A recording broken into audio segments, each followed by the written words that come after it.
When catastrophe first struck, countless eerie black monuments fell from the sky throughout the human world, thereby prompting authorities to erect barriers around each structure before anyone could understand what had arrived. Yet creatures named disaster beasts broke containment and invaded, transforming humanity's precautions into costly set dressing. As young Tenma Itsuki witnessed one armored monster strike down his father amid the massacre, then his mother fled through streets overrun by beasts, carrying her horrified son in search of safety. Although the blue-flamed predator chased without pause, refusing to let its surviving prey escape, as she protects Itsuki inside a spiraling barrier and several monsters close around them, Next fell beside him and begged the boy to run before her strength gave out, thereby leaving her cries of his name seared into a memory he has never managed to silence. Years later, a pink-haired classmate notices Itsuki lost in thought during their school's outdoor awakening ceremony. Then he dismisses her concern. Although that childhood nightmare clearly still holds a permanent lease in his head, confused by his atypical alertness, she asks why the famously sleepy student is even awake, as their casual banter reveals that mandatory school events rarely survive contact with his sleep schedule. After the invasion, humans who received powers became awakened and drove back beasts during the River Crossing War, inspiring classmates to talk about Nento, the Northern Continent's legendary commander-in-chief who secured that victory. Although Itsuki can recall only vaguely a bearded old man before learning Nento was humanity's strongest awakened, a title supported by the commander's absurdly muscular portrait, resembling a raid boss far more than a veteran,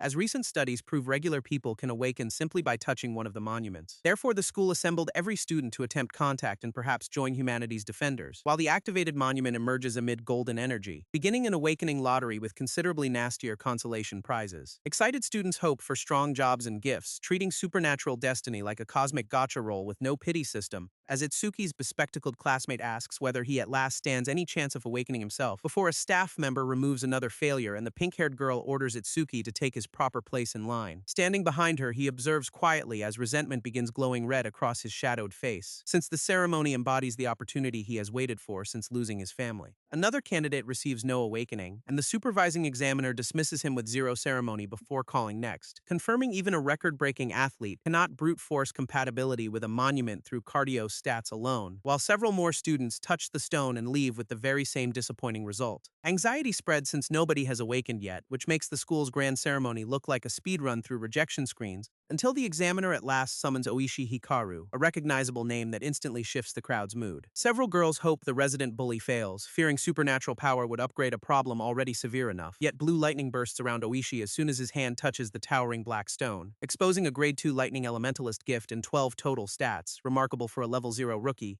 as an evaluator states that regular level 0 candidates average only 5, placing Oishi well above average. Then cheering students celebrate the school's first success as he basks in the attention. However, Oishi instantly grabs Itsuki while passing, demonstrating why giving the bully lightning was a dubious balance decision. Next threatens him for touching his supposedly filthy hand, eager to test his newly unlocked advantage, while nearby students identify the target as Tenma Itsuki and assume his chances are already dead. Instead, the examiners sense a remarkable emotional force building within the silent boy before his turn, since Itsuki has tempered his hatred of disaster beasts into an unbreakable resolve to destroy them all. One examiner flinches as the monument answers that resolve with a phenomenon no one anticipated from him, summoning an immense spectral warrior behind Itsuki, while power floods the ceremony grounds in blue light. Geometric energy wraps around the monument, demonstrating that his awakening is continuing to escalate past every normal parameter, until a luminous blue lotus blooms above it and turns the whole test into a spectacle. The crowd identifies the pillar as an uncommon gift awakening sign, something regular candidates never display. Then the pink-haired classmate celebrates, delighted that Itsuki at last silenced every doubter in spectacular fashion. Evaluators identify the phenomenon as the appearance of Order Breaker, the rarest awakened job known, thereby leaving Oishi livid while the boy he mocked effortlessly steals the whole ceremony's protagonist-grade spotlight. Within a blue mental space, Itsuki wonders whether the bizarre awakening succeeded in the first place, before his status reveals a fixed level 0, Order Breaker, and the special grade gift named Nirvana. Itsuki also gains Z rank over Mimesis, which studies enemy attacks and creates matching counter skills, as Nirvana instantly lifts every zeroed stat by 200, producing 800 total power. He realizes leveling is irrelevant since collecting skills lets Nirvana strengthen him along an entirely different route, giving the permanently level 0 rookie a path to eradicate disaster beasts without following conventional progression. Blue energy flares around his body as Itsuki opens his eyes with newly sharpened purpose. Then his transformed presence commands the grounds before anyone can comprehend the numbers they witnessed.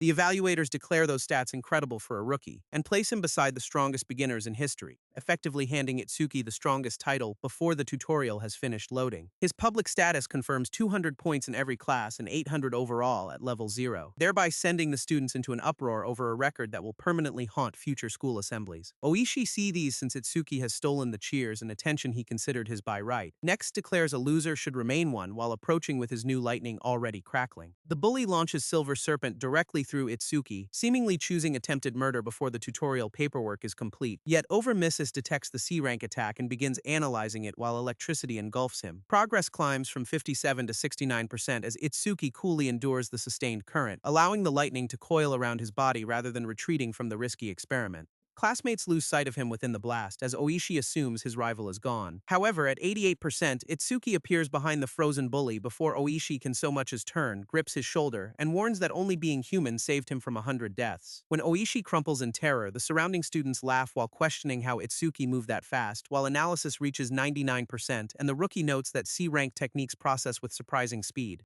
Completion awards Thunderbreaker, wrapping Itsuki in brighter lightning than anything the original attacker produced. The renewed glow stuns everyone nearby, including one student grateful he packed sunglasses for Destiny Day. Itsuki is pulled back into the mental space each time analysis completes, confirming Silver Serpent's acquisition. Then Thunderbreaker lets him absorb C-rank lightning, release it for speed, and gain permanent agility. A spherical electric field spreads around him as the stolen counterskill settles into his body, as Oishi sees that Itsuki's lightning is brighter, and demands an explanation for how he learned anything. Now Nirvana adds 10 points to every stat, raising Itsuki's total from 800 to 840, yet the sunny sky dims without warning, cutting short the crowd's argument about his impossible growth. Another black monument drops through the storm clouds, upgrading a school ceremony into a full invasion alert. Alarm defenders confirm disaster beasts pierced the barrier, and the attacking monument has chosen their school as its target, thereby forcing the evaluators to organize an evacuation rather than relying on the existing defenses alone. At this point, one armored awakened refuses to flee, arguing that panic will spread if every adult abandons the students, as ranks of skeletal monsters gather beyond the grounds and advance through the savage storm. Here, the descending monument crashes nearby, tearing apart pavement as its invasion force establishes a foothold. Rather than running, Itsuki greets the approaching beasts and vows to exterminate every single one, despite classmates warning that awakening only 5 minutes earlier hardly qualifies him for a boss raid. Here, he simply tells the pink-haired girl to trust him, then steps forward without hesitation, as another horrified student agrees to leave and warns Itsuki not to blame them for dying. Itsuki smiles at his first enemy as an awakened, at last confronting the monsters behind his revenge. Recognizing the same beast type that killed his parents, he deems their meeting incredibly lucky, as Overmimesis identifies a level 8 skeleton soldier with double defense and C-rank bone fire. Itsuki decides the battlefield is perfect for testing his newly acquired Thunderbreaker at complete power, then launches forward through blue lightning before the skeleton soldier can establish its defense. His charged fist drives toward the creature as he refuses to let anyone else die nearby, smashing directly through the armored torso with one electrified strike before retaliation is possible, next sending the whole creature flying into the school building with the impact's remaining force. Witnesses stare since a brand new level 0 awakened just launched a level 8 beast across campus, although veteran defenders warn its double defense and burning techniques still make victory difficult, while bonefire bursts around the skeleton soldier, vowing to reduce anything it touches to ash. Sai and the students panic while Oishi gleefully brands Itsuki a fool for rushing into bonefire.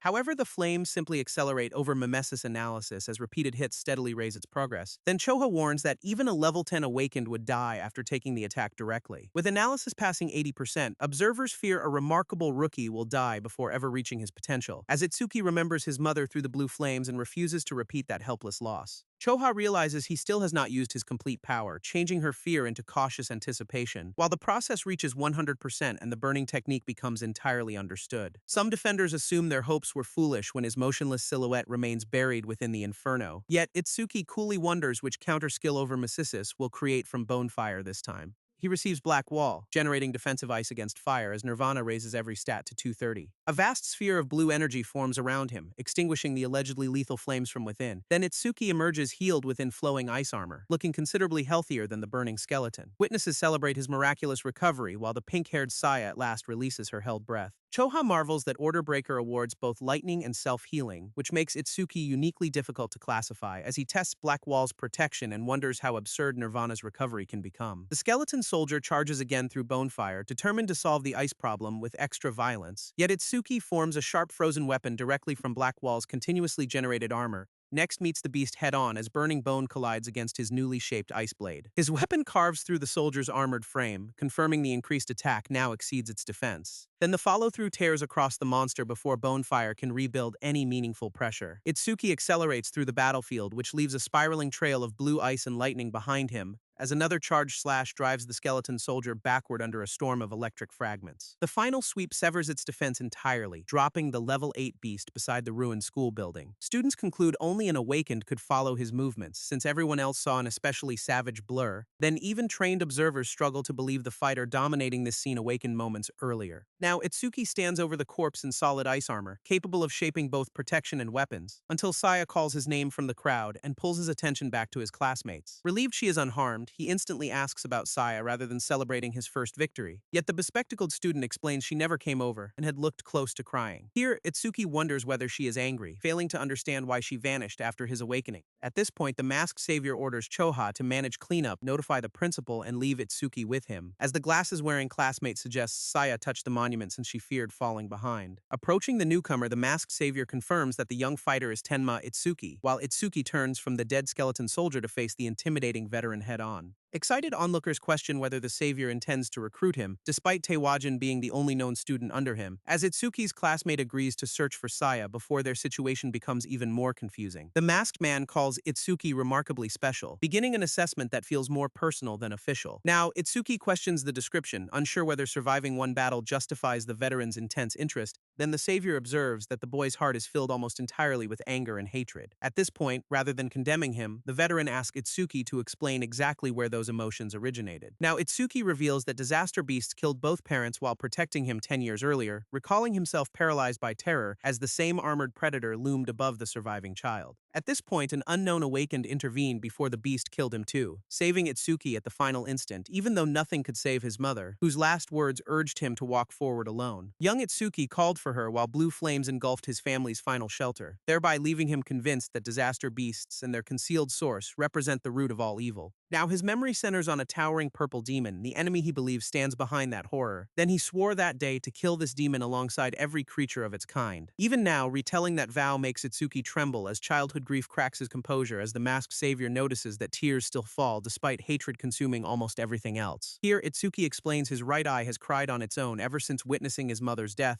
thereby prompting the veteran to offer training and entry into the Salvation League to pursue his revenge. Now, he explains that 5 continental governments created the League to fight disaster beasts systematically worldwide, with members called saviors receiving training grounds, formidable weapons, and generous monthly compensation. At this point, those benefits carry a brutal price, since saviors constantly battle monsters along humanity's front lines, yet Itsuki dismisses the salary since money has never been the point of his awakening. What counts is gaining the right to fight disaster beasts directly, so he accepts the goal. The mentor explains February's National Salvation League tournament attracts 10,000 competitors, yet only 100 qualify. Then Itsuki instantly asks for the highest score, rather than discussing a sensible beginner target. Taewajin holds that record with 115,000 points, established 11 years earlier during his own qualification. Itsuki identifies the name as humanity's strongest awakened, humanity's legendary light mentioned earlier, although the masked savior warns comparing himself with Taewajin could crush anyone lacking exceptional confidence. Itsuki answers by vowing to surpass Taewajin entirely, skipping admiration and aiming straight for the throne,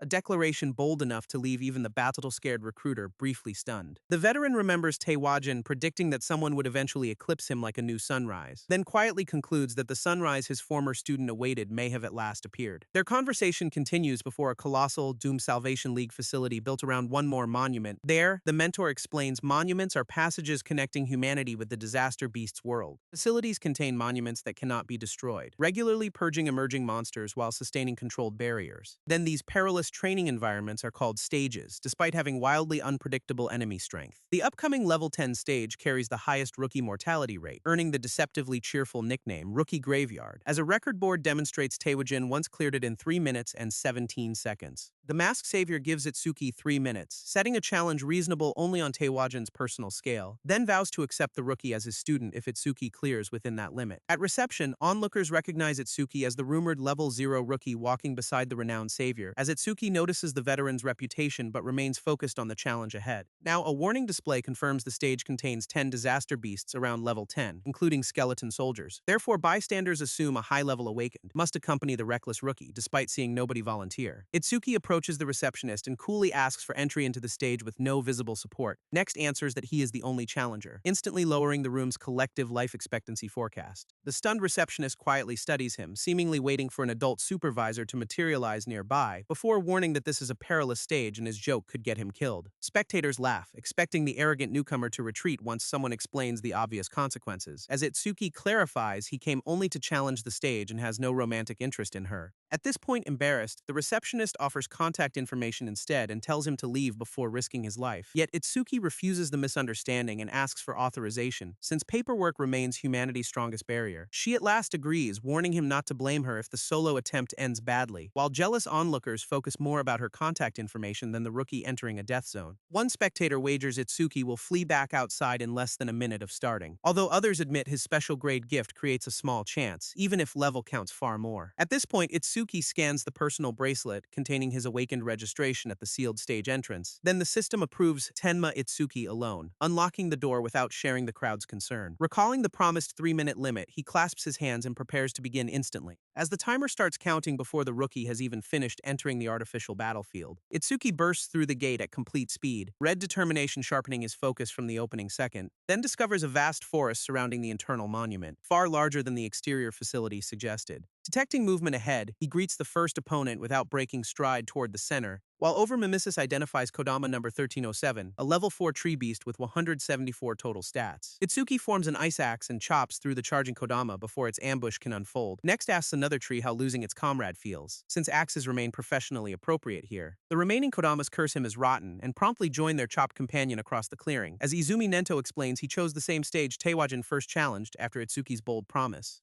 Choha argues surpassing Teiwajin may require stepping beyond humanity's boundaries rather than simply becoming stronger, recalling how kindly he behaved before instantly killing a level 97 disaster beast in front of her. Here, during that battle, Teiwajin's cold and solitary eyes appeared utterly transcendent rather than recognizably human. Then his overwhelming power resembled a god walking amid regular fighters on the same battlefield. Nento admits Itsuki possesses comparable potential, although he remains an unpolished gemstone beside Teiwajin, calling the savior-like Teiwajin a god and hatred-driven Itsuki his terrifying demonic counterpart. Within the stage, weak beasts fail to trigger over mimesis since they possess no suitable skills, yet several red-eyed Kodamas gather in the forest, exposing something more perilous concealed amid them. Itsuki cuts through another attacker without slowing, which leaves shattered wood and ice across the path. Next notices one defeated tree beast moving again and realizes the real challenge has at last appeared. Since regular level 10 strength cannot explain the rookie graveyard's reputation, he searches for its concealed mechanic. Then Overmimesis detects B-rank self-regeneration, instantly beginning analysis of the newly revealed ability. The progress starts at 5% while Itsuki studies how entirely the creature can recover, narrowly avoiding one more strike as the regenerated body returns faster than expected. Even removing half its head fails since the wound rebuilds before the severed wood completes falling, exposing regenerated Kodama number 520, a level 10 beast with enhanced healing and 450 total stats. Itsuki activates Black Wall and shapes fresh ice armor before closing distance with the regenerating creature,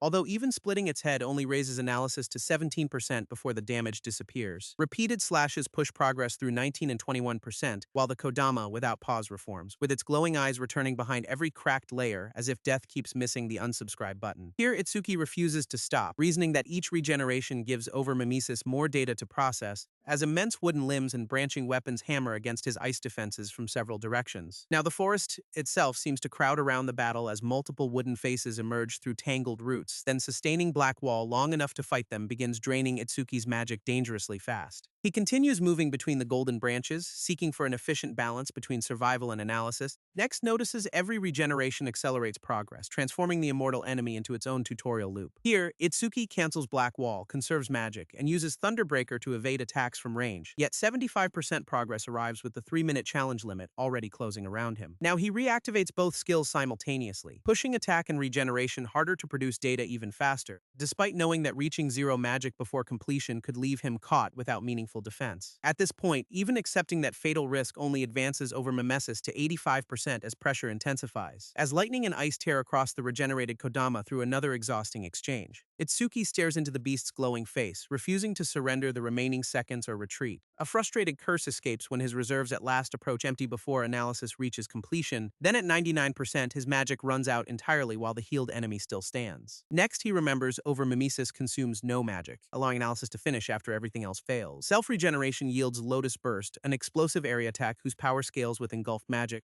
As Nirvana awards another 20 points per stat, fully heals Itsuki and restores his depleted reserves. Here, he activates Lotus Burst directly before the regenerated Kodama can exploit its brief advantage, all while bringing both hands together as concentrated power gathers between the surrounding roots. Now, a fiery Lotus explosion engulfs the regenerating beast, overwhelming every recovery cycle simultaneously. Then the blast tears through the forest, scattering burning debris far beyond its 5-meter center. At this point, Itsuki calls the new technique acceptable, delivering perhaps the calmest review ever issued from a crater. Now, using 1/3 of his magic produced enough power to simplify future battles against weaker monsters, yet a sudden system response catches his attention before he can continue hunting the remaining enemies. The external display demonstrates only 2 minutes and 9 seconds used while his challenge remains active, while Nento doubts Itsuki will lose but still deems a sub-3-minute clear almost impossible. The facility instantly states a new record, interrupting that prediction with mercilessly precise timing. Then Choha has no response but to stare while accepting that the rookie has somehow cleared the whole stage. Itsuki completes in 2 minutes 14 seconds, beating the promise limit with 46 seconds remaining, all while replacing Taewajin's 3:17 record at the top and demoting humanity's strongest before dinner. Stunned spectators at last understand the green light means success, despite every defeated beast being around level 10, as Itsuki returns to Nento and asks whether he may officially receive the promised guidance.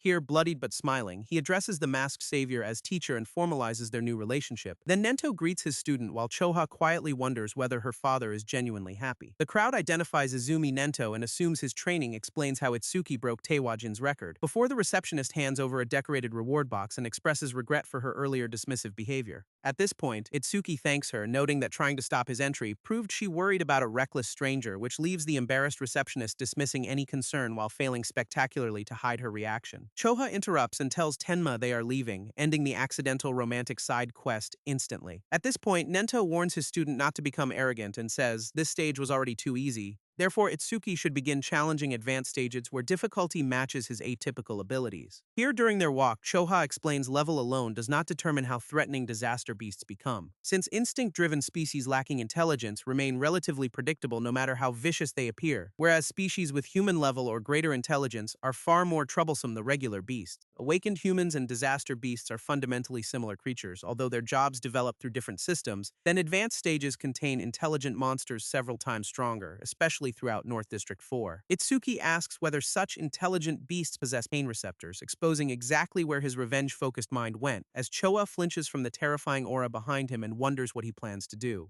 At this point, nearby awakened whisper that North District 4 belongs to Kinoshita Reiji, whose stage challengers often disappear, branding him a self-proclaimed king and urgently silencing anyone reckless enough to continue gossiping. Elsewhere, Reiji relaxes with wine as the governor's son and unquestioned ruler of North District 4, telling an attendant he will depart whenever he wishes since every local stage remains under his control. He adds that waiting is something commoners do, neatly summarizing the man's whole personality in 5 words. Back outside, Itsuki opens the ornate reward box and examines the unknown green crystal within, as Nento and Choha settle under a tree to explain what the stage dropped. Nento asks whether Itsuki has faced a karma stone before, receiving the expected blank response, next compares it with normal stage drops and points out one important difference between them. At this point, Itsuki identifies the crystal's green color, unaware that this marks it as an intermediate grade stone. Choha names it an intermediate karma stone, which prompts the level 0 rookie to request a full explanation. She explains karma as the world's equivalent of experience points, released each time living combatants die. Then a karma stone forms when that invisible substance condenses rather than entering another recipient. Taking in these stones can produce level gains, although karma stones should not form naturally under normal conditions. Here, Choha studies the crystal and realizes its existence must connect directly to Itsuki's fixed level, as Nento confirms her reasoning with the simple phrase that usually solves everything: level up. Now the explanation clicks for Choha, who understands why Itsuki's defeated enemies left their experience behind,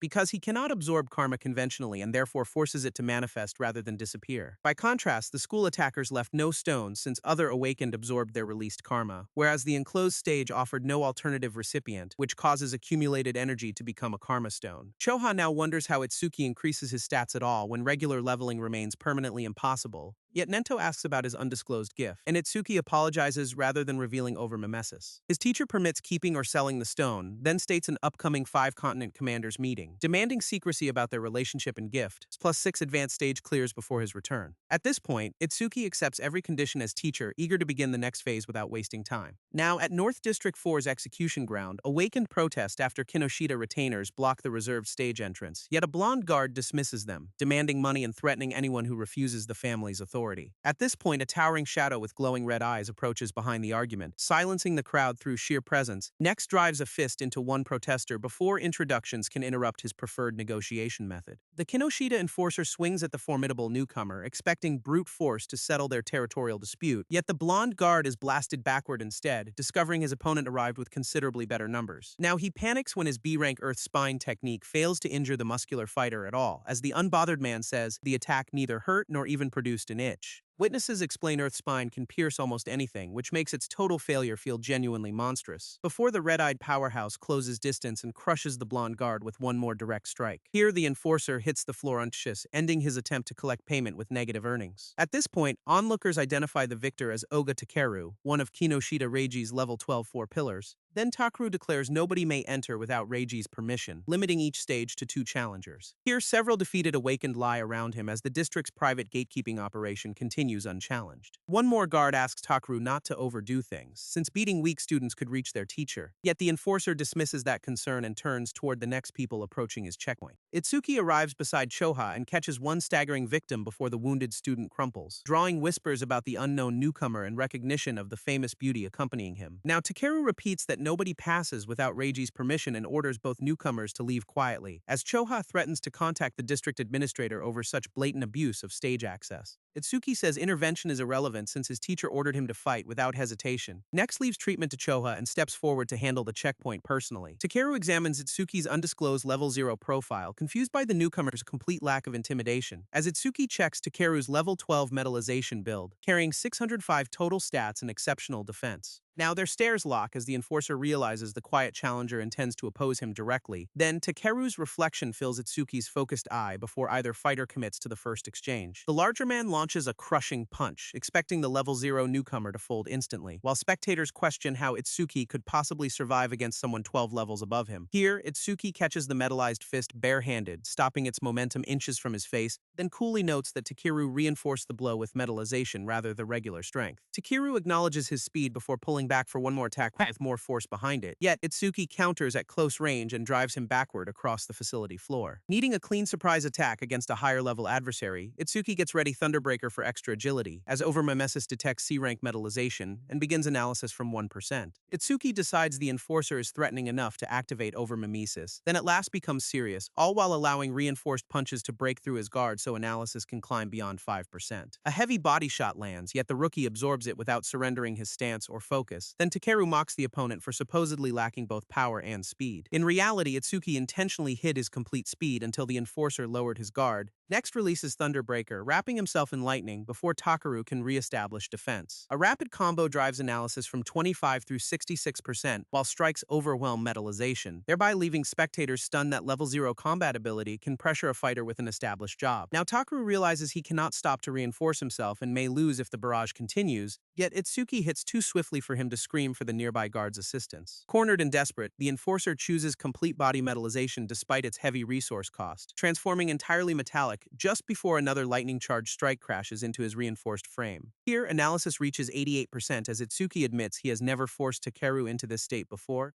as full metallization raises stationary defense by 50%, pushing the man's protection above 500. Takeru brags that even a half-strength transformation can easily withstand every copied technique Itsuki possesses. Then spectators agree that twice the defense of an equal-level fighter should make breakthrough impossible. Itsuki instead deduces full-body metallization drains immense magic from Takeru's defense-heavy build, impressing the enforcer with an intuition far sharper than any newcomer should possess. Refusing to wait for total depletion, Itsuki completes analysis and vows to end the fight instantly. Choha observes another blue lotus bloom, recognizing that her father's student is about to grow again. Bystanders question how a harmless-looking lotus could defeat Takeru's almost absolute metallic defense, yet metallization produces clear orb, a slow perfect sphere that flies straight through defenses. Itsuki observes that its 1 meter per second speed is trivial against anyone moving, unlike the stationary Takaru, whose absolute defense becomes entirely irrelevant against an attack designed to ignore protection. Here, Nirvana adds 10 more points to every stat, raising Itsuki's total power to 1040, while a dark spherical projectile surrounded by blue rings forms steadily beside his open hand. He activates Clear Orb and politely tells the frozen enforcer to try dodging the incoming sphere, as onlookers mistake its enigmatic appearance for an incredible high-level technique rather than fresh loot. At this point, the compact purple-black orb travels toward Takeru, slow enough to watch and impossible for him to avoid, thereby forcing the whole crowd to hold its breath while his treasured defense faces a direct counter. Takeru mocks the minuscule projectile and asks whether Itsuki is joking with such disappointing ammunition, yet panic replaces confidence when his metallized body cannot move away before the orb arrives. Now he stares at the approaching sphere, realizing this unimpressive attack truly is Itsuki's trump card, as the rookie vows that Takeru is about to lose in an appropriately pathetic fashion. Fear at last cracks the enforcer's metallic composure when Clear Orb reaches his stationary torso. Then the sphere tears through his defense, which leaves him bloodied on the floor with an arm severed. Itsuki says he aimed for the arm since Takeru is human. A beast would lose its neck. Next tells stunned guards to stop staring and carry their defeated boss to a hospital. With access restored, Itsuki orders the remaining Kinoshita men aside and gets ready for his actual challenge, as their group lifts the wounded enforcer and abandons the checkpoint without further argument. At this point, other awakened celebrate Itsuki's victory as Choa congratulates him beside the fallen man's blood.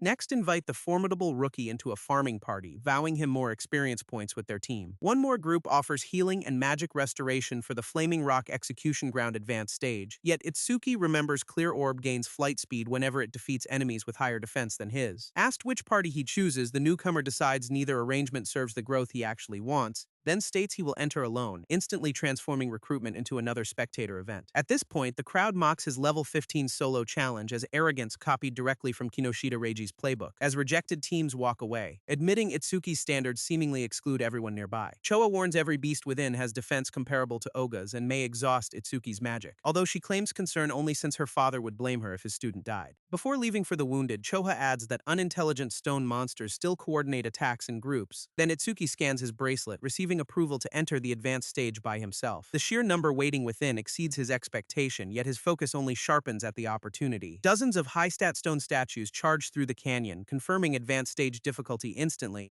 as Overmimesis identifies one level 9 statue with 295 defense and magic conversion reinforcement. At this point, Itsuki decides to test Clear Orb's passive growth conditions against these defense-heavy targets. Next activates the Dark Sphere and launches it toward the first stone monster's chest. Here, Clear Orb passes directly through the charging statue despite its reinforced rocky exterior, killing the target and doubling the shot's flight speed through its passive effect. The result matches Itsuki's prediction, which makes the whole herd a perfectly organized upgrade package, while another immense stone creature charges from the canyon wall toward his exposed position. Their low speed and evasive capability leave them ideal prey for an accelerating defense-ignoring shot, then successive kills double Clear Orb's flight speed again, as level 8 and 9 statues collapse. Here, although magic falls to 110, Itsuki remains surrounded by enemies that now struggle to track his attack, all with 3 remaining statues charging together while their defensive bodies offer no protection whatsoever. Itsuki lines up 2 enemies and gets ready to kill both using one increasingly fast Clear Orb, thereby sending the sphere through their formation as stone bodies explode into fragments behind it. He redirects his attention toward the final target before the scattered rubble can settle, now commands the empowered sphere forward, and takes the last statue directly through its center, defeating level 9 and level 10 enemies while stacking 2 more 100% flight speed increases. At this point, Itsuki feels exhaustion approaching before his magic empties and hopes to acquire recovery eventually, yet Clear Orb now flies 5 meters per second with a 500% passive speed increase. The canyon abruptly bursts as something far larger than the previous statues approaches from below, then a colossal stone fist crashes down, scattering rock across the battlefield around Itsuki. Now, Overmimesis identifies a level 15 giant stone man carrying 777 stats and B-rank power to defense conversion. Itsuki activates Thunderbreaker for 50% additional agility, preparing to challenge the immense target directly, next races up the stone man's body while deciding whether one Clear Orb can finish it. Now he reaches the head and drives a lightning-charged blow against the giant's rocky face, following with a purple Clear Orb that pierces the creature before its counterattack fully develops. The giant stone man dismisses the minuscule projectile, believing something so small cannot meaningfully damage it, before swatting Itsuki across the canyon with one colossal arm and interrupting his offensive rhythm. Realizing the adversary is far tougher, Itsuki activates Black Wall before the next collision arrives, then an armored ice strike tears into stone while he continues testing the beast's defenses. Now their collision explodes across its chest, yet the giant stone man remains standing and aggressive, all while confirming this boss cannot be handled like the smaller statues he just speed farmed. Overmimesis detects B-rank gigantification and begins analysis as the enemy grows through its capability, which excites Itsuki since repeated size changes provide an unusually convenient stream of data. Elsewhere, a servant interrupts Kinoshita Reiji's relaxation with an urgent report from the execution ground. Then the governor's son warns him never to create noise while entering Reiji's private room. The trembling attendant expresses regret, explaining that something genuinely unexpected has happened at their controlled stage. Here, someone defeated Oga, forced entry without permission, and challenged the Flaming Rock execution ground alone, as witnesses claim the intruder punched straight through one pillar's supposedly invincible defense. Reiji deems whether higher-level saviors arrived during the recent surge of descending monuments, yet dismisses the idea that any level 0 rookie could defeat Oga through regular power. Since the opponent remains unidentified, his advisor recommends caution, although Reiji trusts their people to respond. The ruler coldly orders his servant not to force one more explanation, ending debate through practiced intimidation. Here, after receiving a frightened agreement, Reiji decides the intruder must regret opposing the Kinoshita family. Back within the stage, Itsuki keeps attacking the giant stone man as analysis approaches completion, reaching 100% and celebrating that he no longer needs to run around the immense target. A blue core glows within the rocky head, exposing the energy sustaining the boss's expanded form. Gigantification analysis completes, yet Overmimesis upgrades Clear Orb rather than creating another skill, thereby prompting Itsuki to inspect the existing technique for whatever new effects the evolution produced. Clear Orb level 2 multiplies by 2 passive speed growth and allows its size to expand by consuming magic, giving Itsuki control over the shot's scale while retaining its defense-ignoring properties. He decides to test the upgrade instantly, channeling every remaining point of magic into one attack, while Nirvana raises all stats to 280 and the maximum size Clear Orb forms above him. The Dark Sphere spreads until it rivals the giant stone man, trading subtlety for planetary impact aesthetics, as purple lotus patterns unfold across its surface before the oversized projectile drops. Here, Clear Orb crushes through the boss from above, erasing its colossal body and most nearby terrain, thereby leaving Itsuki alive at 0 magic and questioning whether he pushed the experiment slightly too far. The giant stone man dies, adding one more 200% increase to Clear Orb's flight speed. Then Itsuki calculates 2 more clears would make the projectile travel roughly as fast as a car. He at last identifies how useful passive effects are after previously ignoring their long-term potential, since Lotus Burst's passive spreads every skill's range, including the distance Clear Orb can travel. Here, each higher-level living kill therefore makes every future technique reach farther through Lotus Burst's stacking bonus, which would theoretically let Itsuki destroy distant disaster beasts from kilometers away after enough farming. Now, the system confirms a level 15 stage clear in 3 minutes 1 second and updates the record, all while shocking veterans whose 5-person parties require over 10 minutes to survive the same challenge. Observers remain confused that Itsuki's level still checks 0 despite another impossible record and victory, as Choha congratulates him for breaking Taewajin's record again without sounding remotely surprised anymore. Itsuki says the statues were simply weak against defense-ignoring attacks, which makes the record unexpectedly quick. Next notices Choha's luminous green butterfly hovering beside her and asks what it is. She presents Tamashu as her Shikigami, created through her own Shikigami user job. Then Itsuki admits the creature is his first Shikigami encounter, calling the butterfly genuinely beautiful. At this point, Choha is amazed he lacks such common knowledge and begins explaining awakened job categories, which are broadly split into 4 major types that most students learn before awakening. Elementalists command 7 elements and represent the largest group with strong direct battle potential, including Oishi's lightning build and the metallization power earlier used by Itsuki's classmate and Oga. The second class is Shikigami User, whose users summon bonded creatures that obey only their masters, ranging from Choha's butterfly to immense birds, serpents, and other supernatural companions. At this point, Tamachu is a level 15 B-rank Shikigami despite Choha herself being only level 6. Therefore, Itsuki asks whether that level gap really qualifies her as a veteran awakened. Here, his blunt question strikes directly through Choha's composure, activating emotional damage without overmimesis. Then she quietly fumes at someone possessing absolutely no concept of diplomatic coding. Choha explains Shikigami absorb experience independently, which makes them naturally higher level than their masters. Although Itsuki's intense reaction suggests he is already imagining combat against both summoner and summon. His predatory aura makes Choha question what exactly this revenge-obsessed person deems normal curiosity, before Itsuki asks about the remaining job categories and shifts the lesson forward. Here, Choha Choha identifies the third as the least understood class with very little reliable public information, namely Order Breaker, the uncommon category Itsuki himself awakened during the school ceremony. Now, every Order Breaker manifests unique Z-rank abilities, such as his Blue Lotus and analysis system,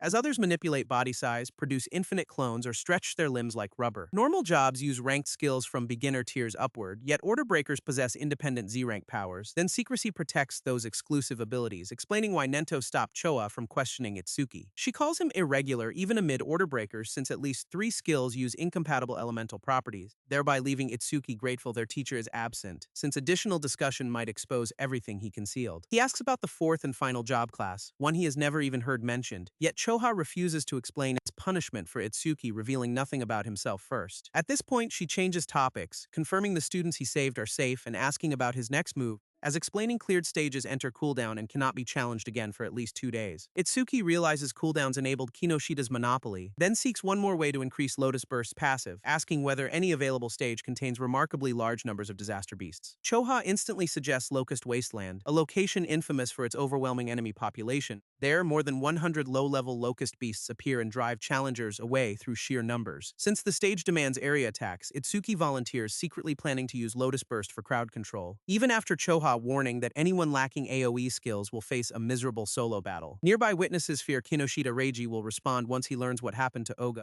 correctly anticipating that the family has already begun tracking Itsuki instead of forgetting its public humiliation. Now, Reiji learns the target left after clearing the stage only 30 minutes after their confrontation, then orders magical traces followed while summoning a specialist called Hound to hunt him down. His expression turns murderous as he vows the intruder will pay for touching Kinoshita property. As elsewhere, a wounded awakened hides amid ruined buildings after escaping another lethal pursuit. Here, the fugitive admits he would already be dead without an escape technique, then senses danger nearby. At this point, realizing the threat has found him anyway, he turns in terror before reaching any meaningful safety. Then a colossal black hound with red eyes charges through the ruins to seize him. The creature pins its prey under one paw while the man can only groan in pain, while a hat-wearing stranger asks whether the dying fugitive has something he wants to confess. Now, when the victim asks how they found him, the hunter's answer becomes chillingly simple, since their death hound possesses a remarkably sharp sense of smell for wounded targets. At this point, beside the beast, Hound Charles claims he can detect the very scent of death people emit. Now, the captured fugitive begs for mercy, realizing neither Charles nor his beast intends to negotiate, yet Charles says Reiji would object, and death has not tasted human flesh recently. At this point, his eyes glow red as he gives the Shikigami permission to begin its meal, thereby sending the black hound lunging forward with jaws wide enough to erase further testimony. After fueling, Death reaches level 16 and displays tracking, scent, and accelerated respawn abilities, as Charles receives a communication indicating Reiji has found a more important target. Learning Oga was severely wounded by a weak-looking boy, the tracker instantly shifts priorities, then tells Death that fresh prey has appeared, launching their hunt for Itsuki. Elsewhere, Tenma arrives at Locust Wasteland, an isolated dome surrounded by endless wheat fields, then confirms the landscape truly contains the immense insect population Choha promised. She explains disaster beasts choose suitable environments, which makes habitat recognition essential survival knowledge. As Locust Wasteland's danger rating is so high the facility no longer maintains regular reception. Its beasts remain below level 13, yet atypical conditions have pushed officials toward dismantling the stage, since abnormally aggressive locusts swarm in overwhelming numbers across almost the whole interior. A lone lapse leaves challengers surrounded and devoured before they can reach the escape point, with previous casualties reportedly stripped down to their bones by the relentless insect cloud. Itsuki calls that perfect, sounding thrilled enough that Choha briefly questions which side should worry, although he insists he is not desperate enough to become a meal for oversized bugs. Choha observes him enter and identifies the same confidence that preceded his earlier solo records, yet remains uneasy after sending him alone with every warning she could provide. She abruptly remembers Mother's will lets locusts reproduce endlessly and rushes to warn him, unaware that Hound Charles is already nearby, watching her through one more red-eyed gaze. The tracker studies Choha from stealth, recognizing her connection to the person Reiji wants found, then quietly says he is searching for someone before beginning his approach. Within the stage, Itsuki looks across the seemingly empty wheat and calls the wasteland unimpressive, next claps loudly and tells every sleeping insect to wake up for extermination. At this point, the emerging locusts are individually low level, which makes them ideal Lotus Burst targets, while status windows identify multiple level 1 and level 2 evil locusts with no gifts. Thousands rise from the wheat in a dense black cloud, at last revealing the stage's true scale,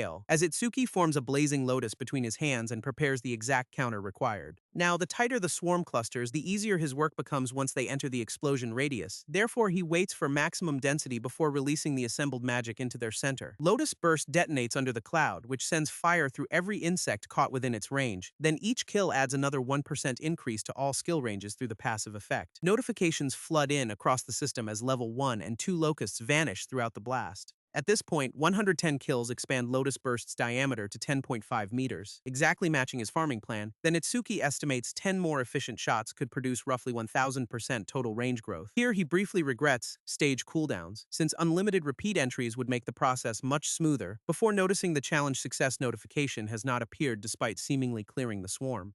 Overmimesis detects C-rank Mother's Will and starts analysis at 1%, confirming something survived. Itsuki realizes a concealed enemy remains somewhere beyond the scorched wheat and scattered insect bodies. As movement under the crater confirms his first explosion only removed the visible wave. He deduces a boss intentionally hid behind bodyguards while he relaxed after the initial attack. Then although his expanding range helps, Itsuki still has no idea where the controller waits. At this point, his solution is straightforward. Destroy every smaller locust until the concealed boss is forced outside. Then another Lotus Burst wipes out a new wave, raising accumulated range growth to 220%. The resulting 16-meter diameter improves coverage, although the concealed enemy remains outside detection. 10 extra kills vanish under fire, yet endless buzzing confirms the stage keeps producing replacements. Fresh locusts hatch across the ground almost instantly, replenishing the swarm faster than expected as Mother's Will analysis reaches 27% through their coordinated reproduction and attacks. At this point, Itsuki calculates 9 remaining Lotus Bursts with 232 magic, enough if each volley stays efficient, then vows to keep erasing the insects no matter how many new bodies appear. One more sweeping explosion burns through the swarm as locusts dive toward him from every side, producing 4 more range increases from a single concentrated detonation amid the attackers. Itsuki chains Lotus Burst repeatedly, transforming the wheat field into overlapping circles of controlled fire. Range growth reaches 990%, and the free erosion diameter spreads to 54.5 meters. Yet only 50 magic remains, which leaves exactly one more major cast while locusts still reproduce. The insect ocean demonstrates no meaningful reduction, which makes brute force extermination increasingly unrealistic even for him. Retreating until analysis completes would be sensible, yet Itsuki dismisses that as a third-rate solution. He refuses to abandon the challenge when its concealed mechanic is at last revealing itself, all while declaring he will defeat every disaster beast present regardless of how many continue spawning. Another immense Lotus Burst bursts through the locust cloud, consuming most of his final resources as Itsuki prepares to turn that last offensive window into a decisive search for the boss. Now, Mother's Will analysis reaches 91%, yet the number of locusts still has not decreased. Itsuki notices every new enemy is level 1 with a minuscule body, resembling freshly hatched offspring, then concludes the controlling ability enables effectively infinite reproduction until its source dies. The origin is Queen Locust number 379, a level 13 egg layer from afar commanding up to 110 hatchlings. With magic drained, Itsuki needs analysis to finish before the queen's endless production overwhelms him, while accumulated information condenses into a blue detection sphere around his strained body. Completion awards magic detection, detecting enemies across 100 meters and recovering magic per detected unit. He observes the passive could maintain endless farming by repeatedly detecting the queen's disposable offspring, yet chooses to finish swiftly since Choha is waiting outside the perilous stage. Now, Nirvana raises every stat to 290 while magic detection pinpoints the boss through magical signatures, thereby sending concentric waves across the wasteland until one formidable response separates from the swarm. The queen appears under the scan, surrounded by layers of controlled hatchlings and defensive escorts. Then Itsuki locks onto her exact location before the shifting insect mass can hide it again. He aims across the wheat, channeling recovered magic into a long-range finishing combo, as vowing the queen that using her own children as shields will not save her.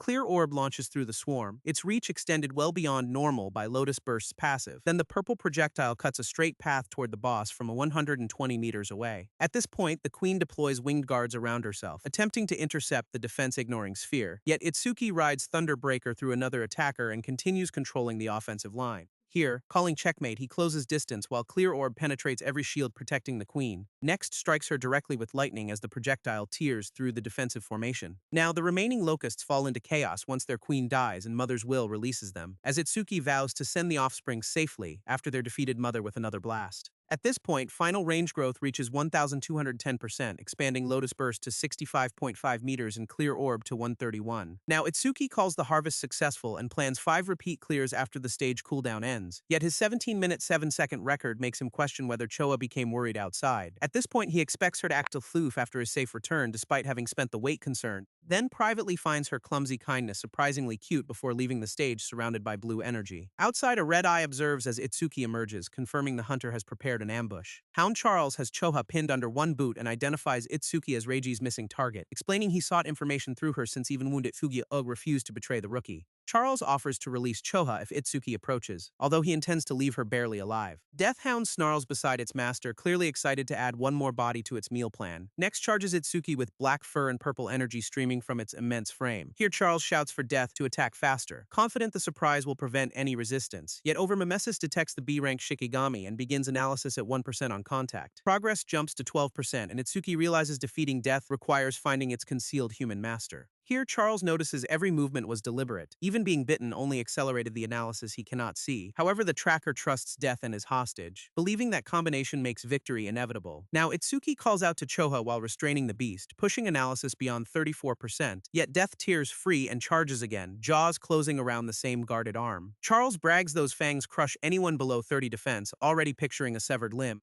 only to watch his allegedly helpless target remain standing, arm and composure equally intact. One savage counter drives the immense hound into the ground under a hovering clear orb, although Death instantly reforms and returns, treating mortality like an inconvenient loading screen. Analysis reaches 77%, as Charles assumes any Shikigami user becomes defenseless without their summon, then mistakes the rookie's deliberate patience for ignorance about the hound's resurrection ability. Death's B-rank respawn desire dramatically shortens recovery each time the Shikigami is killed. Therefore, the restored beast charges again, and Charles confidently declares his cornered opponent prey. Instead of revealing one more attack, the level 0 fighter quietly activates magic detection, all while keeping it running, proves correct as analysis climbs through 89, 90, then 91%, as he conceals the Blue Lotus, knowing its appearance would warn Charles before completion. Here the tracker praises Death's power, speed, and detection, certain even surprise attacks are impossible. Next tightens his threat against Choha, vowing to break her neck if resistance continues. Itsuki wants the analysis completed without exposing Overmimesis, accepting whatever price that stealth demands. Then at 100%, Death Eater transforms into Shikigami Eater, stealing ownership through direct contact. At this point, the new skill arrives at level 1 and raises every stat by 20. Subtle entrance, monstrous payoff, yet incomplete activation prevents Nirvana's recovery, which leaves him at 310 per stat and 1,240 total. Still almost fresh from his previous healing, he lets Death approach and prepares to claim it, since if direct contact transfers ownership, the next move is wonderfully uncomplicated. He grabs the attacking beast and states, "I'll take your dog," with impeccable adoption timing, while Shikigami Eater floods Death with blue energy and rewrites the bond to its master. The transfer's force sends Charles tumbling backward, abruptly separated from both leverage and confidence, although he curses the useless mutt and wonders what all that training was for. Retreating to his final card, he seizes Choha again and warns her neck directly. Yet she tells her companion not to worry about her, despite barely remaining conscious. He raises both hands and appears to surrender, demanding Charles not to touch her, thereby prompting the captor to sneer that earlier obedience would have spared the woman suffering. Buying time, the newcomer asks why he was targeted when he never crossed this stranger. Then Charles reveals Reiji ordered his capture for entering a North District 4 stage without permission. Here, hearing Kinoshita Reiji's name actually helps. He already wanted a direct conversation with the tyrant, as Charles orders him forward and prohibits the bizarre ice, threatening Choha if he resists. Next, the tracker commands Death to bite off both legs, expecting immediate obedience. Yet the new owner calls upon his Shikigami to prove exactly where its loyalty belongs. At this point, Death's crimson gaze pivots away from its intended victim and settles squarely on Charles, giving Itsuki the instant needed to flash forward and pull Choha beyond the kidnapper's reach. Here, Charles panics as his trained beast attacks him, unable to understand the broken contract. Then Itsuki coolly praises Death, confirming the hound has belonged to him since their contact. Now he vows to repay Choha's pain 100-fold, with Charles crying through every installment. Therefore, the caught tracker blames Reiji's orders and desperately proposes joining forces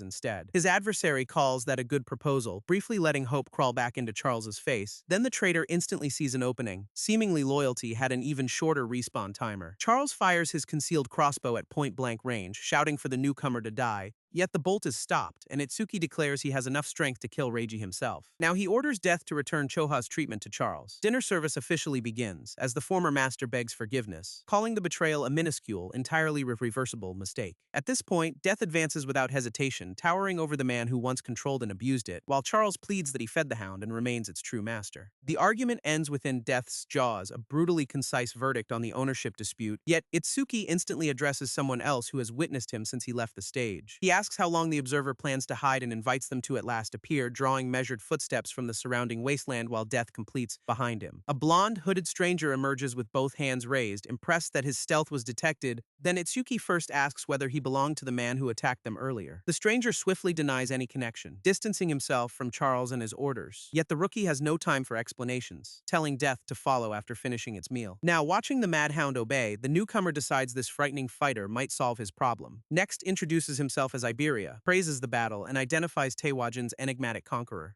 Iberia asks for help and offers payment in karma stones, weapons, or another negotiated reward. And this sounds suspicious until he argues anyone would help when the compensation truly fits. Here, a cup of water can outweigh treasure in a desert. Value depends entirely on need, just as medicine counts most to the wounded and a blade to someone seeking revenge. Itsuki understands the principle, although he still waits to hear Iberia's actual leverage. Then Iberia points out Choa cannot survive the long walk to the nearest hospital. At this point, fortunately, he happens to possess healing supplies capable of stabilizing her condition, thereby making the proposed bargain instantly more valuable than any pile of regular loot. Here, Itsuki asks whether he can truly save her, dropping every trace of casual suspicion. Then Iberia admits he cannot heal her entirely, yet he can prevent her death. He applies an uncommon Karma Tool bandage, crafted from monster materials, across Choha's injuries, thereby prompting Itsuki to ask what exactly a Karma Tool is and why it works. Iberia explains modern weapons fail against disaster beasts, as crafters forge effective tools from monument and beast parts. Those Karma Tools occupy 4 ranks: normal, uncommon, epic, and unique, according to materials and craftsmanship, with normal versions simply harming beasts, as uncommon tools also increase portions of the wielder's stats. Epic weapons add special effects, like the blood sword taking in blood and halving enemy self-healing, as unique masterpieces can grant overwhelming bonuses, even holy swords an exhaustible reservoir of magic. Crafters rarely excel in battle, yet every awakened respects the people producing these essential weapons. Then only 10 across all 5 continents can forge unique tools, a summit Iberia has not reached. Now, the 3 remarkable items he carries were instead created by the father everyone reverently calls Dad, none other than the northern continent's crafter king, placing Iberia's lineage firmly above regular workshops. At this point, he catches Itsuki staring elsewhere and irritably asks whether any of that explanation registered. It did, yet the rookie is already examining the crossbow Charles left behind. Using it could reduce clear orb deployments and keep his most perilous ability concealed longer. Then Iberia identifies it as uncommon. Projectile Karma Tools convert regular ammunition into compatible shots. Hunter's crossbow awards 50 agility and once bonded can vanish into storage before returning on command. After thanking Iberia for treating Choa, Itsuki vows future help but must find Reiji first, thereby prompting Iberia to admire his nerve for challenging North District 4's untouchable ruler. Now, he is not trying to stop him. In fact, their immediate target is the same, then proposes teaming up for the Salvation League preliminaries scheduled the day after tomorrow. At this point, only 10 advance, and the Northern Continent's venue sits here in North District 4. Their governor's son Reiji must qualify or disgrace a family already represented by his savior brother. His monopoly over local stages exists to secure levels, as Iberia has prepared for days, then believes teaming with someone's this strong guarantees passage, although his urgency raises a question. Now, why risk everything this year when youth gives him plenty of future chances? Here, Iberia remembers watching his father craft flawless Karma Tools, each finished weapon deepening his admiration, until he imagined awakening and fighting disaster beasts with one of those creations. Awakening 1 month ago at last brought that chance, yet Dad reserved his tools for saviors. Relentless pleading earned one condition: pass these preliminaries and the Crafter King will grant him a weapon. That condition is why Iberia must win this year's preliminaries at any cost, although Itsuki wonders why someone with such an influential father needs a level 0 teammate. Here, Dad demanded victory through Iberia's own strength, rejecting any team assembled through the family name.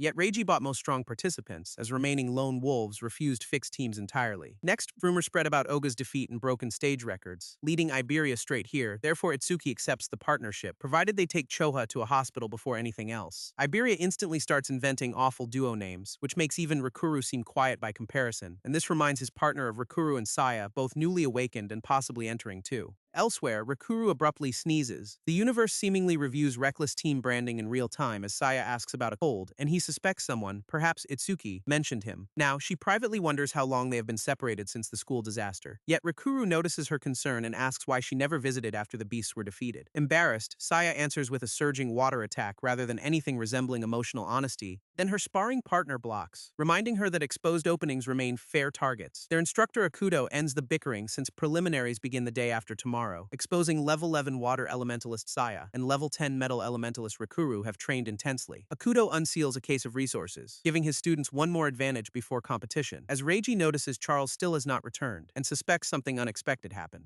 He consumes one more Karma Stone, converting it directly into experience before the tournament, next abandons any search since failure means another confinement room punishment from his father. His subordinate states recruiting 87 of 3, 1, and 13 Northern participants, everyone at least level 5, all while earning praise as the only operative Reiji believes he can reliably trust. The governor's son consumes his final Karma Stone and gains one more level, reaching level 12 with 6 Azoten 3 total stats, which he deems plenty for crushing commoners. At this point at the hospital, Itsuki stands beside recovering Choha as cold blue energy fills the room, all while apologizing to Nento for allowing his daughter to suffer during Charles's ambush. Here, the commander offers to dispose of Reiji himself if that is what his student wants, yet Itsuki refuses and asks that the coming confrontation be left entirely to him. Nento agrees, requesting a complete report only after the matter has been resolved, as Iberia quietly realizes the continent's commander is his teammate's teacher and deems requesting an autograph. At this point, Itsuki explains their preliminaries partnership, then asks Choha how her recovery is progressing. Tamachu completed the healing, aided considerably by Iberia's uncommon Karma Tool bandage, which Nento identifies as Aiden's Kodama bandage, instantly identifying Iberia as the Crafter King's son. Thrilled that Nento knows his father, Iberia vows to protect the family's eldest son dignity, next proudly states that he is Aiden's father, reversing the relationship with heroic confidence. Here, everyone stares until Choha gently informs him that his family tree is facing backward, then the flustered boy corrects himself.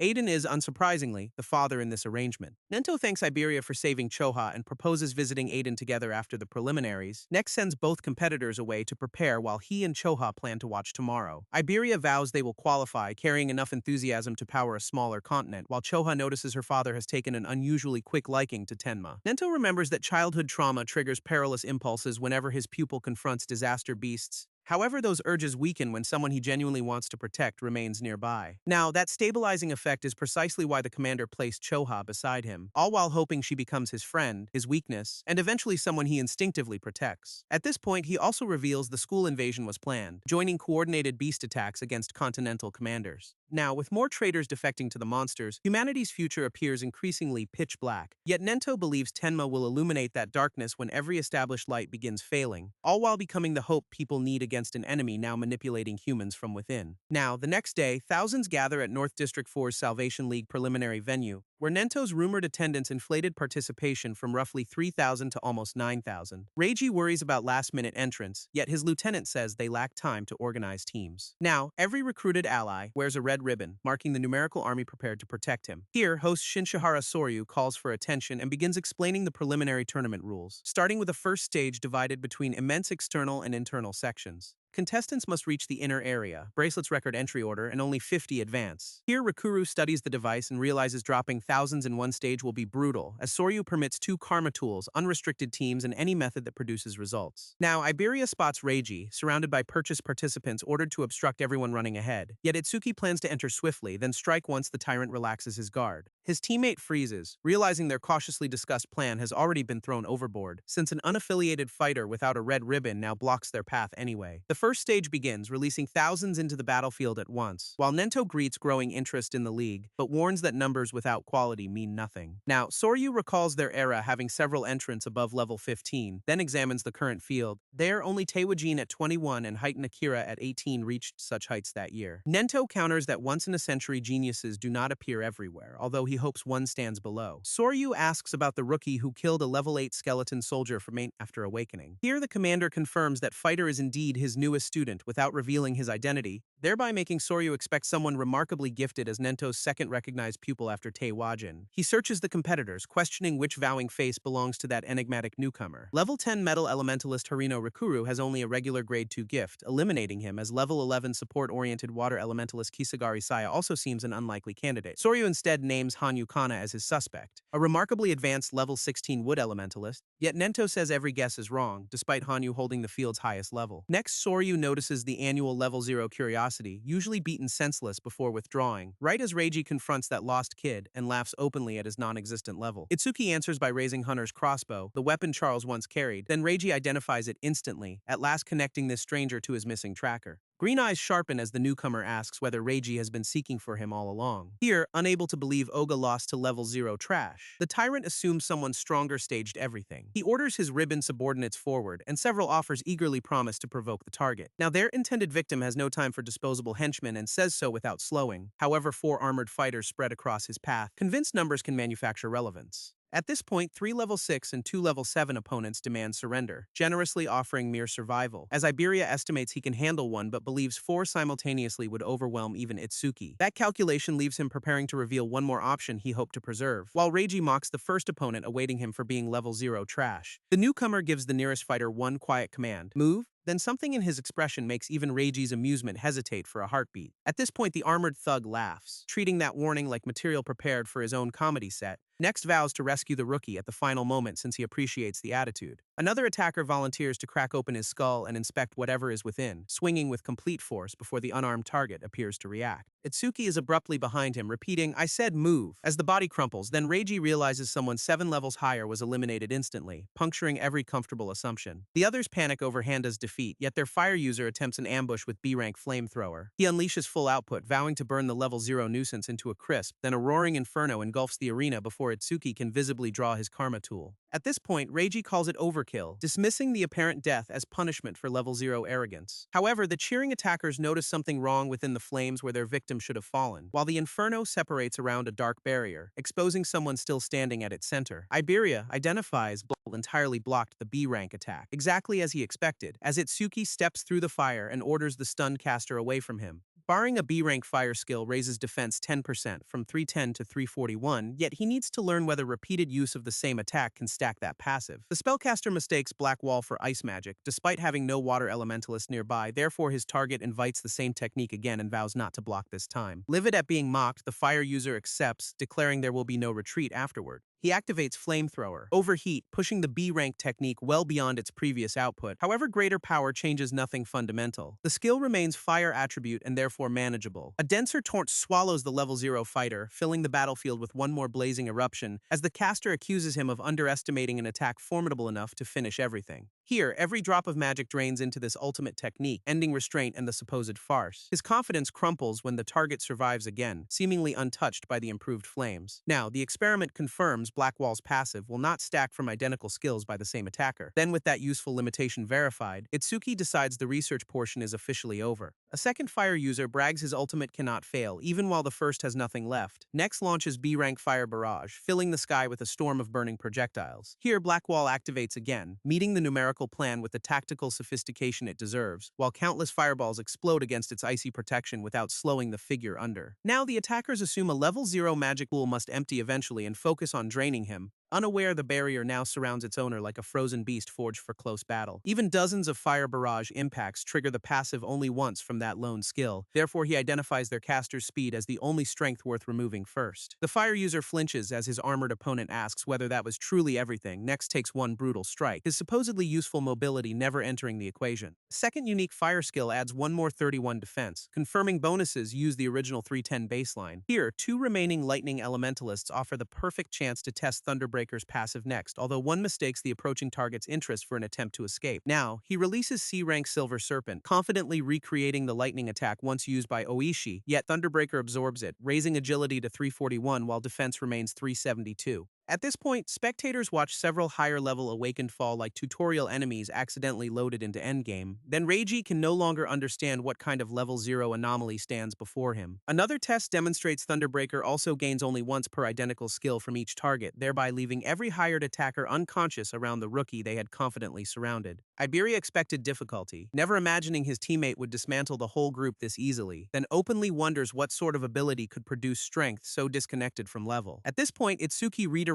him with a simple question about who they came here to confront, all while reminding the amazed partner that studying the miracle can wait until Reiji is caught. He ends the sightseeing and starts chasing Kinoshita as Iberia hurries after him. Behind them, one defeated spellcaster can only call their crushing performance unfairly lame. Far ahead, Reiji assumes the level 0 nuisance is at present being beaten beyond recognition, although Charles's recovered crossbow remains suspicious enough to demand investigation afterward. At this point, aside from saviors, almost nobody in the northern continent should be capable of capturing Charles. Yet another rival appears, and Reiji trusts his own speed over the other's brute strength. Here, lightning envelops him as he accelerates past the competitor, claiming one more position, but an unexpected strike lands while he is running at maximum speed. The impact tears through his lightning and breaks the rhythm of his cautiously protected advance, while Itsuki appears beside him, asking whether being overtaken feels different from buying the road. Reiji orders his recruits to regroup and conserve stamina for the second stage, rather than wasting time. Now, from above, an official identifies him as Administrator Kinoshita Senkyo's son and condemns his arrogance, as Nento notes that using followers to clear obstacles violates no rule and preserves Reiji's stamina. At this point, with that advantage, the governor's son expects an effortless passage through the second stage too. Then the internal area entrance appears ahead after a journey he deems surprisingly easy. Next, one follower desperately calls Kinoshita's name from somewhere behind him, thereby forcing Reiji to stop as irritation gives way to the first edge of genuine alarm. His remaining entourage denies calling out, each person abruptly very interested in someone else's problem, before two silhouettes approach and a recognizable insult. Level 0 dies unfinished in his throat. The same rookie stands there with Iberia, entirely unharmed and closing the distance. Now Reiji refuses to believe dozens of level 6 and level 7 recruits could all be defeated, at last deciding the stranger must have bribed them, since reality is seemingly the less plausible option. At this point, Itsuki asks Iberia to wait while they settle this. The partner agrees after surviving entirely through him. Reiji claims he is too busy to fight personally, yet vows plenty of new playmates. Next orders every nearby recruit to remove the level 0 obstacle instantly. Armed subordinates surround their target, boasting that a nobody cannot invoke the Kinoshita name safely. Iberia counts upward through the crowd and realizes almost 100 opponents now block them. His teammate simply tells him to keep his head down, offering no further explanation. Blue lightning bursts outward in a widening wave, swallowing the whole formation simultaneously, as Reiji turns away again, convinced sheer numbers will at last close the matter. Instead, every recruited fighter is launched through the air before a lone coordinated strike lands. Then the tyrant looks back to find his human shield converted into scattered scenery. Now, Itsuki says the earlier warning was unclear, so he will correct that misunderstanding now. Until their dispute is resolved, nobody gets to enter the internal area or go anywhere. Elsewhere, Sai and Rakuru reach the inner zone 4th and 5th after defeating drained red ribbon blockers. Rakuru thought they were fast, only to discover several contestants arrived even sooner. Here, Oegaku holds 3rd and Akagami Shion 2nd, both already resting near the entrance. At this point, most importantly, level 16 Hanyu Kana claimed 1st place before either of them arrived. Now, Saya expects Itsuki to act alone if anyone obstructs him, exactly matching the chaos behind them, while Iberia at last crosses the barrier in 6th place and instantly falls onto the ground. He shouts for Itsuki, drawing Rakuru's attention from the drained competitors nearby.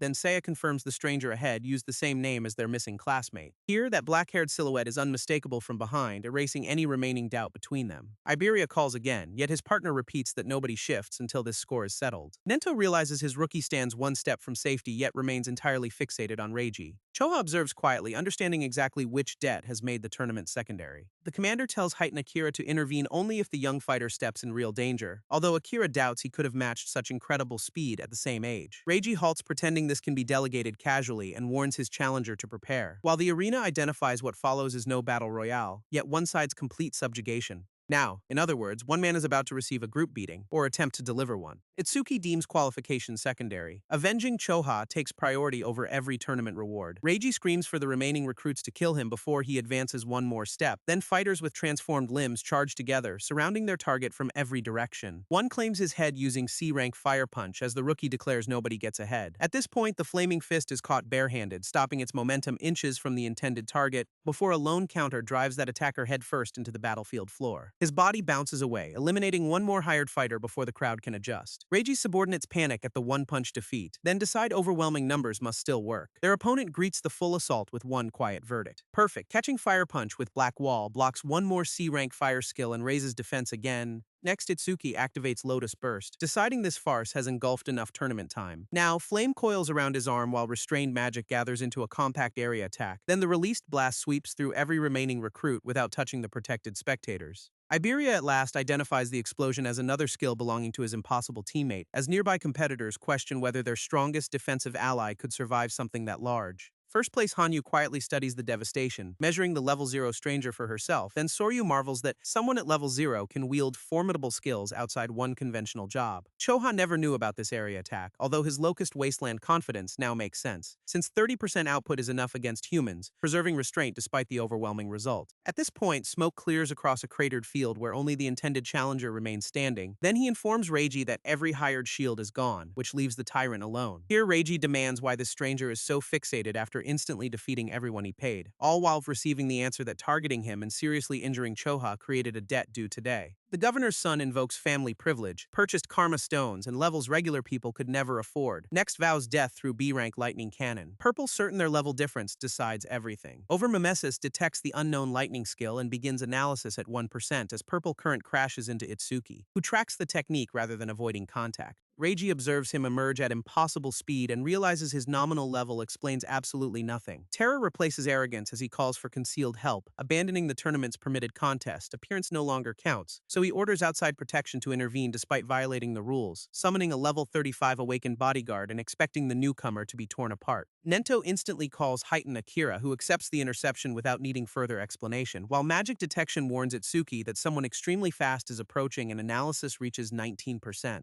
More than one illegal rescuer closes in, transforming Reiji's private panic into a coordinated extraction. Their advance abruptly halts under overwhelming force before any attacker can reach the duel. Then the rookie looks toward the disturbance, finding another fighter already handling it. Here Heighten tells him to continue, casually pinning the bodyguard so the rightful confrontation can proceed. At this point, Itsuki turns back and tells Reiji his lifeline has been disconnected, premium family service unavailable, as the cornered heir invokes his administrator father and savior brother as untouchable protection. The answer is one more crushing strike, carrying him across the ruined battlefield floor, since this whole punishment is the score owed for what happened to Choha. Watching from above, she asks why the fighter who defeated Reiji abruptly looks toward her, as analysis pauses at 99% so Itsuki can reset his condition during stage 2. With the debt collected and timing secured, he at last runs toward the internal area entrance, yet a recognizable voice cuts through the arena noise before he crosses the boundary. He turns and identifies Sayas waiting within, an unexpected reunion replacing combat focus. She urges him through the entrance rather than lingering outside after everything already endured. Next warns that standing in the cold rain and any longer will leave him sick. He steps in 7th, greeting the classmate he has not seen since the school invasion. Iberia instantly grabs his partner, loudly celebrating that he survived and remained safe, as Rikuru demands an explanation for why some stranger is crying all over Itsuki. Iberia presents himself as the new tournament partner, still clinging like reunion physics require it, thereby prompting Rikuru to accuse his old friend of betrayal for forming a duo without notice. The argument spirals into whether their partnership has a name, since seemingly that determines legitimacy. Then Iberia proudly confirms it does, while Itsuki quietly tries to prevent disclosure. At this point too late, the masterpiece is Double I, a name Iberia claims required tremendous effort, thereby leaving Rikuru howling with laughter and calling it painfully lame while its creator protests. Soryu states 500 arrivals. Everyone still outside is eliminated as Stage 2 approaches. The remaining contestants will fight disaster beasts across the trial grounds for 1 complete hour. Then Iberia reacts enthusiastically until realizing this phase may require everyone to fight alone. Heighten observes from the platform, openly anticipating what the rookie will reveal next, as the 7 earliest arrivals stand amid the qualified field and await final instructions. Colossal circular chambers open under them, each designed as an isolated combat ground. Then competitors move toward the ominous gates leading into Stage 2's separate arenas. Rikuru greets his old classmate properly, then confirms the impossible level still checks 0. He asks how strength grows without levels or stat increases, yet the teacher's secrecy order prevents answers. Here, Saya recalls that jobs normally unlock skills by leveling and tells Rikuru to stop pressing, while the reunion group joins Reiji and other qualifiers before the second stage begins. Now, Soryu asks whether everyone is ready, drawing attention back to the tournament. Rikuru identifies several legendary figures overhead, including Nento and the famously masked commander. At this point, the host explains that disaster beasts will appear, awarding kill points according to difficulty, starting from beginners 100 through normals 500, hards 1000, and nightmares 5000 points. Each victory awards a 1-minute break, although competitors may skip it to advance instantly. Level 13 Earth Elementalist Ogaku confidently asks for direct entry into Nightmare class combat, just before Itsuki raises a hand and says he also has one question. Spectators assume the carried level 0 entrant now dreads individual battle and wants to withdraw, yet Soryu invites the question, telling him there is no reason to hesitate. Now he simply asks whether Nightmare is the highest difficulty available in the trial grounds. Even Nento looks surprised, recognizing ambition concealed under that calm wording, as competitors laugh that someone unable to beat beginner class should forget Nightmare entirely. Now Soryu says difficulty theoretically has no upper limit, something proven only by defeating Nightmare class. Here Rikuru dismisses the idea, since even hard class is remarkable and Nightmare usually demands level 10. At this point, points carry into the main tournament, meaning today's score shapes future Salvation League admission. Saya realizes preliminary points matter beyond qualification, as Itsuki decides he must exploit that opportunity. Taewajin's 115,000-point record includes this stage, giving his challenger a clear target to eclipse. Every qualified competitor steps in an individual trial ground as the gates seal behind them, Then Stage 2 begins within arenas resembling regular stages but built for measured progression. 10 Level 1 Mad Dogs appear for beginner class, at last placing Disaster Beasts before the Avenger again. Black Wall activates, although such weak enemies cannot meaningfully raise stats and should be cleared swiftly. Now, Soryu asks whether Nento is monitoring his pupil, admitting he wanted to watch Hanyu instead.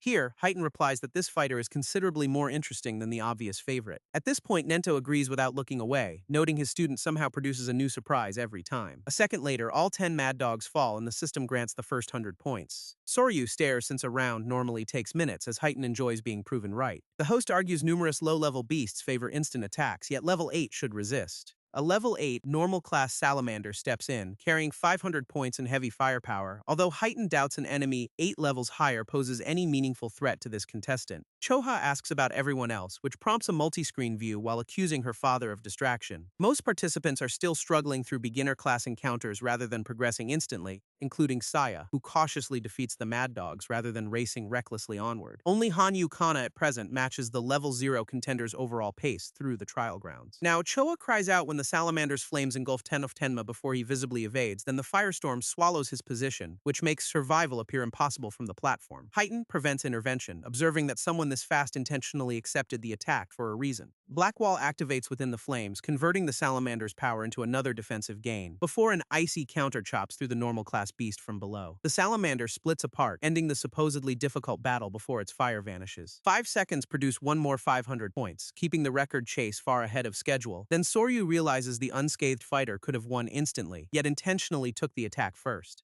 Blackwall converts that C-rank fire into one more 10% defense gain exactly as intended, all while bringing defense to 434 and total stats 395 before the next difficulty begins. Here he skips the remaining 58-second break, eager to test this improved defense against something stronger, as Heighten explains that rising difficulty measures combat judgment as much as raw strength. Now, a level 10 hard-class Aleki Rhino appears, worth 1,000 points and armed with an electrified horn, and whose combined physical lightning charge pierces anyone lacking sufficient defense through sheer concentrated force. At this point, even survivors with weak lightning resistance become paralyzed, unable to move after contact, therefore conventional strategy demands evasion until exhaustion exposes a safe opening. Soryu realizes the rookie intends something entirely different and starts objecting too late, since Itsuki coolly places himself directly before the immense horn rather than dodging. That weapon is perfect for testing the defense he intentionally cultivated through previous fire attacks. Then the Aleki Rhino lowers its head, electricity surging as its charge reaches full power. Horn meets body with a savage impact, launching the contestant across his isolated arena,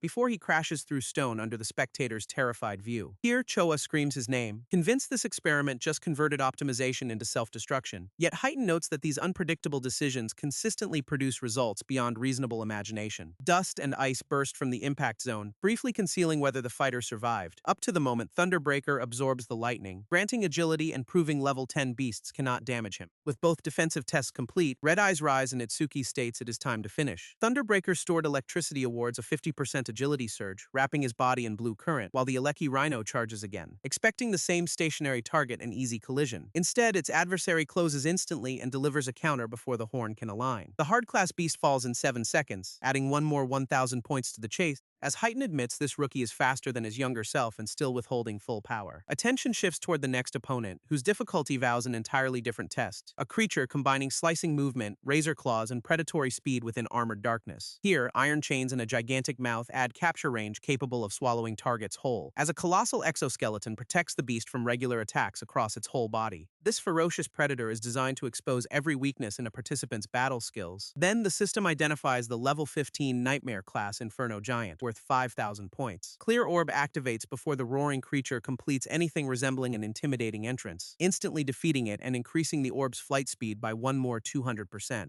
Every observer freezes, since Nightmare difficulty just received the speedrun treatment without permission, as Clear Orb reaches 9 meters per second and a 900% accumulated increase. 1 second earns 5,000 points, so he instantly asks for the next Nightmare phase. Elsewhere, contestants still battle individual beasts rather than skipping every available recovery period, with Saya firing C-rank water bullet to finish one more enemy safely. Now, Oe Gaku reaches 80% beginner progress and plans to advance after 2 more kills, as Hanyu completes normal class after recovering the magic engulfed in her previous fight. One more strong contestant clears Nightmare in 21 seconds, still far behind the new benchmark. The leading contestants recognize Itsuki as the faster challenger, each responding with competitive interest. He simply orders the trial ground onward, refusing even a second of the provided break, thereby leaving Soryu stunned that a level 15 Nightmare beast vanished through its armor instantly. Heighten raises the difficulty again, determined to learn exactly where this monstrous run at last halts. Here, Phase 2 produces two Inferno Giants for 10,000 points, disappointing anyone expecting a new species, while both armored predators emerge together and fill the chamber with synchronized roars. The newcomer decides to eliminate one during that theatrical opening when neither giant is moving, then launches Clear Orb straight through the first monster before combat properly begins. At this point, its death raises orb speed to 11 meters per second, now 1100% above baseline. Soryu sees one more effortless one-shot, yet Heighten insists the skill carries a fatal weakness, since overwhelming damage means little if a target can evade the projectile's limited flight speed. The surviving Inferno Giant at last halts roaring and explodes forward with unexpected agility, moving faster than any disaster beast Itsuki has personally faced so far. Its enormous body misleads observers into expecting slowness, exactly the racial advantage Heighten anticipated, as Clear Orb gathers again in the contestant's hand for another direct shot. The black shot launches, aiming along the giant's immediate path with lethal precision, yet this race lacks magic and compensates by enhancing attack, agility, and defense 25%. At this point, Inferno Giant 1008 therefore holds 320 attack, 300 agility, 320 defense, and 940 total stats. It dodges Clear Orb entirely, confirming the supposedly fatal attack can miss before impact, next exploits its roar as cover for a surprise rush, displaying unexpectedly strong combat judgment. Soryu concludes that without greater shot speed, the newcomer cannot advance any further,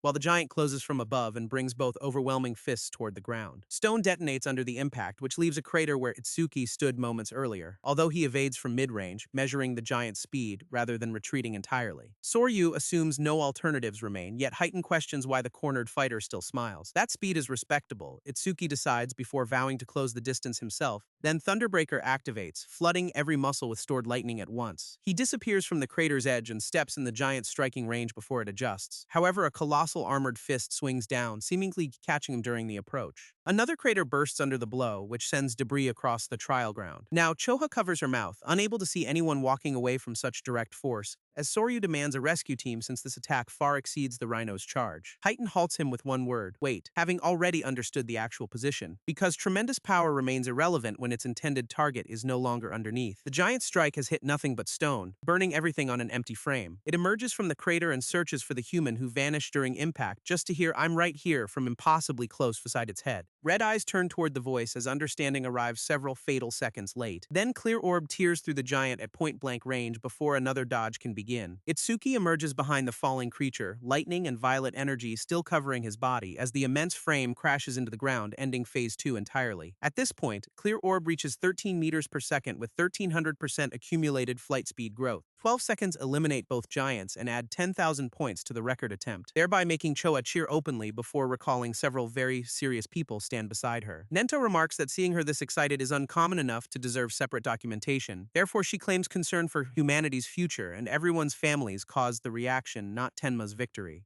Here, her father observes she has become remarkably talkative since they last met, receiving embarrassed silence. Heighten instead asks how he knew the newcomer would evade the giant's attack. Then Nento explains normal running speed differs sharply from movement after lightning fills his body. Thunderbreaker dramatically accelerates every motion, which makes the giant's supposedly fast attacks comparatively slow. Then, once activated, it removes any realistic chance that those fists can connect. Soryu argues 2 victories already guarantee first place despite several perilous moments, recommending withdrawal. Heighten knows the goal extends beyond winning. The newcomer intends to eclipse Taewajin's human record. Accordingly, Itsuki refuses to stop for even 1 second and asks for another phase. And this summons 3 level 15 Inferno Giants worth 15,000 points together. Clear Orb activates instantly and pierces the first giant before the formation spreads, as Heighten celebrates the expected continuation, declaring this relentless contestant his kind of fighter. Now, Soryu recalls that Heighten once pushed through these phases himself, explaining the enthusiastic approval, although even the strongest physique of that era reached only Phase 3 before stopping. Now, the remaining Inferno Giants charge the newcomer together, beginning the comparison in earnest. One fist drops, yet Itsuki slips under it before the armored knuckles close. Here, Thunderbreaker supplies the approach speed, carrying him behind the giant during its committed swing. Then Clear Orb removes the second enemy, reaching 17 meters per second after another increase. Now, only the third Inferno Giant remains, already tracking the human who dismantled its partners. Just before it launches a ferocious rush, red eyes and claws aim directly at him. The surviving giant unseals its armored jaws, preparing to tear through anything caught nearby, as Itsuki gathers every remaining drop of magic rather than evading. Lotus Burst activates at full output, vowing to rip the Nightmare Beast apart entirely. A colossal explosion engulfs the monster and the whole combat zone around it, killing the third giant while raising every skill's range by one more 1%. Here, Phase 3 ends in 13 seconds, awarding 15,000 points for all three enemies.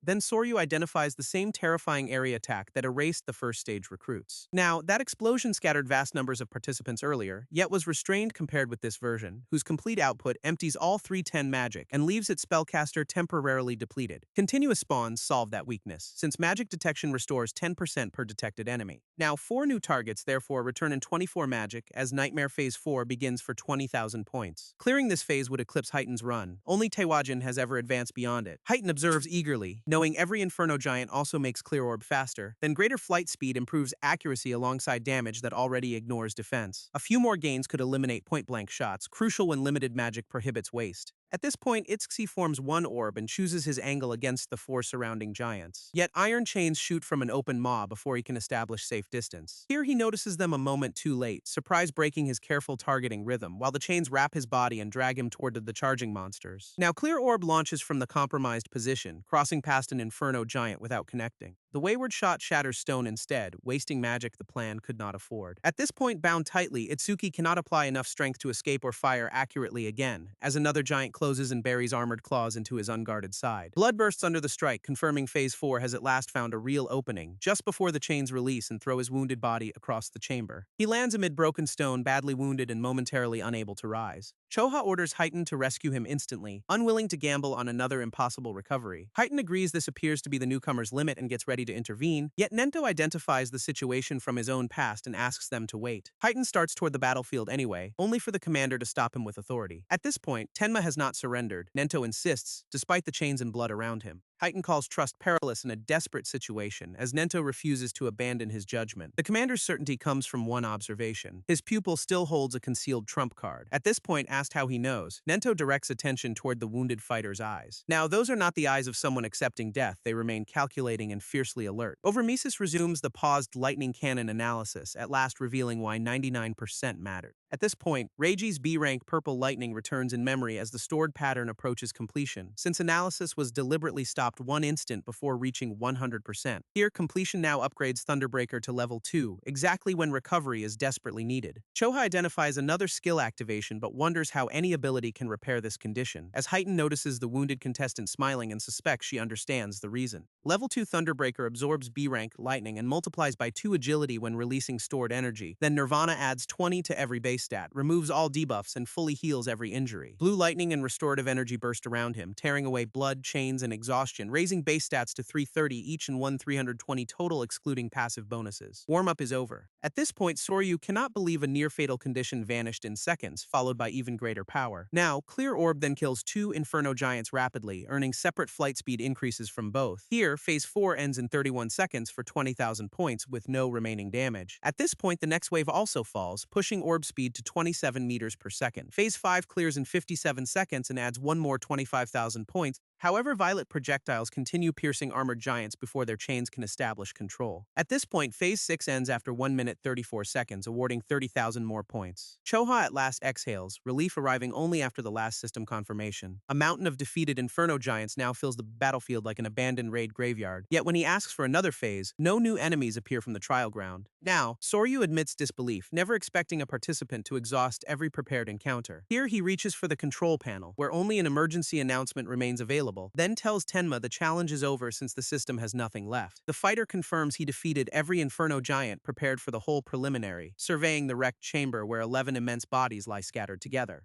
He protests that Soryu promised no upper difficulty limit, seemingly ready to file a boss shortage complaint, then asks for his final score, hoping that exhausting the ceiling at least erased Taiwajin's lead. One more goal succeeded. 11 kills raise Clear Orb to 38 meters per second. That projectile now travels faster than an average car, transforming accuracy at regular combat ranges. Now, residual lightning surrounds Itsuki while the completed challenge processes its remaining rewards. Then satisfaction replaces disappointment as another valuable consequence becomes apparent. He had hoped for one more enemy, yet the total haul offers consolation. Since experience, he cannot absorb converts directly into Karma Stones rather than disappearing. A colossal crystal forms from every defeated beast's unusable experience within the trial ground. At this point, observers realize a teammate entering stages with him could receive experience he cannot absorb, although the sight of him crushing nightmares remains unsettlingly beyond normal human comparison. With every objective completed, he heads toward the exit and at last accepts some rest. The sealed door opens, releasing the first contestant who emptied his whole trial ground. Then officials announce that he has left the second stage arena successfully. Tenma holds first place with 106,600 points after only 3 minutes 55 seconds. At this point, Heighten praises his pure potential and offers to arrange personal training worthy of it. Yet the rookie politely refuses since he already has a teacher, baffling the enthusiastic veteran. Here, Heighten keeps pushing until Nento warns that relentless recruiting will make the student dislike him. At this point, he explains that he only judged the fighter who stopped Kinoshida's rule-breaking subordinates. Next learns this prodigy is Nento's disciple, which makes intervention an obvious obligation. The realization also explains why the enigmatic level 0 carries techniques and confidence beyond convention. Then Heighten accepts the connection, at last abandoning his surprise training campaign. Now, an absurdly overqualified youngster appearing from nowhere makes sense once tied to Izumi Nento. Choha checks for injuries and offers healing, although Heighten insists the challenge barely touched him. Itsuki states no wounds but considerable fatigue, choosing a short rest before anything else. Nento says such results fit his disciple, recalling Teiwajin also drained every prepared second stage beast. Back then, Phase 4 was the maximum. Organizers expanded to 6, yet still misjudged this successor. At this point, they return to watching, since every other participant has only begun their much longer challenge. Rikuru reaches 100% hard progress but halts after 600 points, arms entirely drained. Saya also clears hard class, almost emptying her magic while suffocating a beast within heavy water. At this point, her run ends after 19 minutes 1 second with 600 points, matching Rikuru's difficulty ceiling. Failed or badly wounded contestants normally remain within until the stage ends, unlike Tenma's special exit. Elsewhere, another competitor at last reaches Nightmare class and draws the platform's attention, carrying an uncommon karma tool that could plausibly defeat at least one Inferno Giant. Now, Akagami Cheon advances with her armored Shikigami Michan, an achievement impressive even here. Here, Cheon orders Michan into complete form, transforming the armored summon into a towering beast, which meets the Inferno Giant head-on rather than relying on ranged support. Colossal Fists collide, confirming this Shikigami possesses strength comparable to Nightmare-class physical power. Then Choha explains summons have countless forms and enigmatic abilities, unlike her unchanging Tamachu. At this point, seeing their power, Itsuki decides Death should stop sitting unused and begin receiving every future drop. With Saya and Rikuru already recovered, however, his own drained body at last demands recovery. Before resting, he notices something unexpected appearing within Iberia's arena, where red armor abruptly surrounds his partner, which prompts questions about the dramatic transformation. Now, Iberia identifies Dragon Gear, the strongest epic karma tool his father ever forged for him. It awards 100 attack and agility, then adds 20 more to both for every equipped minute. The sentient armor chooses its master, demanding tremendous effort before accepting Iberia's hands, yet wearing it beyond 15 minutes triggers a severe penalty, imposing a hard battle deadline. 6 minutes at present provide 120 extra attack and agility, enough to contest the giant. Iberia charges under the armor's accumulating power, believing Tenma's announced clear was already Nightmare class. He and the transformed Michan fight under double I, determined to protect the team's name. Itsuki admits Dragon Gear looks good on him, an uncommon compliment delivered with zero ceremony. Stage 2 at last ends after every remaining competitor completes, fails, or exhausts their challenge. Only 10-point leaders reach the main event, as the top 2 earn additional special rewards. Hiru assumes nobody except Hanyu could outscore him, already mentally claiming those prizes. At this point, Soryu begins announcing the 10 qualifiers and their exact preliminary standings, headed by Tenma's 160,600, then Hanyu's 16,600, and Iberia at 60,600 each. Spectators cannot process a 6-figure result when each Inferno Giant normally awards only 5,000. Then third place Ui demands an explanation for who Tenma Itsuki is, having never heard the name. Hanyu responds differently, resolving to cross swords with the enigmatic runaway leader. Saya sees the immense gap and wonders whether a combat path ever suited her. Across all continents, Tenma holds first place nationally by 65,000 points over second place, thereby leaving the masked commander privately pleased that humanity's newest dawn burns increasingly bright. Iberia lies drained after Dragon Gear. Unsurprised, his partner claimed the top position. He also avoided embarrassing double I, clearing Nightmare and proving the questionable name survived qualification. Itsuki praises the result honestly, admitting the level 7 teammate surpassed his expectations.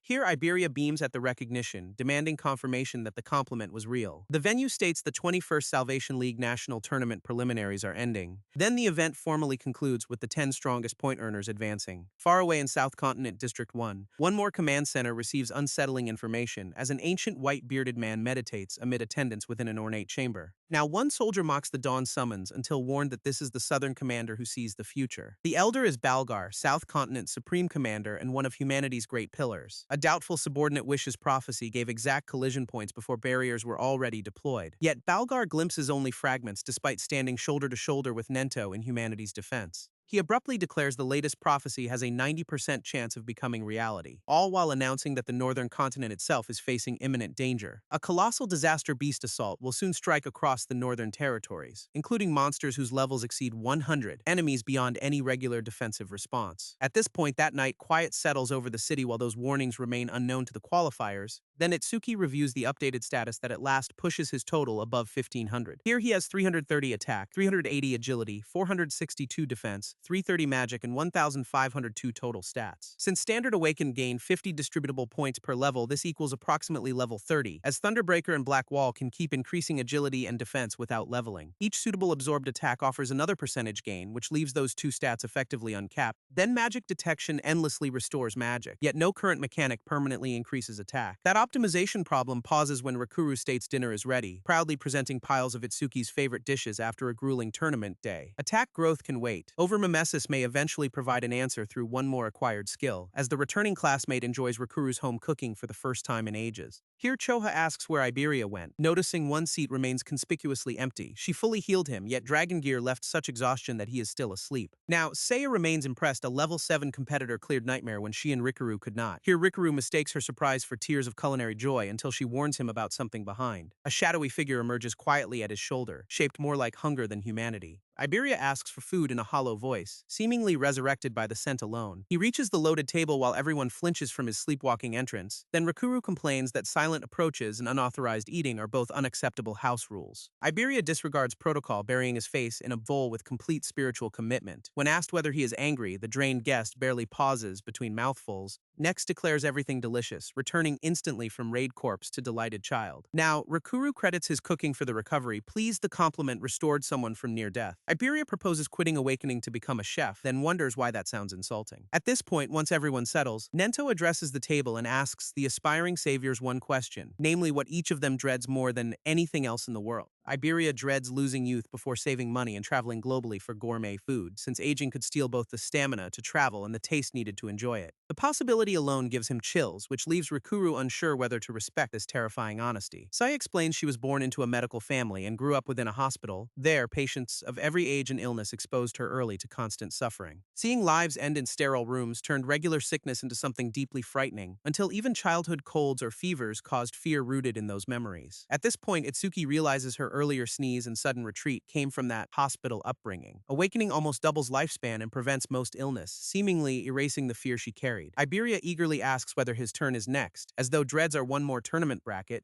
admitting he previously feared failing the preliminaries, although that danger is past. Now he dreads becoming unable to keep fighting alongside Itsuki as their enemies grow stronger. Here he turns the question toward his partner, asking what frightens someone who appears unshakable. At this point, everyone listens, unable to imagine any fear behind that calm and overwhelmed strength. Now, Itsuki remembers losing his parents and not knowing how or why he should continue living. Helplessness, sadness, anger, and hunger engulfed him until nothing else remained. Next, Saya and Rakuru found him alone, urging him to look at the beautiful sky. They provided medicine, hospital care, and delicious food until pressing worries loosened their grip. Then the warmth of those two friends pulled him from that isolated negative world. Later, he met Choa and Iberia, forming more bonds beyond the classmates who rescued him. Now, those people became companions, or, correcting the insufficient word, something considerably closer. Here, they became a growing family around someone who once believed his own was permanently gone. At this point, their security makes him wish this peaceful moment could continue forever, exposing that his deepest fear was never battle, yet having to live alone again. Choha senses the calm atmosphere around him, entirely unlike the earlier unsettling hostility. Nento mistakes the admission as eternal devotion, earning a startled correction from his student. The commander asks since saviors face true danger, where regretting the chosen path becomes unforgivable. Here he teaches that every savior's goal is a death without regret, not survival without purpose. Dinner resumes, and Saya and Rakuru get ready to return to North District 1 tomorrow. Rakuru vows more home cooking and a reunion at the national tournament before departing, thereby leaving Iberia curious about when those two became so close to his partner. At this point, the departing group remembers unfinished questions can wait until the main tournament reunion. Yet Itsuki notices Choha running toward them with urgency written across her face. She barely halts before being asked what could demand such a desperate rush, then states highly classified intelligence newly delivered from the southern continent. Its access level normally restricts information to level 50 saviors and continental commanders. However, Nento trusts both students, allowing Choha to share the warning instantly. Balgar forecasts a colossal disaster beast assault somewhere across the north within 3 days. The Elder is the 5 continents' most renowned prophet, which makes dismissal dangerously irresponsible. Then Nento suspects the monsters intend to target him as northern continent commander. At this point, remaining visible would therefore make him excellent bait for the force directing the attack, as Itsuki offers to stay and fight, despite combat not being his assigned specialty. Here, Nento already has battlefield plans and gives his student a different, equally vital responsibility. Guard crafter King Aiden alongside Iberia, supported by extra awakened dispatched from headquarters. Iberia suspects this divides forces simply to protect his father and keep him away from battle, before Choha states 3 more asks for that will shape the continent's response. Authorities must warn awakened, evacuate inhabitants, reinforce collision zones, and minimize civilian casualties. Now her preparations are already complete, with Heighten expected soon, so Nento dismisses everyone to rest. Choha's knowing look proposes the commander understood motives nobody voiced aloud. Then she vows to erase the small fry herself before drawing out the enemy leader. Now Nento has indeed seen through everything, exactly as his daughter expected. A level 100 threat could force Tenma to expose every concealed ability, so keeping him away protects secrets. There is one more purpose. His overwhelming toolkit still lacks permanent attack growth. Now Aiden may possess an artifact that fills that missing quadrant and completes the otherwise balanced fighter. Here at 8 that evening, Blackstone monuments begin falling like rain across northern districts, as Double I still has roughly 100 kilometers before reaching Aiden's remote home. Now, with an assault expected any time, both increase their pace rather than risk arriving after disaster. Iberia abruptly points upward and tells his partner to look at the darkening sky, where a black monument drops directly toward the populated route ahead. The attack has begun early, and the monument crashes into the city under them. A devastating impact tears through buildings, roads, and evacuation routes in one savage eruption, all while catching civilians mid-evacuation because official warnings had only just begun spreading. Now, the prophecy arrived too early. Stone monuments and disaster beasts now strike before defenses assemble. Here, Itsuki cannot abandon nearby citizens, yet diverting from Aiden could compromise their assigned mission, as Iberia's relentless travel reveals how deeply he fears something happening to his father. Next, a level 21 flame golem appears, with no high-level awakened present to stop it. The partners decide to face this beast together before continuing toward Aiden's home. At this point, its burning body lands amid defenders already struggling to hold evacuation lines. Then the level 21 golem advances as fire pours through every rocky joint.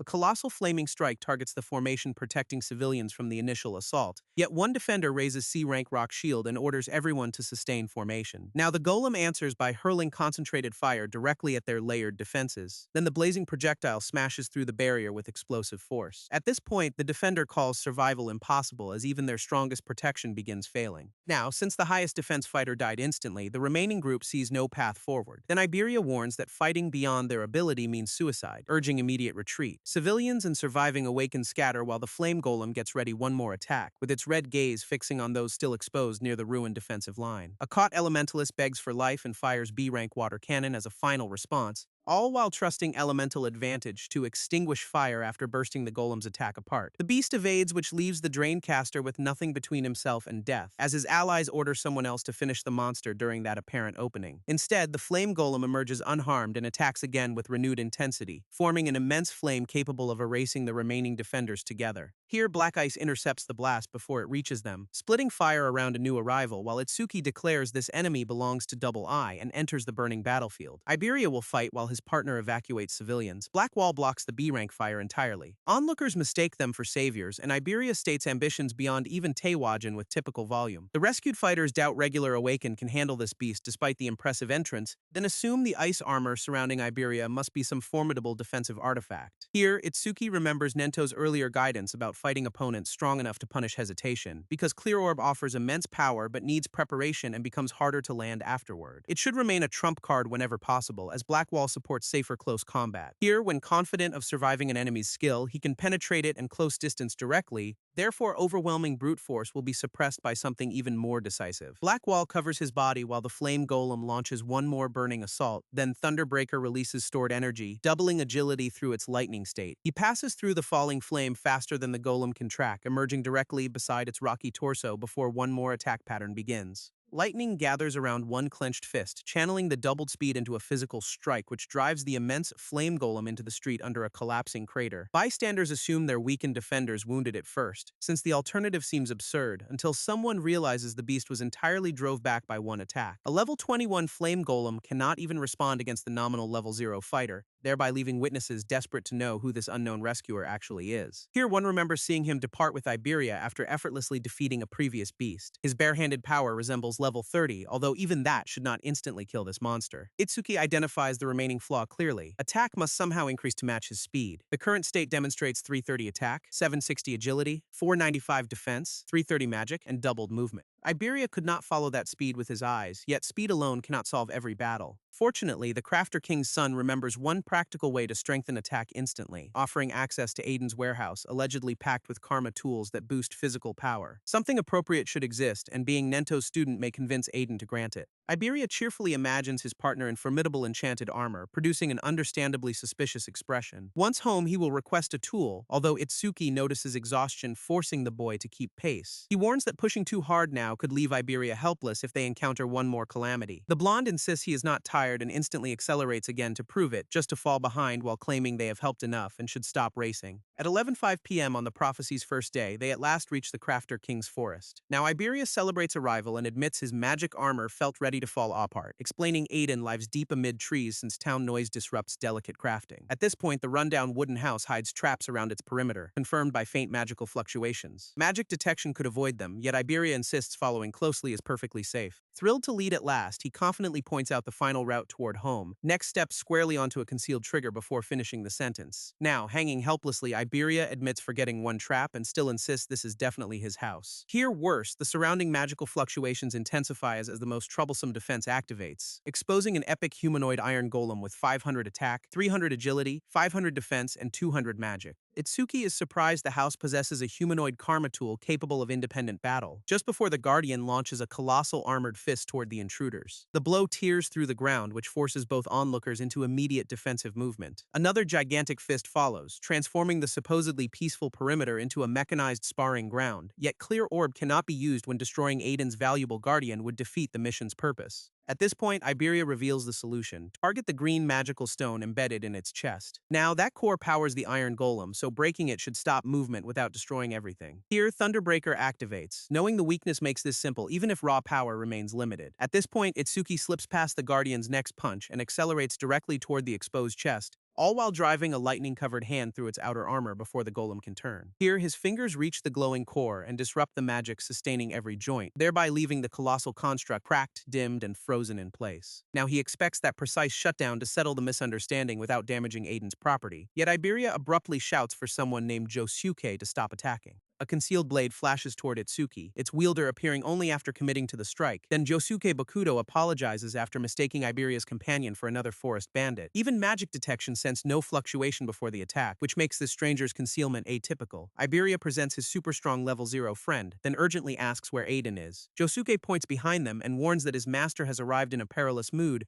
exposing the Crafter King approaching with the expression of a final boss denied morning coffee. Iberia instantly states he passed the preliminaries and even reached Nightmare class, proudly mentioning his regional 4th place rank and right to choose a promised karma tool. Aiden responds with one quick smack to his son's head, postponing all celebration. The confused qualifier demands an explanation for why success seemingly earned physical correction, then learns Dragon Gear was only borrowed as prolonged unauthorized use risks irreversible consequences. Livid, Iberia runs away and swears never to touch his father's tools again. At this point, Aiden turns toward the visitor and asks whether he is Izumi Nento's second student. Now, Itsuki confirms, explaining Nento sent him to guard Aiden because of the large-scale attack prophecy. The Crafter King wonders why the demanding Nento accepted someone so regular-looking, then notices level 0. He asks whether that level is permanently fixed, abruptly far more interested than before. Now, the status confirms level 0 and order breaker while keeping gifts, skills, and stats private. Aiden briefly suspects a karma tool conceals the status, yet receives a straightforward denial. That atypical condition explains why Nento specifically requested a certain artifact as compensation. Itsuki refuses payment since his assignment is protection, not another bargain between old rivals. Aiden reveals Nento provided him authority to test a disciple in exchange for granting this item. At this point, the crafter accepts anyway, curious curious why Nento chose someone seemingly defined by failure. Now, originally, Critical Crystal was a masterpiece designed to draw attack power toward its absolute limit, yet a sudden crack altered the finished artifact before it could be used. Its rank became unknown. Critical hits multiply attack tenfold as a bizarre broken effect appeared. Defeating an enemy with higher attack raises critical chance 1%, yet leveling resets everything. That makes the crystal useless to normal awakened and almost perfect for someone unable to level. At this point, Aiden does not know how this fighter grows stronger, yet their compatibility is undeniable. Now, enough victories over stronger disaster beasts could eventually raise critical chance to 100%, transforming every future attack into a tenfold strike once the long progression is complete. The condition is harsh, yet Itsuki postpones strategy until after surviving the current raid. Now, Broken Critical Crystal equips successfully at 0% critical chance and never resets for him. Aiden confirms proper compatibility, as Itsuki thanks him for solving the attack growth problem. At this point, the crafter dismisses gratitude. Making tools and fighting beasts serve the same human survival. Without warning, a vast green barrier emerges around the forest and seals the house within, followed by a collision that shakes trees, traps, and everyone standing near the perimeter. At this point, the blast throws Aiden's party backward before they can establish a defensive formation. Then Iberia demands an explanation as the dome completes, locking above them. A new monument barrier surrounds the remote home, confirming the attack found their location. Aiden notes only Continental commanders knew where he lived, which makes coincidence extremely unlikely as Josuke warns Calamity Spirit beasts have already entered and are approaching fast. Here, Itsuki senses something closing at incredible speed, sharper than the earlier forest traps. Next detects 6 separate units converging through the trees. Now, a level 14 one-horned demon tribe beast breaks from cover and charges first, all while placing itself directly between the protected civilians and the barrier's strongest defender. At this point, Black Ice Wall activates as the demon launches a violet, piercing attack. Then the generated armor absorbs the initial strike without letting it reach anyone behind. Josuke knows Lotus Burst could erase several level 14 enemies, yet the group would share its shockwave. With Aiden and Iberia incapable of surviving that blast, wide area damage is unusable here, all while confirming the level 0 fighter was never built for effortless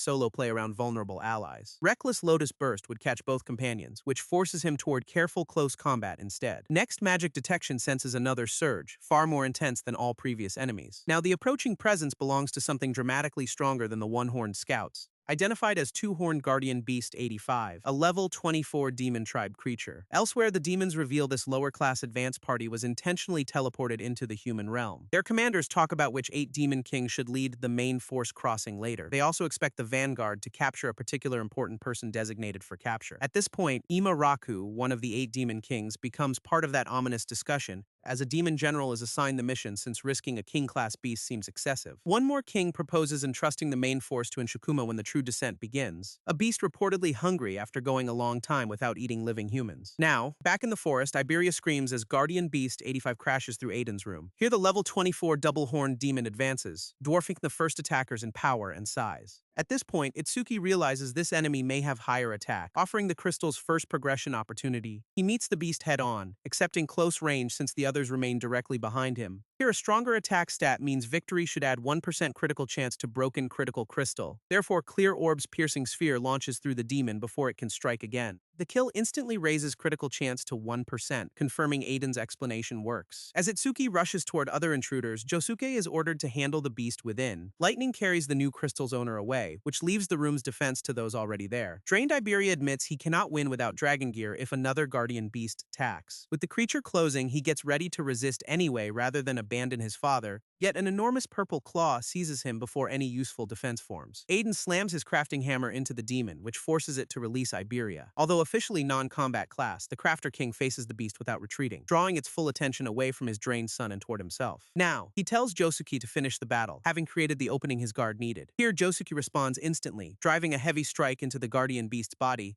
as Black Ice Wall had already protected Aiden from the monster's desperate counterattack. The coordinated blows at last drop the level 24 demon within the damaged workshop. Josuke expresses regret for arriving late after taking time to eliminate the external lookouts. He senses no remaining fluctuations outside and considers the level 0 fighter erased every attacker. Now, Iberia stares at the surrounding bodies, amazed Josuke handled so many alone. Here, Aiden warns the barrier will spawn beasts indefinitely, with each wave growing stronger over time. Itsuki intends to destroy its origin while eliminating as many enemies as possible along the route, then assigns Josuke to remain behind protecting Aiden and Iberia if anything slips through. Here, the Guardian sees no fear in his eyes, only an unmistakable thirst for battle. Therefore, Aiden agrees to leave destruction of the green barrier entirely to Tenma. Josuke warns its inner beasts should exceed level 25, yet receives unwavering certainty. Here, Itsuki races into the barrier alone, lightning carving a bright line through the dark forest, privately delighted that he can at last fight without holding back for nearby allies. Now, back at the house, Aiden tells Iberia to forget following and remain with him. When challenged, the crafter calls their partnership pathetic since both fighters inhabit entirely different worlds. At this point, Iberia argues teams exist to support each other and cover individual weaknesses, regardless of power gaps. Now, Aiden answers brutally. Right now, his son contributes nothing and functions only as dead weight. Here, continuing this way could eventually get Tenma killed while protecting a teammate unable to keep pace. At this point, the problem is not uniquely Iberia. Nobody from their generation can share Tenma's battlefield. Aiden asks whether his son ever noticed those eyes each time the level 0 fighter faces disaster beasts, with eyes drowning in hatred as 5 new enemies emerge and magic detection restores his mana fully. At this point, the incoming pack surrounds Itsuki, each beast strong enough to raise the new artifact. He orders them aside, refusing to let their numbers delay his path toward the barrier origin. Lotus Blast bursts amid the formation, eliminating every target in one compact explosion. At this point, 5 kills add 5% range and raise broken critical crystal from 1 to 2%. The double-horned enemies required significant magic, yet none will be allowed toward Aiden's group. Smoke emerges above the forest, announcing another wave's destruction to everyone near the house. Josuke identifies the explosion as Tenma's skill and realizes he faced beasts deeper within. Now, he wonders whether the inability to level could be a gift debuff compensating for such power. The green barrier itself seems different, and its inhabitants vastly surpass previous monsters. Worse, the structure disrupts magic detection, hiding their exact number and strength. Now, barrier colors mark danger. Gray covers levels 125, green 2650, blue 5175, purple 76-100, red 101+. Since green barrier enemies drop immense experience, Itsuki decides to share it with death. At this point, Shikigami Eater summons the Black Deathhound beside him for its first real assignment, demonstrating level 16, 250 attack and agility, 150 defense and magic, plus tracking and rapid respawn. The Hound may take experience drops later, yet for now it must protect rather than hunt allies. At this point, its owner gives one strict order: never lay a paw on anyone he identifies as a friend. Every disaster beast within the barrier, however, is freely designated as prey. At 11:30 p.m., the awakened guards dispatched to protect Aiden at last arrive. At this point, their leader is level 63 Wind Elementalist Kei Chirijima, a first-class savior. 5 third-class and 3 second-class saviors accompany him, although Heighten remains absent. Heighten reported traveling 6 hours earlier, yet later calls went unanswered at 1 and 3 hours. Kei assumes Northern Monument Chaos delayed him, since regular beasts cannot threaten a special-class pillar. Now, Aiden orders continued contact attempts, knowing only special-class strength can face the worst spawns. Kei questions this reverence, insisting special-class fighters like Teiwajin and Heighten remain simply human. At this point, he believes the gap from first class is modest, and any beast they defeat should be manageable. Aiden respects confidence but identifies someone speaking without experience against truly overwhelming enemies, exactly since Kei has never confronted a disaster beast formidable enough to erase that confidence. A beast abruptly approaches, interrupting the argument with immediate proof from the barrier. Kei greets the chance, eager to demonstrate a first-class savior can match special-class results, then vows his squad will finish every monster before any reaches the protected crafter. At this point, he intends to prove rank 1 remains capable even beside humanity's rarest champions,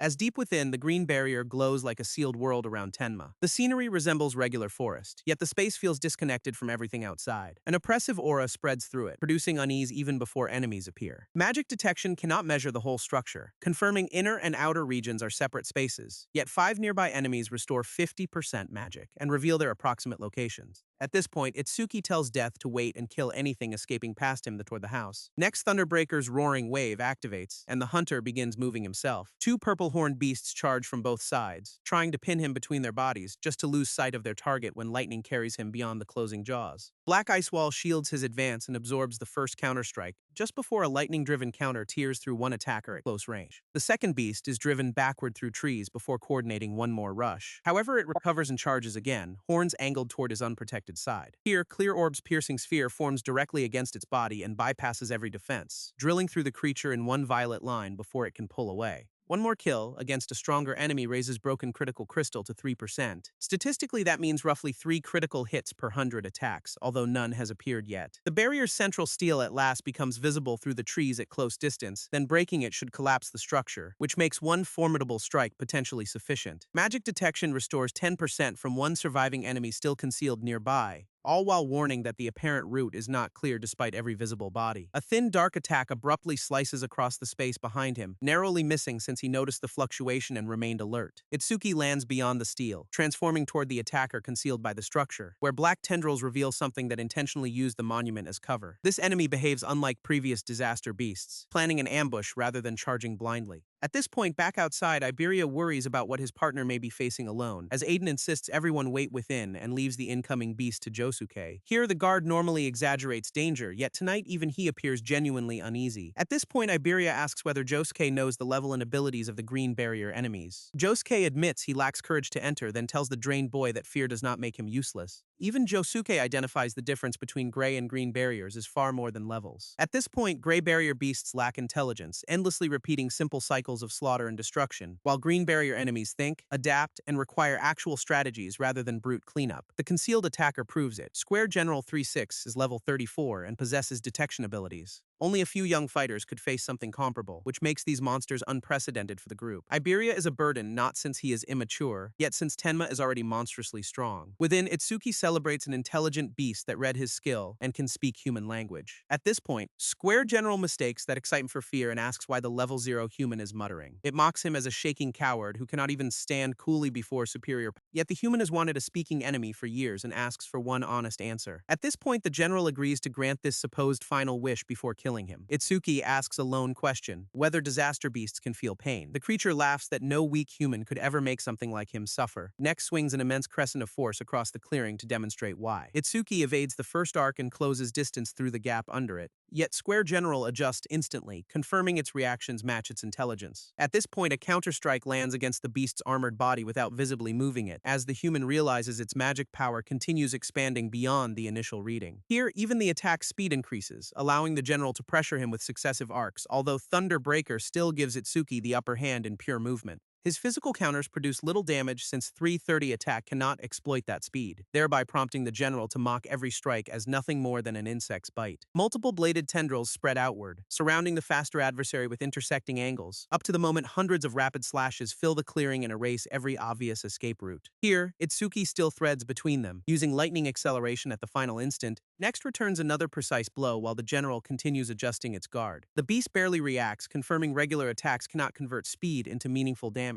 Here, it invites him to do his worst. Certain level 0 has already revealed everything. However, those electrical antennae are body parts, not skills, so Overmimesis cannot analyze them, thereby leaving him without the usual shortcut while the general keeps reading his accelerated movement. After almost 20 failed strikes, Itsuki realizes speed alone is simply extending the stalemate. Then with magic reduced to 97, his most reliable options are rapidly disappearing. Stamina is draining too, which forces him to channel every remaining advantage into physical offense, transforming the battle into brutal gacha. Keep punching until one red flash ends everything. Broken critical crystal still offers only 3%, yet one tenfold strike would decide this. Therefore, he doubles down on relentless attacks while the general confidently absorbs every attempt. Its bladed appendages hammer the ground, answering persistence with another savage counteroffensive. However, Itsuki slips through the converging impacts and continues striking at point-blank range. Now, the general calls this desperate all-out effort foolish, certain its defenses will outlast him, next taunts him for failing to inflict the pain he promised only moments earlier. At this point, even so, it grudgingly admits level 0 possess surprisingly impressive defensive endurance, until RNG at last blinks and the crystal guarantees his next attack will critically strike. Here, that promised hit lands with tenfold power, bursting through the general's hardened body, while the delayed force tears onward before the creature can understand what changed. Now, Square General 336 crashes apart, its confidence erased by one perfectly timed red blow. Here, the dying beast cannot comprehend how such terrifying power appeared without warning, as Itsuki feels unknown emotions surging up alongside strength beyond his own expectations. Now, concentration, pleasure, and satisfaction merge into a battle high he has never experienced. Blood still pours from his abdomen, yet even that wound briefly produces no pain, thereby leaving him exhilarated enough to declare the sensation incredible rather than frightening. He asks whether the general at last understands pain, shattering its contempt for weak humanity, next reaches toward its head while the alarmed creature demands his intentions. senses. Previous beasts possessed no intelligence and could not even scream properly when he killed them, yet an intelligent enemy's agonized voice sounds, in his darkest moment, almost musical. The general realizes the supposed human feels more demonic than anything within the barrier, before Itsuki completes it and raises broken critical crystals chance from 3 to 4%. Now once danger passes, searing wounds replace that intoxicating feeling and relief restores his senses, as the transparent barrier confirms no disaster beasts remain alive within its boundaries. At this point, only the stone steel remains, meaning one final destruction should collapse the enclosure. Then a single punch proves the monument far more fragile than he expected. Before returning to Iberia, however, he decides to review one important companion, all while calling death back from its hunt once the barrier's spawning cycle has ended. He asks the hound to show its face, expecting the recognizable level 16 form, only to discover its whole body has grown substantially larger during the battle. Size is not the only change, since the hound accumulated far more experience,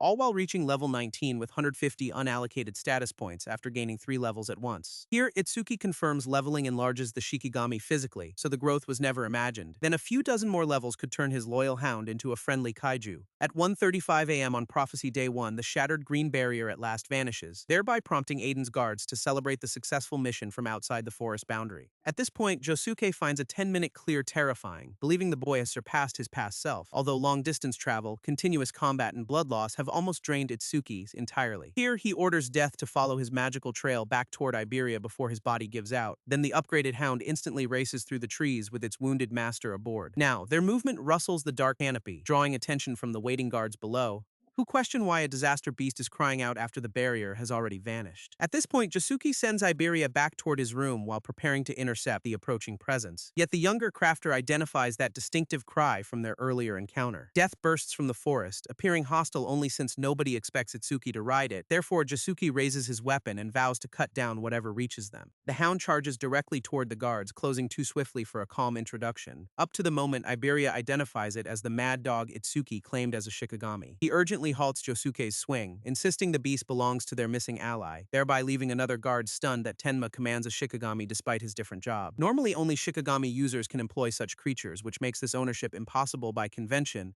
However, his frozen level, abnormal power, and cross-job skills already make convention look optional. Now, Iberia then notices the rider covered in blood and rushes forward in panic, as the barely conscious fighter asks only to rest for a little while. At this point, believing the worst, Iberia breaks down and desperately asks what he should do, yet Josuke coolly explains that Itsuki remains alive, so tears can wait. Here, hope returns instantly as the frightened teammate asks whether he truly survived. Then proper breathing confirms that the injuries, although serious, have not become fatal. Now, Josuke demands immediate treatment, trusting Iberia's Kodama bandages to stabilize every wound. Later, Iberia admits his battle strength may never catch up, however long he trains, yet being a wind elementalist gives him valuable support options alongside direct attacks. Now, his rank 2 heal focus gift halves wind damage and accelerates wind-based healing by 50%, a talent he once hated, yet now vows to use repeatedly for double I. At this point, he activates the C-rank skill Heal Wind, surrounding the bed with restorative green currents, then quietly asks Itsuki to recover soon for the sake of their partnership. The unconscious patient at last stirs under the treatment, as Iberia anxiously calls his name.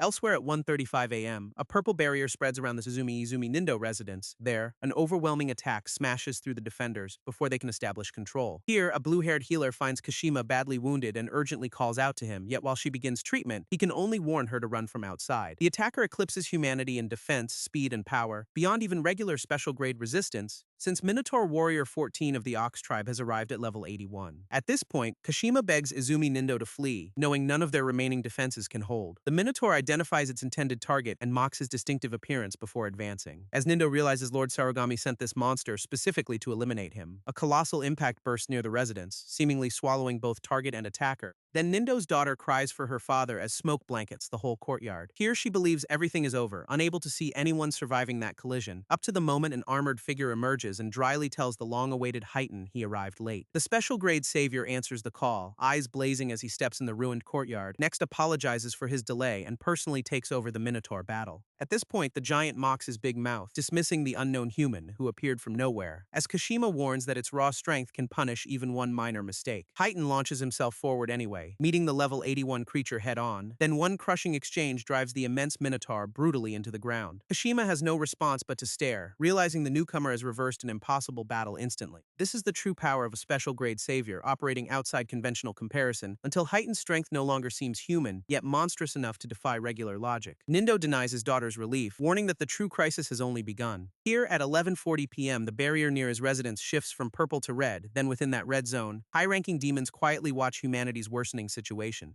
Level 37 Red Flame Demon King eagerly awaits the sight of Lord Surigami torment the humans, as Level 49 White Oni asks whether his companion matches that enthusiasm. Their orders prohibit distractions, capture one specific person, or face consequences for failure. Now, Level 87 Demon General Grudge King of Frostbite questions why they entered Surigami's barrier, yet the 8 Demon King's assault deliberately keeps humanity's strongest defenders occupied elsewhere. They can pursue the destination they truly seek while Surigami monopolizes every savior's attention, directed by Lord Linga through an evil eye secretly embedded within the human world. Their target can sense that eye's coordinates and every trace of energy it observes. Then right now, the concealed observer occupies the very same location as their quarry. Now, at 11:35 p.m. on Prophecy Day 1, Itsuki dreams of childhood with his mother, excitedly telling her he found a disaster beast able to feel pain like humans. Young Itsuki celebrates crushing it personally, believing his family's revenge has at last begun. However, his mother denies instantly the path forming behind that triumphant smile. She asks whether revenge truly counts more than eradicating every remaining disaster beast, explaining power should protect precious people rather than simply fueling vengeance. The child refuses to accept that answer, still caught within new grief, vowing he can never forgive the creatures that killed both her and his father. Hatred overtakes him as he vows to hunt every single one of them, as his mother's expression carries the sorrow he remains not yet old enough to understand. She at last states that her time has come and walks toward the light, thereby prompting Itsuki to chase her since too many unspoken words still remain. Now, her final warning asks him not to let hatred consume the person he becomes, yet she vanishes beyond reach while her horrified son calls after her in desperation. Their fingertips almost meet across the widening light, which makes separation feel cruelly close, until her hand disappears entirely and leaves him reaching into empty space. The dream dims around the grieving child as another presence begins approaching, all while mocking tears for the dead as predictable weakness from a lesser life form. Itsuki turns toward Red Eyes and identifies the nightmare's true intruder, namely, the Demon of Ruin, who sneers that affection has reduced him to childhood helplessness. The monster ridicules his behavior before that woman, at last snapping him back into rage, then he charges through the vision, screaming that he will kill this enemy. Linga vows there is no need to rush, since despair will return very soon, thereby leaving behind a vision of absolute ruin as Itsuki's attack tears through nothing. He swears to kill Linga, and the nightmare fractures around that livid vow, jolting him awake, soaked in sweat, with the intruder's words still brutally vivid. The bedroom proves it was only a dream, although his body reacts other, since an uninjured eye aches brutally enough to make him clutch his face. Here, that unexplained pain deepens his suspicion that the encounter carried something real, as fully healed wounds confirm Iberia combined wood spirit bandages with restorative magic. Now his teammate now sleeps beside the bed after tending him without any rest. Therefore, Itsuki quietly tries preventing death from barking and ruining that hard-earned sleep. At this point, the loyal hound responds with exactly the loud announcement he hoped to avoid, earning one drained curse as subtlety exits the room before anyone else. Iberia awakens swinging, convinced a disaster beast has reached his wounded partner, although the resulting breeze could barely inconvenience a monster, let alone repel one. Now, relief replaces panic when he realizes Itsuki is conscious and sitting upright. Next, his habit of excited hugging returns at full strength before questions begin. At this point, he learns 3 hours passed, placing them around 3 a.m. on Prophecy Day 2, as Aiden and Josuke remain safe and no new beasts have appeared since. Still, Linga's warning felt too real, suggesting the enemy is planning one more move. Then at 3 a.m., Itsuki officially wakes from his short coma, guard restored. Now, Iberia celebrates his apparent recovery, seeing strength return despite those severe injuries, just before Itsuki leaves to ask Josuke whether the expected reinforcements ever arrive. Along the route, Iberia asks whether the Shikigami's name is simply Death Hound, offering his legendary naming services before recalling Itsuki is not technically a Shikigami user. One glance back at Double Eye revokes those naming rights before one more branding incident. Josuke confirms bandages alone could not heal him that swiftly, crediting Iberia's real ability, and this includes offensive wind skills, although their damage remains almost comically small. Here, Itsuki asks whether any other awakened arrived during his unconscious 3-hour recovery. Then Josuke's cautious response makes the missing help instantly sound suspicious. Now, local reinforcements should have arrived, although reaching this deep forest requires Iberia's guidance, all while giving Josuke a logical explanation but failing to erase the growing unease. Itsuki senses something evil drawing closer, transforming that concern into an immediate warning.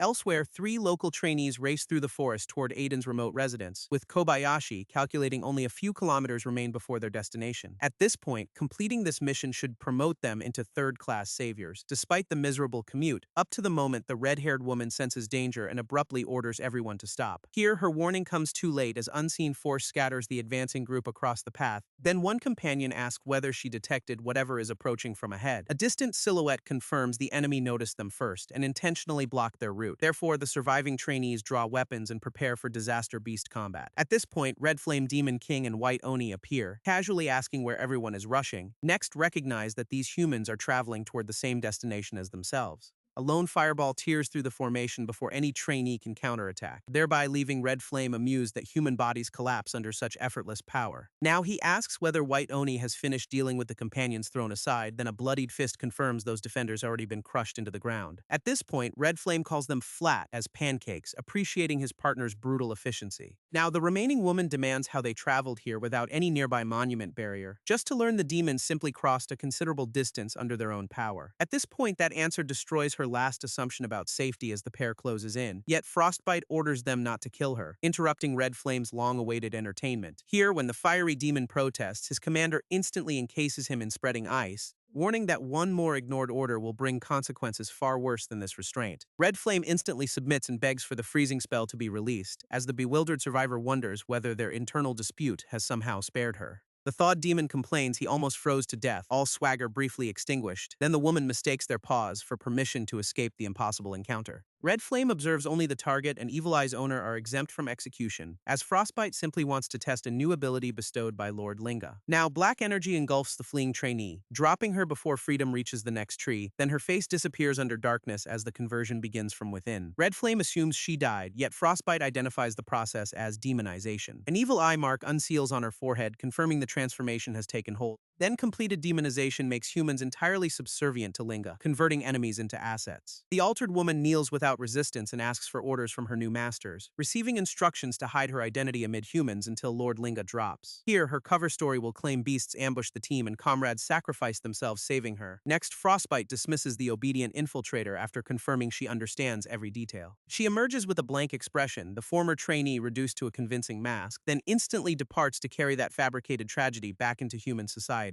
Red Flame questions the value of recruiting such a weakling rather than killing her, yet learns tens of thousands, including Awakened, have already been secretly demonized. Frostbite explains these concealed converts will prove crucial when Lord Linga unifies the world. Next orders everyone forward since their primary mission counts more than further entertainment. Now, by 3:05 a.m. on Prophecy Day 2, Aiden has reactivated his Iron Golem, whose level 30 equivalent stats compensate for missing labor, although Josuke and Itsuki would suffice. As Tenma visits the workshop, Josuke and Iberia remain outside beside the restored Guardian. Now, Aiden asks about the earlier critical strike and its probability when the attack landed, all while learning the crystal showed 3% beforehand, then increased to 4 after victory. The crafter calls that success remarkable luck, noting chance sometimes decides whole battles, before hearing the hit also triggered sharpened concentration and an unknown sense of omnipotence. Every surrounding detail became vivid, yet his mind remained calm and entirely undistracted, a description precise enough for Aiden to recognize the phenomenon instantly. Now he identifies it as flow state, surprising Itsuki with a term unrelated to artifacts. Flow occurs when total immersion warps the sense of time while concentration and excitement peak together, meaning the fighter steps in what athletes and artists simply call the zone. Now, a painter forgetting food or an athlete moving instinctively demonstrates the same condition, just as a student loses track of time while solving one difficult problem. For an Awakened, however, supernatural focus sharpens every sense beyond regular limits, simultaneously increasing stats and skill output to 120% of their normal values. Here, Aiden has never personally met someone who achieved it, and only a handful can, since entry requires one's own skill, mental clarity, and considerable luck simultaneously. Now, flow separates genius from average talent, and even Taewajin cannot summon it at will, as Aiden himself first entered that state 2 years after becoming Awakened. Achieving it after approximately 1 month makes Itsuki absurdly early, even by prodigy standards. Yet Aiden's explanation halts when the younger fighter begins listening beyond the workshop.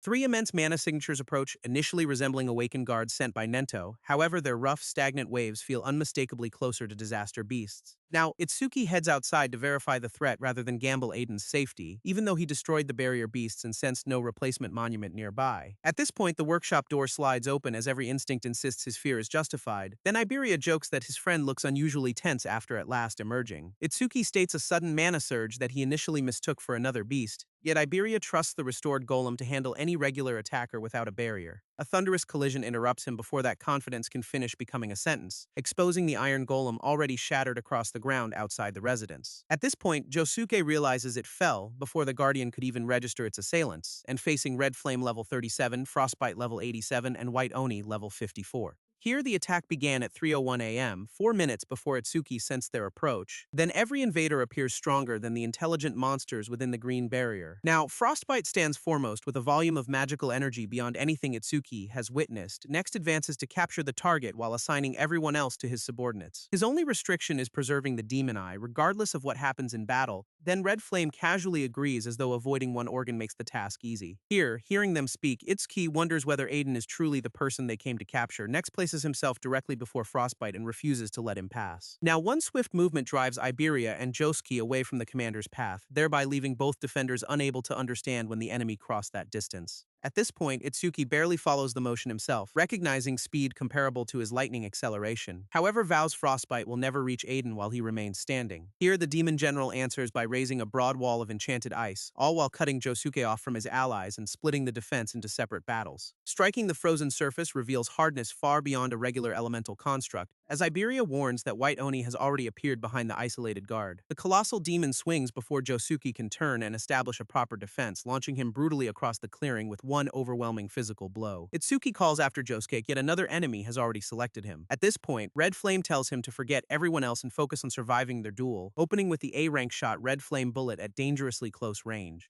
Here, Itsuki orders Iberia away and activates Black Wall to absorb the incoming fire, yet the collision detonates through his defense and engulfs the ground under him. Flames roar across the clearing, briefly hiding both fighters behind their expanding collision. Here, Overmimsis detects the A-rank attack and begins analysis at only 1%, as Itsuki regrets trusting Black Wall rather than dodging with Thunderbreaker. Now, Red Flame laughs that stopping his fire with such weak ice was always impossible. Next worries he used excessive force if this human carries the demon eye. At this point, a status check reveals Tenma Itsuki remains permanently fixed at level 0, convincing the demon no inferior human could be their protected target after all. Itsuki emerges from the flames and summons Death, instantly changing the apparent matchup, even though Red Flame mocks the idea that one Shikigami creates meaningful numerical advantage. One more blast sweeps forward before Master and Hound can coordinate an attack, yet Itsuki quietly entrusts something crucial to Aiden as the assault closes. He evades the explosion, confirming the first defensive failure did not diminish his speed. As Red Flame notices Death has ignored their fight and started running elsewhere. Here, the Hound is heading toward the true target, carrying out Itsuki's protection order, thereby leaving Red Flame to ask whether this human seriously intends to fight alone. Itsuki acts weakened since contempt can buy precious time for Red Flame Bullet's analysis. However, deliberately appearing cowardly before a disaster beast remains difficult for him. He still answers the taunt and lets his recognizable confidence surface despite the burns, bluntly declaring that, after all, his adversary looks weak as hell. Red Flame condemns such arrogance from an allegedly inferior human race, then abandons the planned game, deciding to reduce the insolent target to ash instantly. Itsuki observes the demon favors long-range skills, so closing distance removes that advantage. Next uses lightning speed to appear within Red Flame's guard almost instantly. The sudden approach catches even the confident Demon King entirely by surprise, while accelerated movement turns the whole clearing into one blue streak. Red Flame cannot believe level 0 crossed so much ground in a lone instant, yet his alarm becomes a grin since this apparent opening was deliberately prepared. A concealed flame shield intercepts Itsuki's strike before it reaches the demon's body, exposing the exact defensive answer reserved for enemies who exploit close range. Red Flame brags that only a fool would miss his own most obvious weakness, next converts the shield into a savage counterattack centered on the caught fighter. Itsuki is caught at point-blank range, seemingly validating the demon's whole setup. Then the fiery impact drives him away with his clothing and skin badly scorched. Now, he admits falling for the trick while struggling upright through the lingering heat. While Red Flame identifies intelligence and speed incompatible with the displayed level 0, Itsuki nevertheless remains standing, concealing how intentionally he accepted these attacks, thereby prompting the demon to claim the human fooled him more entirely than expected. Red Flame advises quiet surrender, vowing death will become much easier that way, as A-rank complexity slows analysis through 79, 80, and 81%. Now, at 3:14 a.m. on Prophecy Day 2, danger reaches Aiden's workshop itself,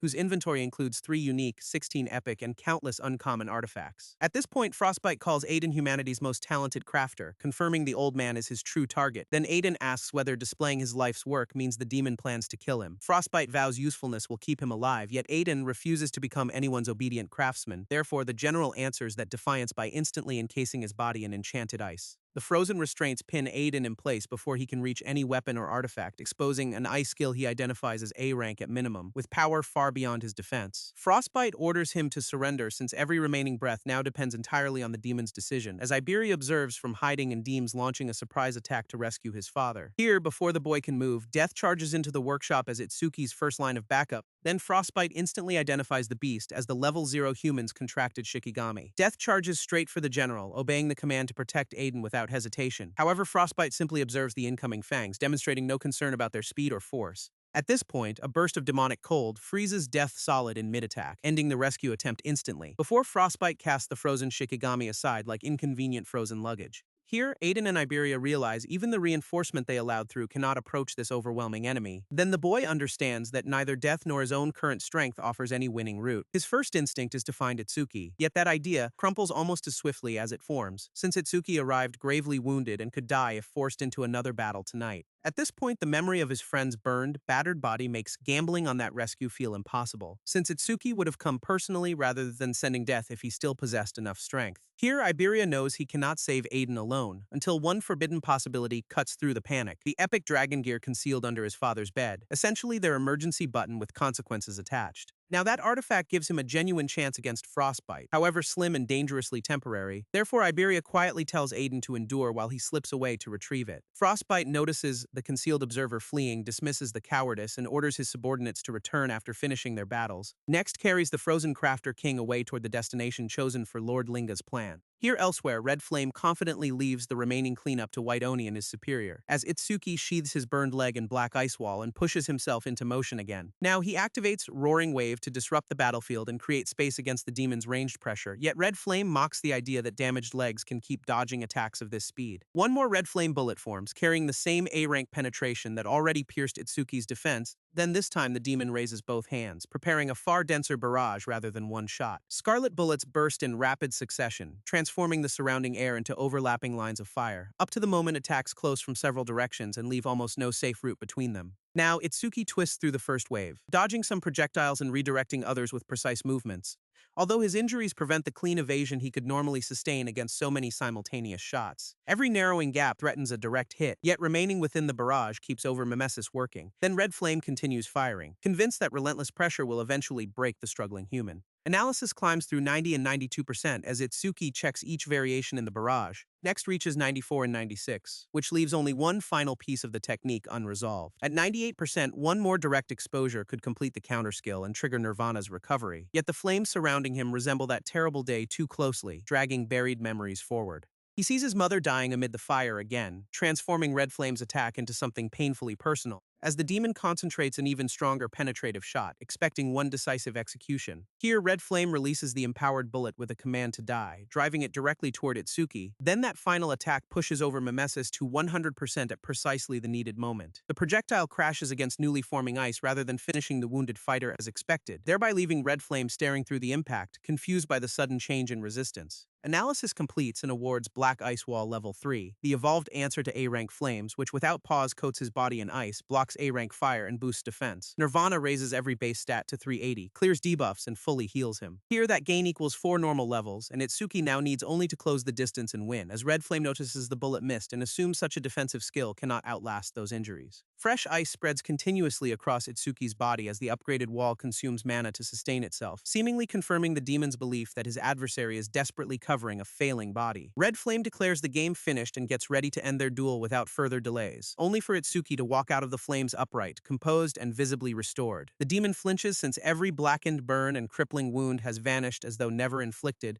as Itsuki admits he originally planned to save Aiden first and settle this confrontation later. However, these flames dragged up memories he would rather leave buried, changing the list of priorities. Then his red-eyed promise makes it clear that Red Flame will be crushed before anyone else. At this point, far from them, Josuke lies amid shattered ground after White Oni's overwhelming physical assault. However, he emerges behind his great sword, using the weapon to absorb another brutal impact. He knows the protective equipment saved his life since taking that force unguarded would have killed him. Next plants the colossal blade and braces himself for the monster's next rush. Now, Josuke measures how far the previous blow launched him, recognizing the enemy's monstrous raw strength, yet all defenders must return swiftly before Frostbite escapes with Aiden. Dust rolls across the torn ground as he searches for the pursuer through the rubble. Then White Oni emerges after following him away from the workshop exactly as intended. The beast grins at finding its adversary still alive and willing to continue their isolated fight. As Josuke calls the situation perfect since drawing it away makes Tenma's side easier. He could flee, yet protecting his master and Iberia means this enemy cannot be allowed to follow. Therefore, Josuke vows to win swiftly and asks Aiden to hold on until he returns. Back within the damaged workshop, Iberia searches frantically, certain the concealed artifact remains nearby, then reaches under his father's bed toward the place where dragon gear was concealed. His hand finds the forbidden equipment, giving the rescue plan its only realistic origin of power. Then Iberia prepares to stake the next 15 minutes on dragon gear once again. The epic artifact awards 100 attack and agility, then adds 20 to both for every equipped minute, while he equips it and trusts Itsuki to handle the enemy still standing in his own path. This time Iberia refuses to slow anyone down, yet he must save Aiden before the severe 15-minute penalty. Then after 1 minute, 120 bonus attack and agility let him smash straight through the workshop wall. Elsewhere, captive Aiden asks why Frostbite walks so coolly when the defenders could catch them, yet the general deems only special class saviors meaningful threats amid all human awakened. Those elite fighters remain occupied by the Demon Lord's larger assault, which leaves this abduction deliberately uncontested. Then Aiden questions why the demons traveled so far simply to capture one old craftsman. At this point, Frostbite explains that he has only one objective in a broader operation, serving as both prize and bait, thereby prompting Aiden to ask what organization and purpose truly stand behind this coordinated invasion.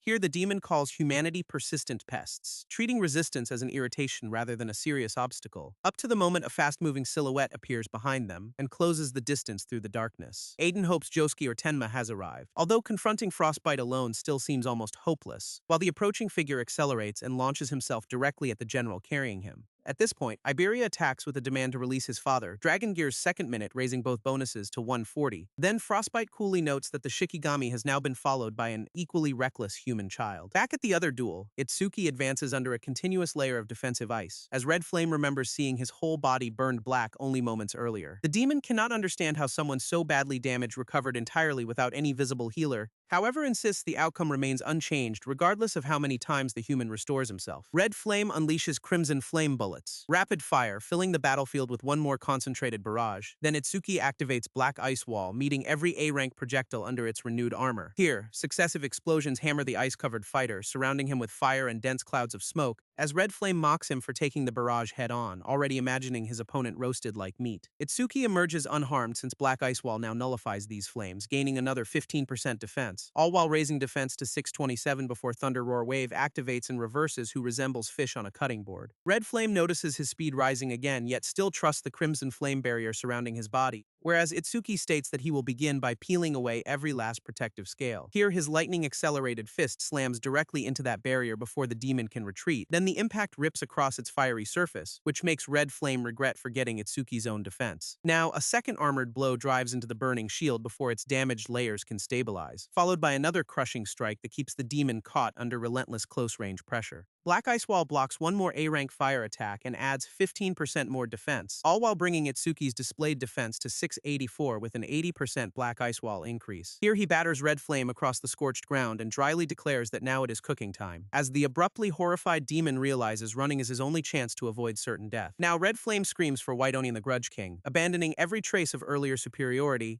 next begs for help while desperately scrambling away from the level 0 opponent he dismissed. Itsuki closes in behind him, which leaves no room to rebuild the barrier or escape through the forest. However, Red Flame refuses to believe that any human could possibly be the one to kill him. Here, he gathers his remaining flames for one final attempt to resist at point-blank range, still choking on the insult that his executioner is allegedly only level 0. Itsuki answers with an immense spectral strike, and demonic force gathers around the finishing blow, while broken critical crystal guarantees that his next attack will land as a critical hit. Red Flame at last identifies something demonic in the human bearing down upon him, just before the guaranteed critical tears through his body with 10 times Itsuki's attack power. The collision drives the demon into the ground hard enough to shatter the surrounding earth, thereby leaving a deep smoking crater where Red Flame's attempted escape and final resistance both end. Itsuki stands over the defeated commander, whose flames have gone out under the settling smoke, then realizes the critical hit triggered flow state again, earlier than he actually wanted. He had intended to make Red Flame suffer longer, yet the automatic critical ended that plan, suggesting that landing a critical may itself be the trigger which sends him into flow state. Here, Flow raises attack and magic to 456, agility to 524, defense to 752, and total stats to 2188. As red flames released, Karma condenses into a glowing orb and divides into several green streams. Now, those streams fly in different directions, tracing living presences connected to the surrounding battlefield. Then one heads into the forest, leading Itsuki to suspect it is traveling toward Josuke. Another reaches the workshop but does not split between Death and Aiden, exposing Aiden is no longer there. Therefore, Itsuki races forward, knowing Death is immortal unless dismissed, but fearing Aiden has already been taken. Elsewhere, Iberia's Dragon Gear Fist crashes against Frostbite's armored guard without moving the general. Then even the boy's full power strike cannot pierce that overwhelming demonic defense. Iberia decides one failed blow means only that he must continue attacking until something at last breaks, as Frostbite calls him foolish for refusing to understand the vast difference between their strength. Aiden orders his son to remove Dragon Gear instantly, threatening disownment since its side effects are terrible, yet Iberia answers that even losing their family bond will not stop him from saving his father. Here he believes Itsuki would make exactly the same choice, and uses that conviction to keep fighting, up to the moment the frightened Aiden desperately shouts for his stubborn son to stop. Frostbite finds their familial love disgusting, treating human attachment as one more revolting weakness, then ends the exchange since he has no more time to waste playing with Iberia. A colossal ice dragon forms above his hand and crashes toward the boy in one decisive attack, all while blasting the frozen Iberia far away as Frostbite coldly orders him to remember his place. Aiden observes helplessly from his restraints, terrified by where the attack sent his son, as Dragon Gear's timer reaches 3 minutes and continues increasing both combat bonuses. Now at 3:20 a.m., Red Flame's Karma reaches Frozen Death and raises the Shikigami from level 19 to 20, all while giving the Hound enough strength to shatter Frostbite's ice prison from within. At this point, Itsuki reaches the workshop and calls to Death as the newly strengthened beast breaks free, all while confirming that his Shikigami absorbed the defeated demon's karma and leveled once again. He instantly asks what happened to Aiden and the formidable disaster beast that attacked them, yet the answer becomes clear when his sharpened senses detect a sudden disturbance nearby. An immense ring of ice bursts beyond the damaged workshop, marking the route Frostbite took. Then the intense wave of magic within it confirms an enemy far stronger than Red Flame. With no time to wait for Josuke, Itsuki gathers Thunderbreaker's lightning and chases Aiden, as Josuke continues carving through White Oni with heavy red-edged sweeps of his great sword. The monster catches another strike and counters with a crushing blow against the colossal blade, thereby forcing Josuke backward across the forest floor despite his equipment and defensive stance. Worse, the wound he cut moments earlier has already regenerated entirely before his eyes, thereby making White Oni exactly the kind of self-healing disaster beast he hates fighting most. Green Karma passing nearby tells Josuke that Tenma defeated his adversary, strengthening his own resolve. Then he notices White Oni always shields its head and neck with both arms during regeneration. That protective habit exposes the creature's weakness more reliably than any spoken explanation could. Therefore, Josuke decides he can handle the fight now that he understands its pattern. He launches another sweeping cut, which forces both guarding arms away from the vulnerable upper body, planning to sever them together since White Oni requires at least 1 second to regenerate. During that lone second, its instinctive protection cannot cover the head and neck, thereby leaving the weak point entirely open before new arms can finish growing back. Josuke powers ahead through the spray, using the exact window created by his first cut, then focuses every ounce of strength into the exposed target before regeneration can resume. His great sword chops through the monster's unprotected neck in one brutal finishing stroke, thereby sending White Oni crashing away under the immense red arc of the completed attack. At this point, Josuke still cannot believe a speechless disaster beast forced him into such a difficult battle. Yet he instantly turns back since reuniting with Tenma counts more than celebrating the victory. Here, Frostbite's distant ice techniques remain troublesome, warning him that the true battle is still ahead, while captive Aiden tells the general he has clearly been holding back something he wants to say. Now, the father offers to accept any condition if Frostbite will simply release his son, yet the general says his distant ice no longer needs control since Iberia will soon belong to them anyway. At this point, Frostbite recognized at a glance that Dragon Gear was crafted from the remains of a demon dragon, whose tribe possesses such formidable life force that blood, organs, and scales retain wills after death. Here, wearing equipment made from those remains too long allows that lingering will to consume its user's consciousness, until the demon dragon takes over the whole body and turns artifact power into possession. Red scales and monstrous features spread across Iberia as the dormant beast awakens through him, finishing synchronization and turning the boy into a towering demon dragon form. The story rewinds to before the prophecy, as Itsuki traveled toward the green barrier and Iberia worried for him, right when Josuke noticed that Iberia admired Tenma and heard the boy wanted to become like him. Asked why, Iberia initially cannot understand what makes that choice atypical enough to question.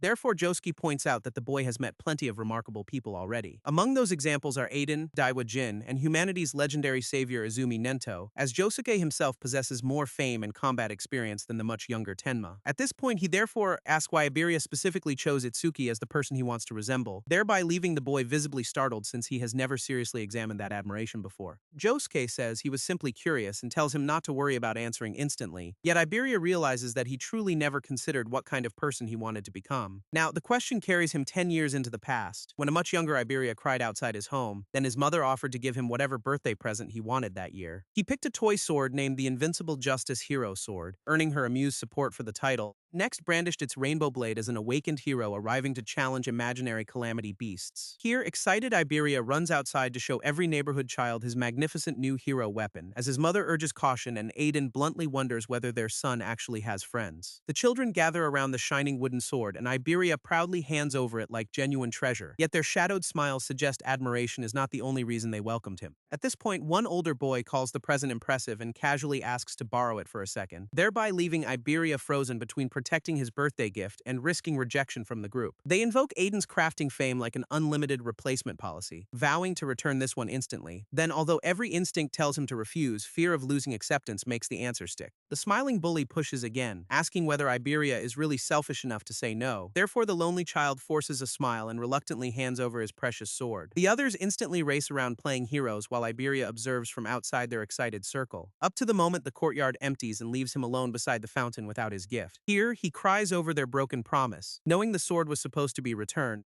Next walks home empty-handed while his parents wait outside for their supposedly happy son. Now his mother warmly asks whether he had fun, unaware that the other children exploited him again. Then Iberia hides his pain behind an uneasy laugh, insisting the afternoon was wonderful. At this point, her next question about the wooden sword exposes the lie before he can escape indoors, as Aiden angrily concludes those same brats must have taken another possession from him. His mother demands that Iberia retrieve it, refusing to let the theft pass as regular play, yet Aiden argues recovery solves nothing since the same weakness will create a next time. He says Iberia cannot protect what counts or even summon the courage to request help. Next declares he never raised such a weakling, which leaves the child curled alone in shame. That painful memory lingers under the present question of why Iberia admires Itsuki so deeply, before the past shifts several months forward, when doctors admit his mother's frail body cannot be saved. Aiden furiously asks whether they can only wait for her death, yet the doctor recommends staying beside her, since she has very little time remaining, and asks to speak privately with Iberia. Now the frightened boy approaches her bed, calling for his mother while struggling not to cry. Then she assures him that Aiden mistakes his unusually gentle nature for simple weakness. However, kindness without power can become cruel, which leaves loved ones unprotected and eventually wounding the kind person too. Therefore, she asks Iberia to become strong and wield that strength with genuine courage. Here, she believes he can grow into a kind, brave awakened and entrusts Aiden's care to him, just before her hand slips from his and the monitor beside the bed falls silent. Through grief, Iberia vows to become the world's strongest, bravest, and kindest awakened,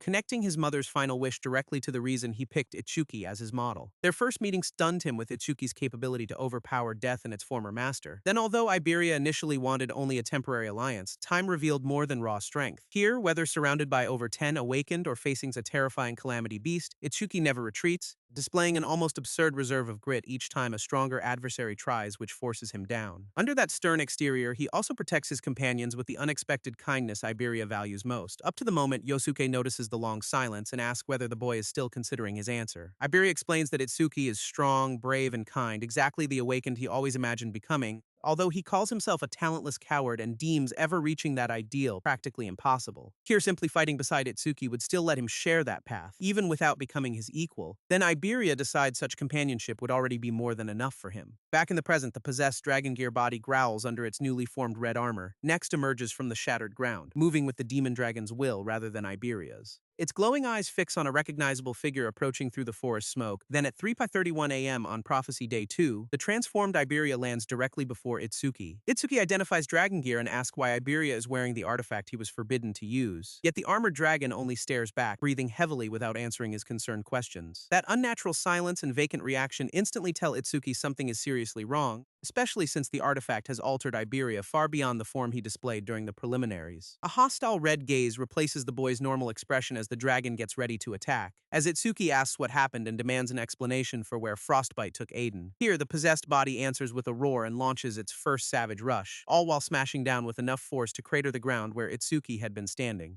A colossal claw sweeps past his face as he narrowly slips around the follow-up strike, allowing him to climb onto the dragon's back and reach toward the caught boy within. At this point, Itsuki shouts for Iberia to wake up, hoping his voice can break through the possession, yet the dragon brutally throws him away and continues attacking without visible recognition. Here, wind gathers around one claw as Iberia's own elemental power begins moving through the transformed body. Then Dragon Gear activates Windblade, converting that mana into a broad cutting current. The spinning blade tears across the clearing with power and reach well beyond Iberia's normal technique, thereby forcing Itsuki to sharpen his eyes and read the unknown attack before it reaches him. Mana detection confirms the current is a genuine wind elementalist skill rather than a demonic capability. Then Itsuki evades just before the invisible edge slices through the trees behind him.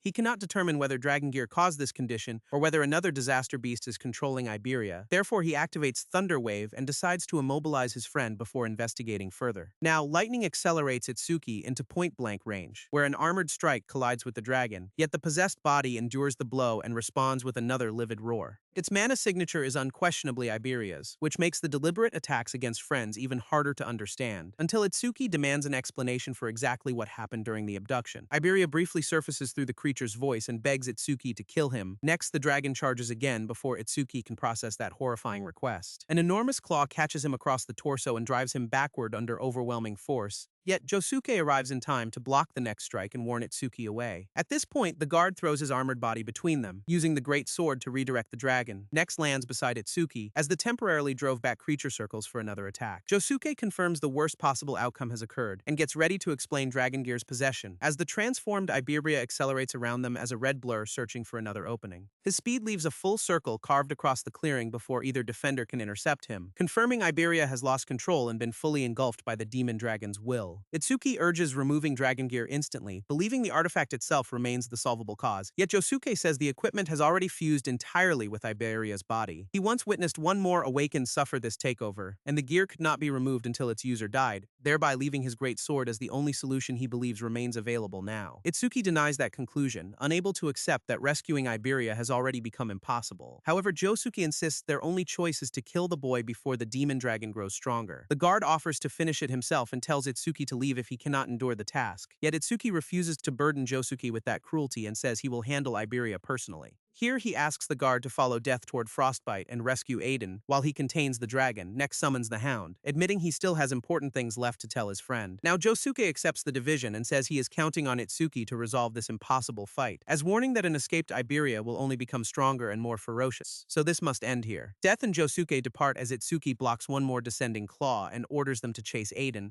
thereby leaving him alone under the transformed friend's relentless physical assault. Dragon Gear releases another Windblade, which sends a brilliant cutting arc directly across his path. Yet Overmesis does not activate, meaning Iberia fired the skill without genuine intent to harm him. Now, the attack leaves only a shallow line across Itsuki's cheek despite its destructive potential, confirming that somewhere within the possessed body, Iberia still refuses to hurt the friend he admires. However, the demon dragon forces Iberia upright again, roaring as another storm gathers around its armor, just before activating 1,000 wind blades and multiplying one cutting current into a lethal airborne swarm. The converging arcs flood Itsuki's path from every direction, which leaves practically nowhere safe to evade. Yet rather than retreating, he stands motionless while the blades weave a glowing cage around him. Now, countless cuts tear across his body, and Itsuki emerges drenched in blood yet still advancing. As tears stream from the dragon's eyes, exposing Iberia understands exactly what his friend is enduring. Elsewhere, Frostbite states Aiden's successful capture to Lady Linga alongside Red Flame and White Oni's deaths, yet she dismisses those losses since fighters of their caliber are replaceable and Aiden was the prize. Hearing Saru Shokuma is struggling counts little too, since his assignment was simply delaying special-class saviors, although her many-eyed informant explains the Demon King has actually been fighting only one of them. Now, intrigued that anyone besides Teiwajin could contain Saru Shokuma alone, Linga asks for the human's name, then the informant identifies him as the insider's candidate for humanity's strongest physical body. Special-class savior Heighten Akira at present driving a colossal punch straight into the Demon King's face. Heighten follows with one more explosive blow, red energy turning the ruined battlefield into a private earthquake. Then the shockwave reaches the distant defenders like a one-man kaiju countermeasure nobody ordered. One wounded witness realizes their battle has continued since yesterday afternoon, long enough for his wounds to heal. as Choa observes from dangerously close range as another collision detonates across the shattered ground. Her adversary is formally revealed as Saru Shokuma, one of the demon tribe's 8 demon kings, whose strikes carry enough force to fracture the earth despite Heighten taking in them directly. Now, fearing nobody can stop the beast if Heighten falls, Choa tries rushing forward to help, yet her armored companion restrains her and insists attacks like these are nowhere near enough to kill him. The recovering witness has no response but to stare as Saru Shokuma emerges beyond the immense ravine their exchange created, as Choha's companion reminds him every special class savior stands amid humanity's absolute monsters. Across the crater, Saru Shokuma plants one enormous fist and drags his battered body upright, all while glaring toward Heighten with humiliated fury as the battle refuses to follow his expected script. His rage turns to alarm when Heighten's body swells under a savage dark red aura. Then the armored observer identifies Heighten's rarely witnessed second form before Choha even understands the term. Muscle, hair, and killing pressure transform together, replacing the drained savior with something almost feral, while Choha explains his stats explode upward in exchange for extreme aggression and cruelty. Here, Heighten's expression confirms the warning, looking less like a protector than the final boss's secret phase. Before that red-black figure launches under Saru Shokuma faster than the giant can react. The form even earned its own ominous nickname, although the next impact explains it better than words, since Heighten tears through the Demon King's guard and drives his fist downward with savage precision. Saru Shokuma's colossal body whips sideways, blood scattering as raw momentum overwhelms his monstrous frame. Next, Heighten catches him and slams the towering Demon King headfirst into the broken ground. Dust and shattered stone burst around Heighten as he springs clear of the collapsing giant, thereby leaving the bloodied savior standing alone under his red aura after decisively ending their exchange. When he abruptly runs elsewhere, the observers realize he is targeting the stone pillar sustaining the barrier, confirming Heighten can preserve reason even in a state everyone expected to produce mindless destruction. That restraint counts, since indiscriminate strength would make his upgrade a disaster rather than salvation, then no one lacking that control could genuinely serve as one of humanity's special class protectors. Here, Heighten reaches the pillar and smashes it apart with one heavy strike, completing the mission as his feral eye gradually clears as the second form at last releases its grip. Now, returning to himself amid the rubble, Heighten looks around and confusedly asks why he is there. Next wonders whether the enemies were already handled and realizes that other sides emerged again. Nevertheless, he calls that alter ego as meddlesome as ever, seemingly accustomed to its inconvenient rescues, as the crimson barrier dissolves above the forest now that its sustaining pillar has fallen. Choha asks her armored companion whether everything is truly resolved this time, yet he instead confronts her for attempting to heal Heighten by sacrificing her own life. Normally, she would recommend retreat over such terrible odds, which makes this recklessness increasingly Tenma-like. Then the comparison leaves Choha blushing as she hurriedly denies becoming anything like him. At this point, still, she worries about Tenma's forest group, reassuring herself that a high-level fighter like Josuke is there. Now, back at Aiden's home, Iberia screams through the possession, asking why Itsuki refuses to dodge his attacks. Then Itsuki answers that physical pain numbs the mind, so he has deliberately accepted every strike. Covered in wounds, he faces the dragon at point-blank range with his hesitation at last burned away. Next, seizes its armored head in both hands before Iberia can launch another wind attack. Violet energy coils from Itsuki's palms into dragon gear as he softly addresses his caught friend, just before activating Kaitsu Shinku and declaring this possessed rampage ends right here. The technique gathers into a focused purple vortex and pierces directly through the armor's center, all while carving a luminous seam down dragon gear as its demonic shell begins splitting apart.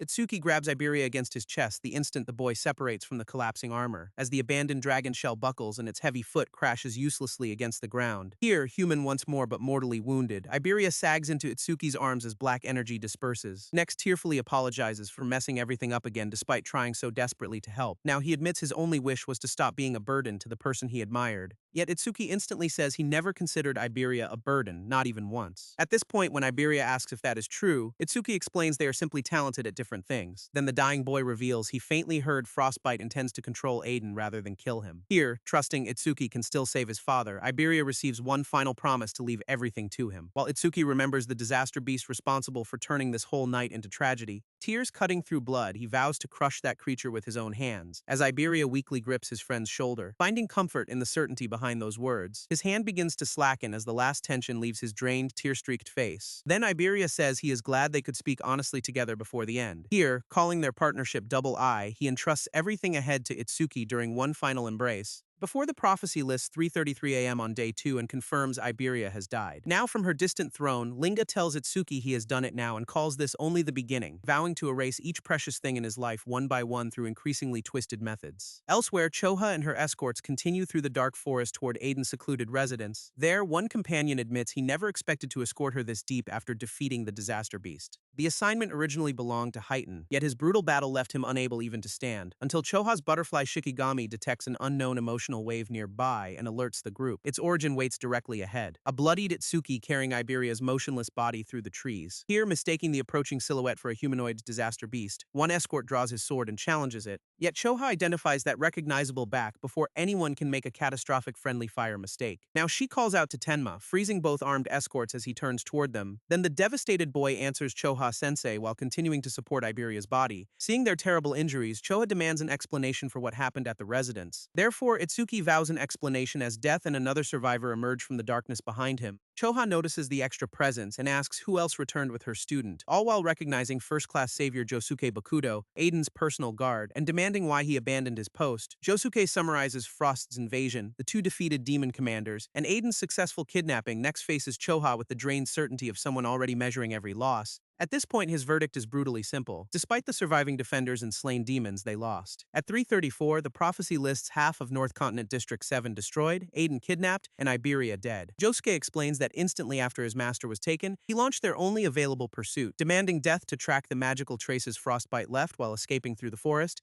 However, every trail ended at another decoy clone rather than the real disaster beast, since Frostbite anticipated pursuit and scattered enough copies to make locating him impossible. Later, under temporary shelter, Choha at last asks Josuke how Tenma is holding up. Now, Josuke says most of Tenma's wounds are scratches and the bleeding has stopped, yet he stubbornly refuses treatment, as Choha senses the flame of anger within him burning far more fiercely than before, then fears that hatred may swallow his heart as he sits alone with Death in a darkened room. Itsuki quietly studies a framed photograph of Aiden, Iberia, and Iberia's late mother, with its frozen image preserving the family that this one terrible night has torn apart, before his mind returns to Iberia happily presenting himself and asking Itsuki's name, next to carrying his drained new companion after one of their earliest battles, then hearing Iberia promise that he would never leave Itsuki-san's side. He even provided to name Itsuki's Shikigami, proudly advertising a naming sense nobody had certified. Yet the present holds only a bloodstained survivor staring back through that grief, until Itsuki emerges and quietly tells Death that they are leaving, alongside a B-rank hound now at level 20 with 350 attack, 300 agility, 200 defense, and 150 magic, since he intends to find the disaster beast responsible and crush it himself, namely, the red glare in his eye revealing that vengeance has already seized the steering wheel, while Master and Shikigami march toward the exit without waiting for anyone's permission, just to find the masked Izumi Nento standing squarely in the doorway. Itsuki asks why Sensei and everyone else have abruptly assembled around him, as the silent room of saviors makes clear this will not be a casual farewell. Then one blue-haired escort identifies him as Nento's second disciple who created a green barrier and defeated a level 30-plus beast alone, even though the same observer mistakes Iberia's death as proof that the talented newcomer can coldly kill even a friend. At this point, Nento asks where he is going, and Itsuki answers that he will find the ice attribute beast and rescue Aiden. Yet his teacher denies the plan with a single no, instantly drawing an angry demand for an explanation,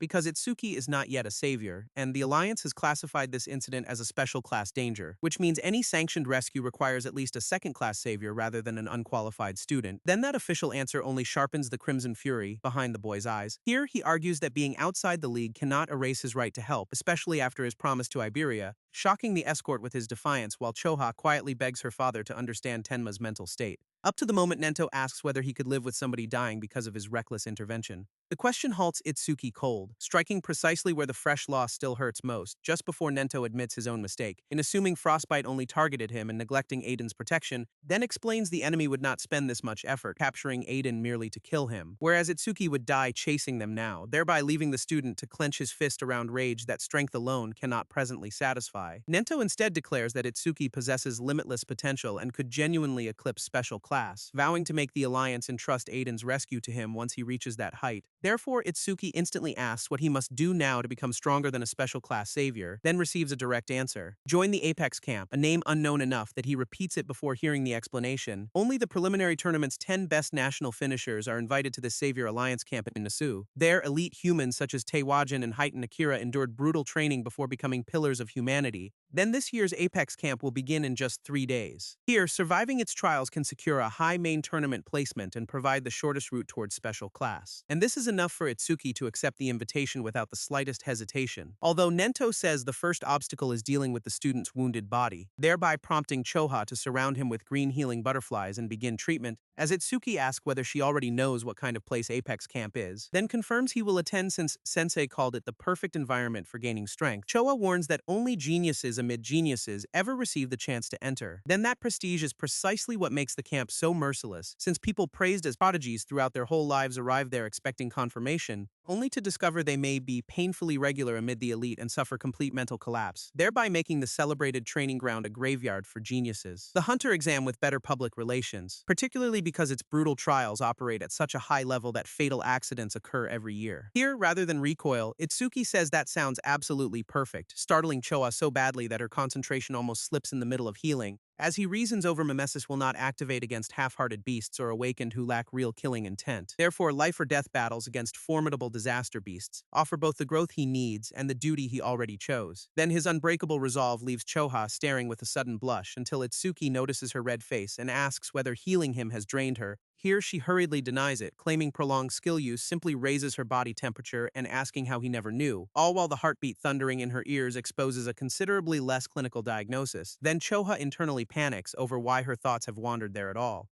Once treatment is almost complete, Itsuki thanks her and stands, which prompts her to ask where he is going, and to that he answers that he needs to say goodbye, leading him and Josuke under a tree where Iberia has now been laid to rest. All with yellow roses and the invincible Justice Hero sword placed beside a grave marked January 18, 2000 to September 18, 2018, Josuke apologizes for demanding something so cruel. Yet Itsuki says the final choice was his own. Next confirms he will leave for Apex Camp, grow stronger, and personally kill the beast that took Aiden, as Josuke admits he would have died or become a disaster beast long ago without his master and never become awakened. All while gripping his great sword, as he says every weapon and piece of armor he carries, along with the life using them, was given to him by Aiden, whom he will never stop seeking for. Therefore, Itsuki extends a fist toward the loyal guard above Iberia's grave. Then the two survivors seal their shared purpose with a quiet bump, Itsuki vowing to become a savior and rescue Aiden together, if Yosuke stays alive until then, as the older fighter privately feels almost pathetic beside this wounded boy's resolve, just before answering that he will wait for Itsuki to reach him, with their joined fists leaving Iberia with a promise stronger than any funeral speech. Here, watching from a distance, Choha and Nento see grief hardening into forward motion. Then she marvels that Tenma appears recovered only hours after being wrecked physically and mentally, although he has simply buried the pain. Therefore, Nento explains his student is storing those emotions until the day he can at last unleash them. Next calls the enemy attack suspicious enough to require a meeting of every continental commander, as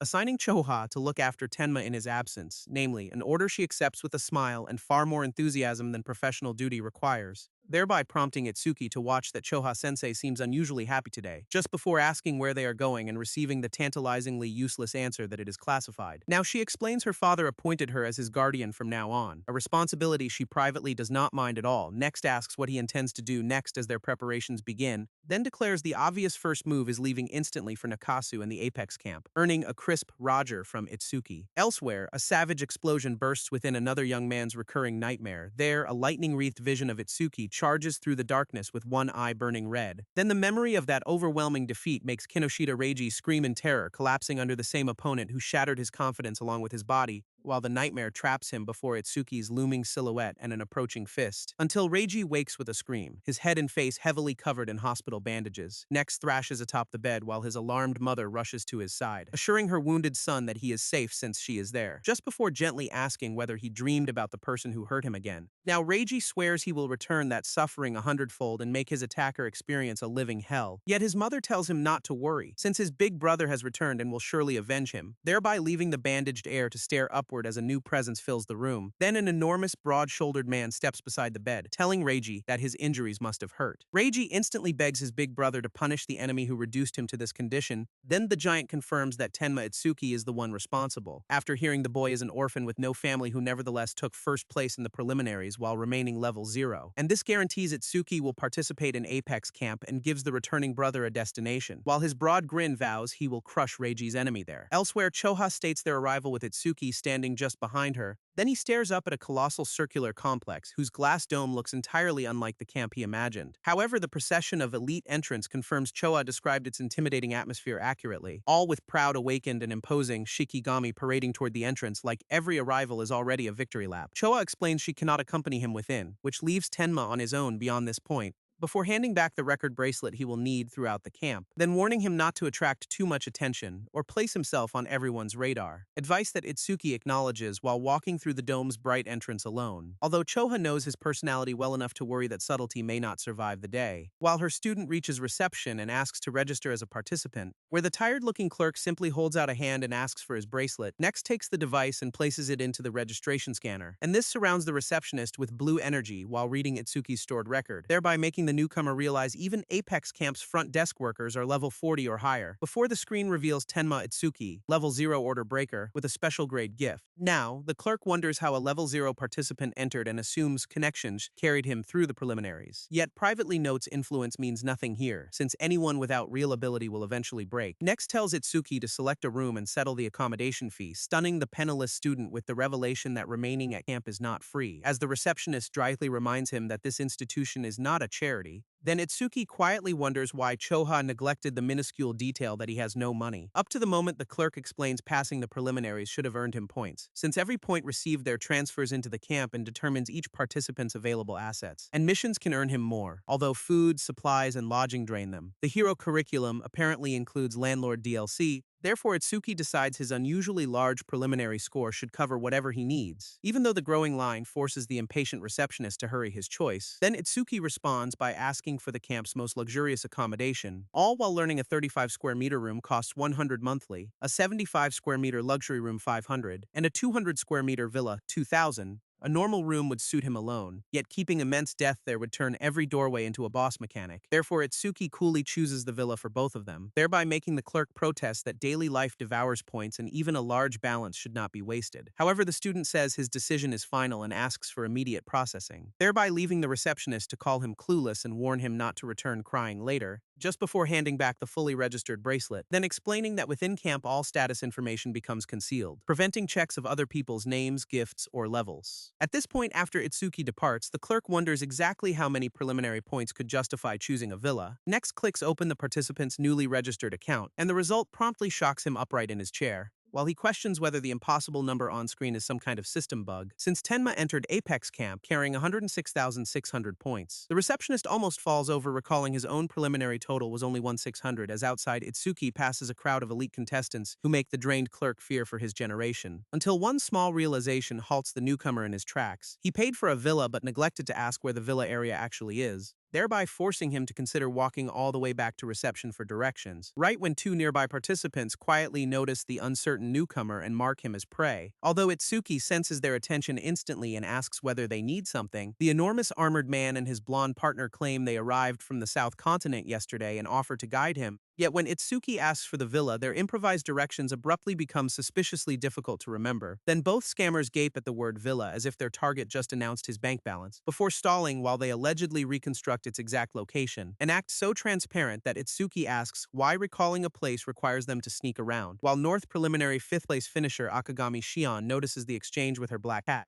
all while recognizing the South Continent pair's routine of scamming points from newcomers under the guise of giving directions, then questioning which unfortunate fool is about to become their latest victim. Next, she identifies that supposed fool as the monster who earned more than 100,000 preliminary points, all while watching Itsuki wait behind the whispering pair without the slightest visible concern, then deciding this collision has abruptly become very interesting, as the scammers guess their villa-bound target may be another continent's first-place finisher, although even a winner should not burn 2,000 points on lodging. Therefore, they settle on a more convenient theory. He is simply a spoiled rich brat who does not understand value, which makes the seemingly sheltered weakling perfect prey in the blonde man's eyes. Then the pair decide to take every point he owns before claiming they still cannot remember the route, only to change their tune a moment later and announce they can guide him after all, leading Itsuki through the vast dome settlement as other contestants gather in the evening light. As witnesses identify his guides as South Continent outcasts Fumiya Futeki and Ichitora Sano, and realize the newcomer entered their trap, all while predicting the weak-looking boy will soon lose every point he possesses. While Itsuki walks past a red-haired fighter carrying a colossal polearm, Then that fighter identifies him as the bizarre student who asked atypical questions before the preliminaries, unlucky enough to meet those two. However, North Preliminary third-place finisher Oi Gaku dismisses the problem, focused solely on surpassing first-place Tenma Itsuki as the false guides at last bring their unknowing target to the immense villa district. Itsuki halts before the luxurious residences as both men close in behind him with predatory smiles. Then the blonde scammer abruptly demands payment of a guide fee, and this Itsuki finds reasonable enough to call a tip after they brought him this far, all while astonishing the pair with how easily their target seems willing to cooperate. Just before he raises his bracelet and simply asks how much they want, the large man begins requesting at least 500, yet his partner hurriedly doubles their demand to 1,000 points. Then Itsuki calls that expensive yet still agrees, asking whether the amount is acceptable, next innocently asks how to transfer points while the scammers privately celebrate finding someone both weak and clueless. Greed instantly rewrites their invoice, and they claim the long trip now costs 5,000 points instead, with the armored man demanding Itsuki to surrender everything if that total exceeds his balance. Until the quiet student answers that he at last understands what is happening, then names them for exactly what they are, extortionists. Now his killing pressure transforming the easy mark into something that sends both criminals rushing forward in alarm. Yet they threaten to punish his resistance anyway, blaming his carelessness for whatever happens next. Therefore, an enraged Itsuki tells them he is seriously angry and warns them not to complain about the consequences. The blonde man brags that he placed 6th in the South Continent preliminaries and cannot lose to trash like Itsuki. Next launches B-rank lightning punch with enough confidence to promise instant cremation. Yet Thunder Roar Wave absorbs the whole attack, adding 10% agility and raising its absorption count to 2 of 15. And this brings Itsuki's displayed agility to 4 and 75 through a total 25% modifier while he remains perfectly still. Just before one casual counter launches the stunned attacker backward like the fight skipped directly to its result, all while moving so fast that even the armored partner's focused eyes cannot follow him. Here, the larger man decides to end a speed-type enemy in one blow and activates Z-rank body enhancement on his right arm. As that limb balloons into a colossal knot of muscle and crashes down toward Itsuki, who catches the giant fist and identifies the same body-altering nature found in his own abilities. As the stunned attacker identifies him as an order breaker and enhances both arms to overpower him, as the bruisers multiplied, enlarged fists rain down from every angle, seeming to seal every route of escape. Itsuki weaves through the barrage, mutters too slow, and treats the extra arms like uncoordinated stage props, then charges straight through the center to hammer his opponent before the barrage can close. Each collision folding the swollen limbs back until Z-rank body enhancement begins to look less like an advantage and more like excess luggage, thereby leaving the big man unable to believe that arms carrying almost 300 attack and defense are being dismantled. However, Itsuki bluntly tells him those enhanced numbers still do not come close to his own and sends him flying, where the fallen scammer demands an explanation for what continent could have produced someone this absurd. Therefore, the answer lands as cleanly as the punches. Itsuki Tenma, champion of the North Continent preliminaries, who now raises his fist while broken critical crystal marks the next blow as a guaranteed tenfold critical, sending it toward the terrified man's face, with enough power to turn this shakedown into a funeral, before halting barely a breath from impact, since Itsuki realizes a direct critical would take the man's head off and leave almost nothing medicine could repair. Then, choosing restraint over a corpse, orders both scammers to get lost, which they do at record speed, screaming that he is a creature while abandoning their 5,000-point business model. While Cheon notes that Itsuki just crushed the South's 5th and 6th place finishers without anything resembling a struggle. The camp loudspeaker then summons every participant to Apex Plaza instantly, thereby prompting Cheon to tell the Black Cat Michan that their real work is at last beginning. As Itsuki remembers Choha's warning that this entrance test eliminates half the field, then walks toward it resolved to give everything he has, and soon enters a plaza filled with elite awakened from every continent, each impressive enough to have been someone else's final boss, amid a crowd whose concentrated pressure makes the gathering feel like a tournament arc that skipped the warm-up, up to the moment a hand lands on his shoulder and his battle-scared reflexes answer with an instant punch, which freezes the unsuspecting pink-haired woman behind him where she stands, just before recognition catches up and he realizes it is Saya, as Rikuru greets him by pointing out that throwing a fist at Saya is a remarkably bold greeting. Therefore, Itsuki apologizes for mistaking her for an enemy, and Rikuru observes that his paranoia has not improved. Next asks where Iberia is, since the pair had become practically inseparable, all while dragging Itsuki straight back to the image of Iberia dying in his arms, while Seiya gently wonders whether their absent friend was wounded in the last attack. Then Itsuki hides the truth by saying Iberia stayed home, until Rikuru tries cheering him up, claiming a small injury will heal, and accidentally exposes how distracted Itsuki seemed during training, earning the chatty metal user an instant punch from Saya for oversharing. As Itsuki quietly accepts that the last battle exposed his weakness and vows to seize every scrap of strength this camp offers, baffling Rikuru, who can hardly imagine anyone calling Itsuki weak, before Saya shushes him for the opening announcement.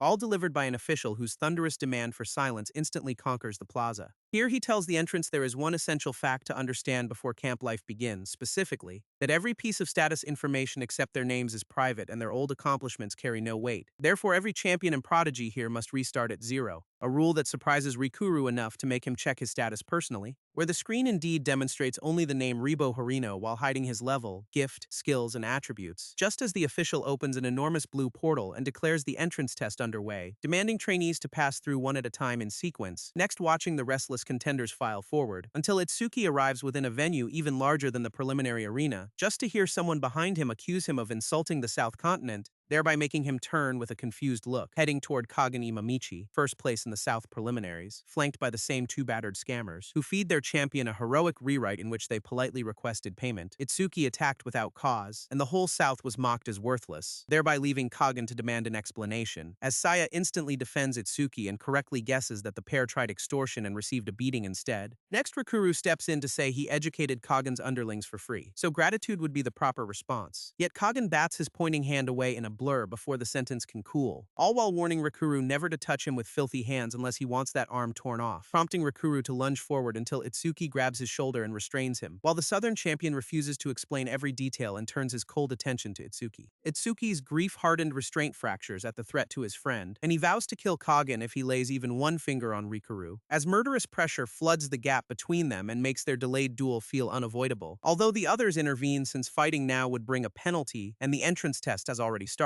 Therefore, Kagen points out a camp training ground where trainees may battle without punishment and proposes meeting there afterward, receiving Itsuki's calm agreement just as the portal ahead unseals into darkness. Then the crowd complains that a pitch-black room is hardly a reasonable testing environment. Up to the moment, the official glides beside Itsuki, pleased by everyone's fire and curious whether any of it survives the exam. Next begins explaining the entrance test rules, with the small complication that there is almost nothing to explain. Since this test has no rules, a statement that leaves even veteran contestants questioning what kind of exam they have walked into. Just before he reveals 4 rooms for 4 different stat tests, selectable in any order and with no restrictions on equipment, items, or skills, then clarifies the only goal: maximize every score. Above 80 earns bonuses, 60 to 80 means observation and extra drills, below 60 means expulsion, which instantly delights contestants carrying enough gear to turn an entrance exam into New Game Plus. While empty-handed, Rikuru regrets bringing nothing from his mentor, although Saya insists their preparation will carry them. Then he asks Itsuki which attribute they should test first, only to hear that any order works since they must finish all 4, so the nearest room will do, thereby making Rikuru cheer when that first door proves perfect for him, since that path leads to defense, the home territory of any metal element user, where the trio steps in a long, stark testing hall, then spots a lone examiner waiting at its far end, a formidable level 40 earth element user who greets them to the defense test. Next explains that he will launch 5 types of rock across difficulty levels 1 through 5. Then every trainee's assignment is brutally simple. Block them, starting with North Continent contestant Ribo Harino,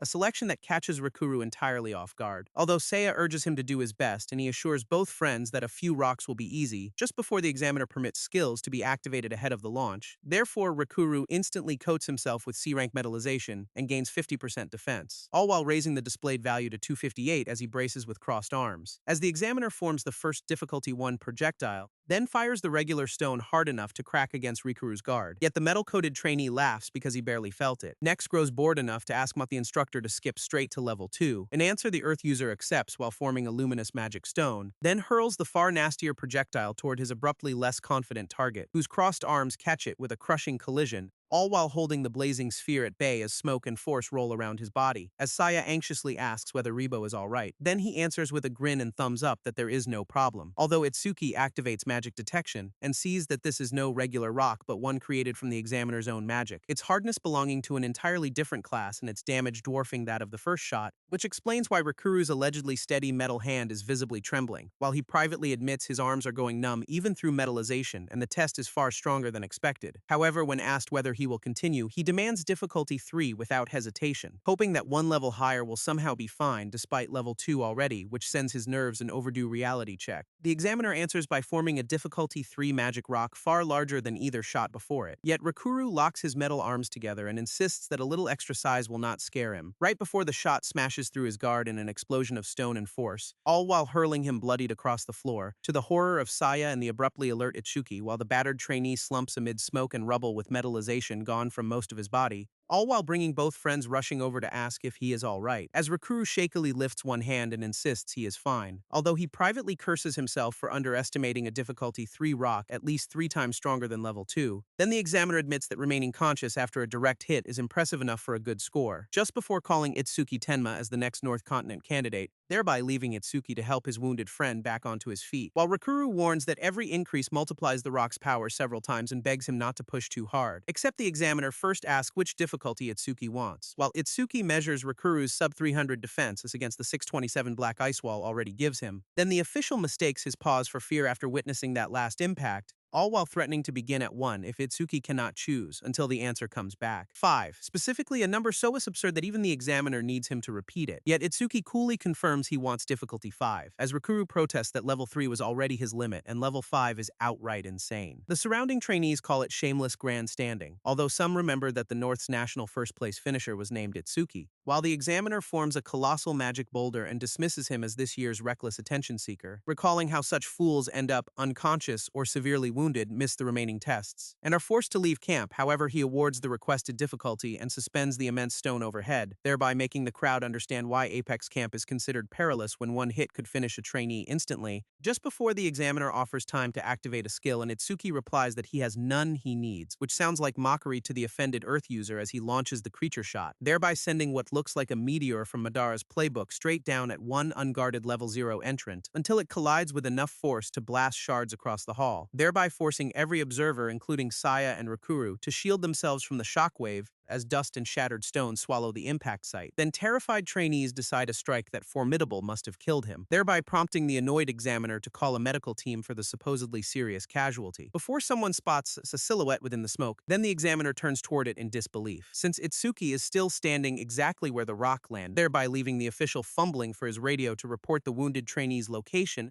next receiving no reply as Itsuki interrupts the call, then walks out without a visible wound and casually asks whether that really was difficulty 5, all while stunning an examiner who has tested hundreds over 3 years yet never seen anyone endure it barehanded and without a skill. The official hurriedly excuses himself, privately classifying Itsuki as a top-tier monster even amid past participants, as the other trainees back away from an aura that at last convinces them he truly won the national preliminaries. Then Saya praises him as Rikuru admits he hoped to win the defense test but only witnessed their gap widen again. Although Itsuki says no awakened is perfect and sincerely believes there are things Rikuru can do better, specifically, a kindness that briefly lifts the metal user's spirits before realism returns and Saya is called next, thereby sending her forward with Itsuki's warning to be careful and Rikuru's louder encouragement just before the examiner permits her to prepare a skill. Therefore, Saya surrounds herself with B-rank flow shift. Waterwall bravely asks for difficulty 3 and receives the incoming magic rock and confronts its crushing rush with a corkscrewing water barrier, whose current bends around the projectile rather than trying to halt it head-on,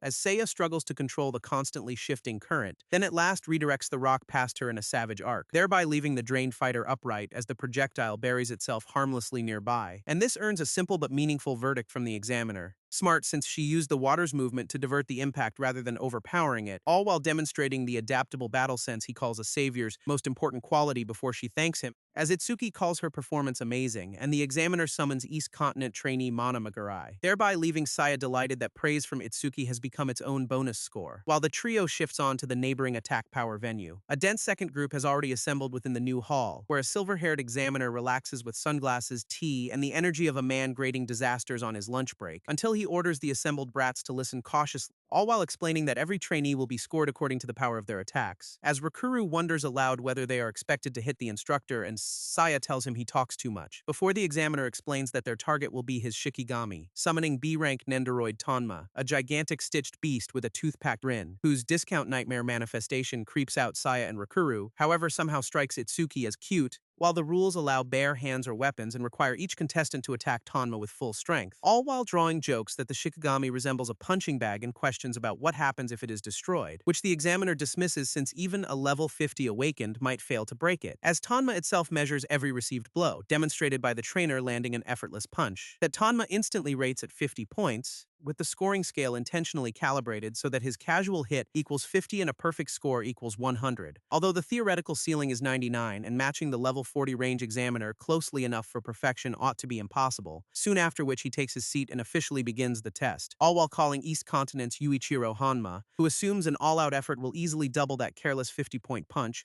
Although Itsuki warns Rikuru not to mistake the instructor's relaxed style for weakness since even his casual strike eclipses theirs, while the level 45 Shikigami user orders Hanma to attack Tanma whenever ready. Hanma almost feels guilty about striking such a harmless-looking beast, yet powers his fist with writhing green energy since admission to Apex Camp counts more than sympathy, and bellows that his target belongs back in the dirt, just before driving the enhanced punch directly into Tanma's stitched body, just to receive 37 points and stare in disbelief that his skill-assisted blow scored so low. As the examiner sips his tea, tells him to stop whining, and calls the next trainee, while 3 more attacks earn only 28, 49, and 77 points, until North Continent contender Gaku Oe is summoned while the trainer remains absorbed in a swimsuit magazine. Then Gaku calls everyone unable to reach 80 pathetic, even after recognizing that the grotesque target must actually be extremely durable, since unlike the others, he has absolute confidence in his own raw power, which he channels through a colossal hammer and swings down in a blazing arc worthy of a boss phase opener, at last making the examiner glance up and concede that the strike was not bad, while Tanma awards an excellent 91 points.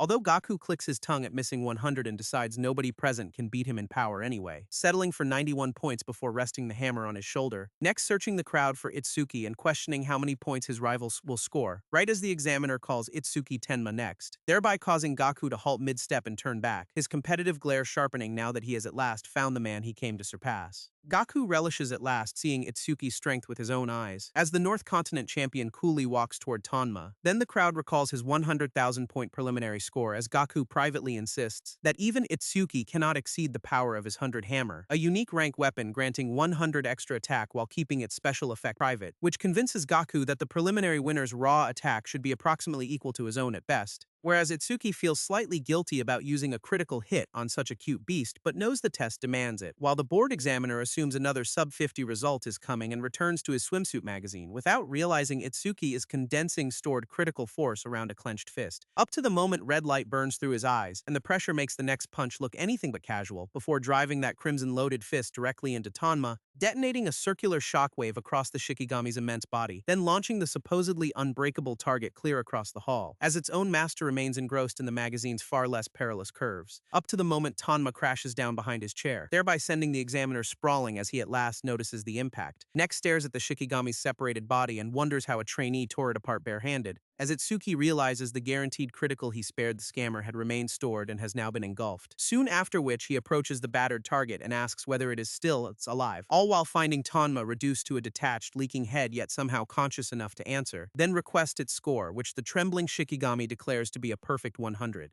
The spectators burst since Tanma was meant to resist even level 50 fighters, yet Itsuki scored 9 points above hammer-wielding Gaku with one bare fist, even though the sweating rival understands that 9 points cannot describe the real gap, since the scale simply ends at 100, and Itsuki's casual punch surpassed Gaku's complete power by an unknown margin, the sort of measurement problem Saitama tends to leave behind, thereby forcing Gaku to drop his boast that he could never lose in power and admit how badly he overestimated himself, while the examiner kneels beside Tanma and remembers calibrating perfection for power beyond the level 50 range, thereby leaving him to question whether Itsuki has already crossed that threshold, as the champion nervously mistakes his concern for anger over the destroyed Shikigami and deems escaping, only for the examiner to stop him with an embarrassed call. Next, suspend the attack power test for 10 minutes so Tanma can be repaired, while Saya and Rikuru praise Itsuki's incredible offense and defense, although he calls the critical result lucky and admits he cannot reproduce it every time, as Rikuru loudly taunts the doubter who predicted fewer than 30 points, which prompts Saya to remind him that the 100 belongs to Itsuki, before she observes the delay and proposes Itsuki complete one more test while they wait. Therefore, the trio agrees to reunite at the plaza after finishing everything. Then as Itsuki heads toward the magic power test, he passes Gaku still brooding over the same destination, next enters through the clearly marked magic power doors. There, a level 42 crafter with long red hair gathers the trainees and begins explaining her examination, instantly turning several men into love-struck volunteers who imagine a high score might earn them a dinner invitation, which prompts silver-haired Cheon to scoff at how painfully predictable boys are, up to the moment she notices that Itsuki has entered too, then mistakes his forward stare at the examiner's station for the same infatuation, deciding men really are all alike. In reality, Itsuki is studying the object concealed under a red cloth and correctly identifies it as the testing equipment, right as the examiner reveals that she personally crafted the measuring tool,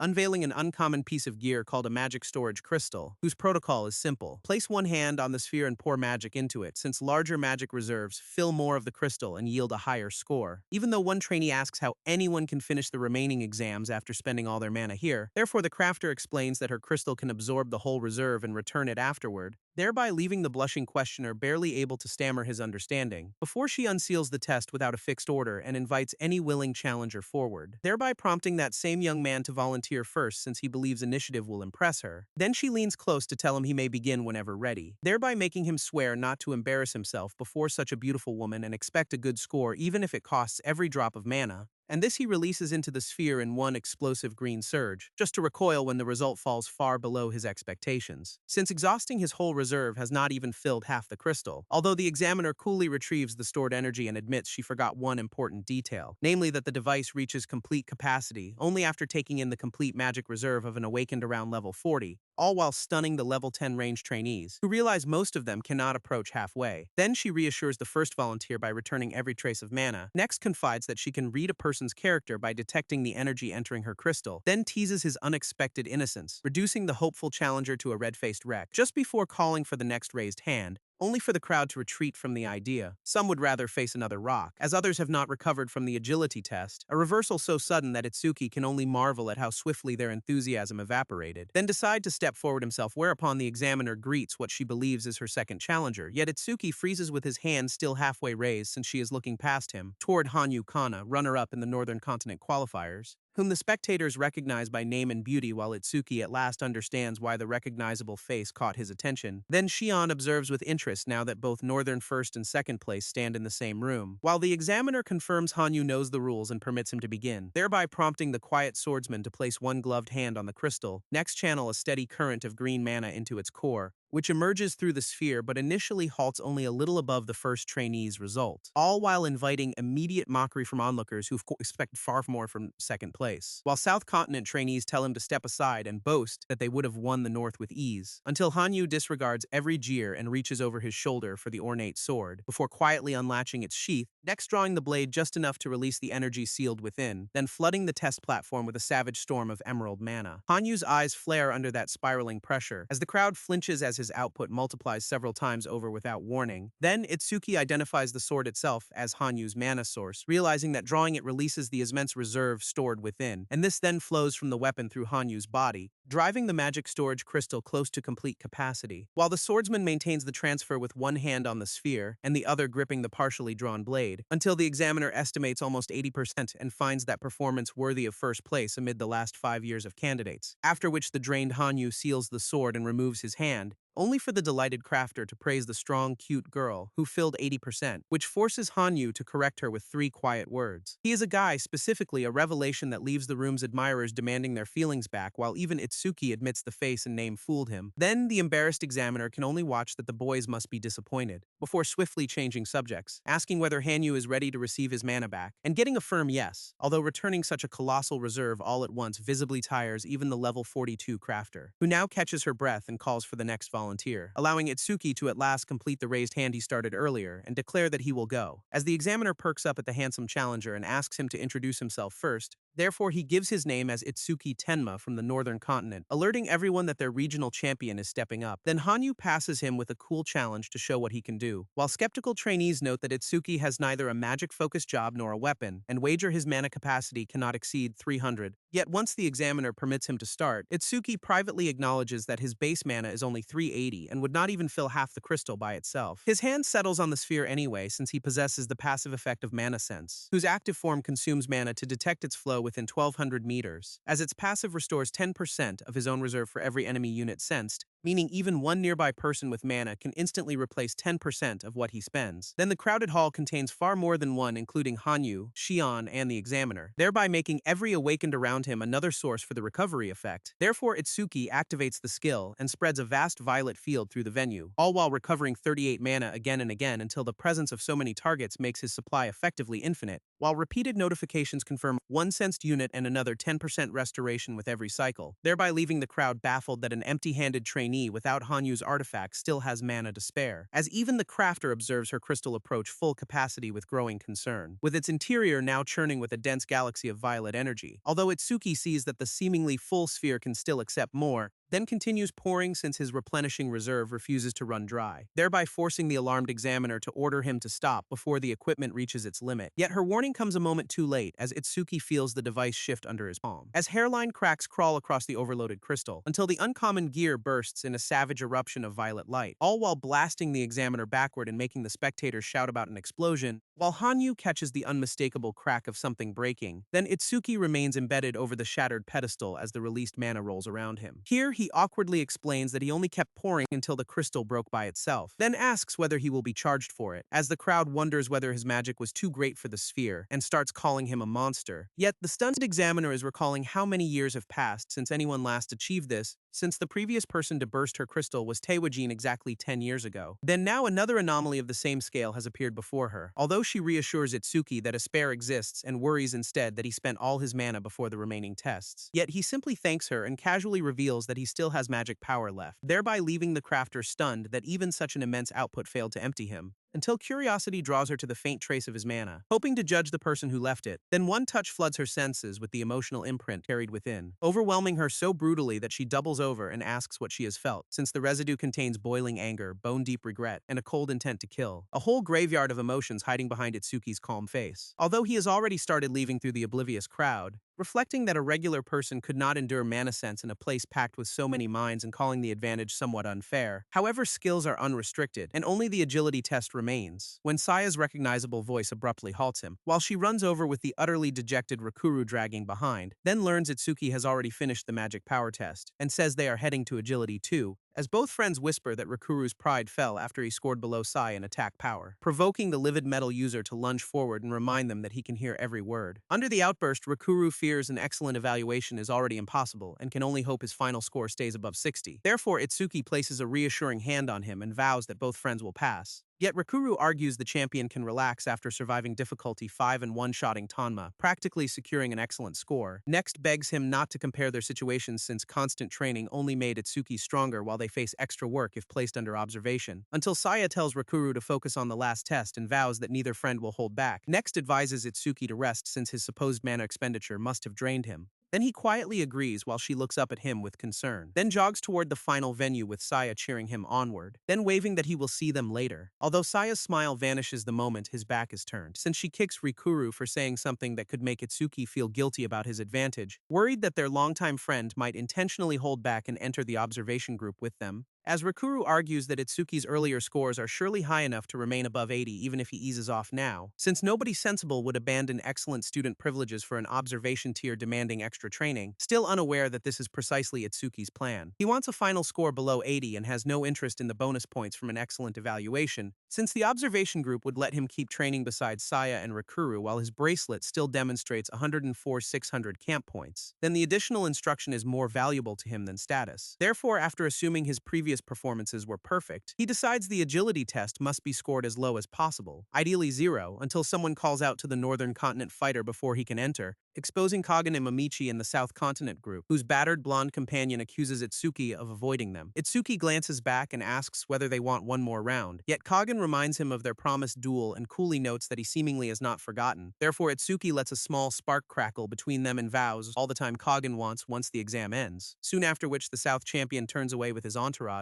thereby leaving Itsuki to question why the challenger is abruptly behaving like the one who agreed to accommodate him, before dismissing the bizarre exchange and returning his focus to the final test, held on a broad floor enclosed within a red ring, while the level 40 order breaker examiner describes the trial as a simple game of cat and mouse, depicting the cat as a harmless sleeping kitten, then the mouse with a plump rodent that must dodge its pursuer, just before revealing that he will play the cat, as every participating trainee becomes his mouse, confined within the red circle and required to avoid capture as long as possible, with one complete minute of survival earning a perfect score. And this sounds so easy that several contestants treat the last exam like a bonus stage, until the smiling examiner chooses South Continent's Fumiya Futaki as mouse number 1. Then Kagen sternly tells the uneasy scammer not to disgrace their continent, although Futaki recovers enough swagger to boast that his lightning element makes speed his specialty, and only then realizes that one touch from the examiner means immediate elimination. However, he accepts and jokes that the cat should avoid being run over by its mouse. Here, the examiner's pleasant smile turns predois as he replies that the result depends on the mouse. Then Futaki abruptly loses sight of him before the chase is even registered, spotting nothing except a red-eyed blur appearing behind him, and then one gloved palm gently rests on his head, while the examiner whispers that a noisy mouse with slow reactions makes perfect prey. Next slams the horrified trainee face first into the floor before he understands what happened, all while ending the attempt in just 0.47 seconds. As the spectators panic since none of them saw when the instructor moved behind Futaki,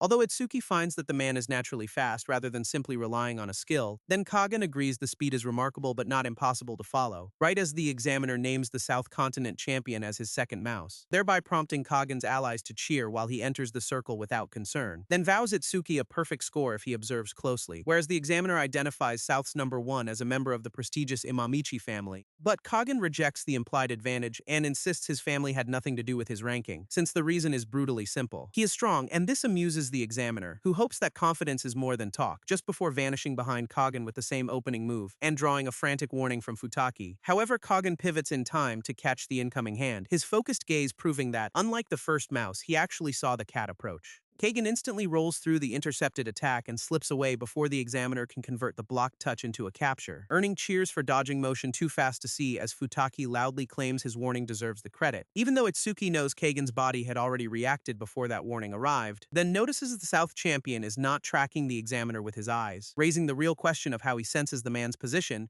while the examiner smiles at this unexpectedly capable mouse, as Kagen admits the chase is difficult but declares it far from impossible when the cat attacks mid-thought and asks whether this is really the time for reflection, thereby forcing Kagen to sustain total concentration against an expert who punishes even a momentary lapse. Since the examiner refuses to grant him another instant of rest, then floods the circle with a relentless chain of feints, charges, and near touches, up to the moment the audience can see nothing but afterimages and wonders whether Imamichi is truly a trainee like them. Whereas Thunder Roar Wave lets Itsuki read both fighters and identify Kagen's temporary overclocked state as a colossal stat boost, with one already approaching its limit as Kagen's speed begins to fall and capture becomes only a matter of time. Therefore, the examiner reaches for him again and states that the little mouse has at last shown his tail. Yet Kagen refuses to fall here when Teiwagen would last longer, and he has already sworn to surpass that legend, all while activating C-Rank Air Cannon, a disliked wind skill that releases compressed air with almost no damage but tremendous recoil, next weaponizing that supposed weakness to twist his posture out of the instructor's grasp, a clever use of recoil that earns Itsuki's approval, although the position still looks terminal. Then the examiner asks exactly how Kagen intends to dodge while caught at that angle, whereupon the answer arrives as an air cannon fired at complete power. The blast checks the trainer and launches Kagen away like recoil has become his personal movement system, thereby making the examiner recognize a brilliant strategy that restrains the cat, creates distance, buys time, and lets the drained mouse recover as Kagen rockets toward the far side of the arena. Then the crowd realizes even a humble C-rank skill can rewrite a fight when its user understands the assignment, just as the amused examiner finds Kagen a genuine combat genius capable of drawing out a skill's full potential before coolly pointing out the fatal expense. His opponent has almost no stamina left, next manifesting a colossal blue cat aura and declaring the game over, while the sweating Kagen struggles to keep his body ready,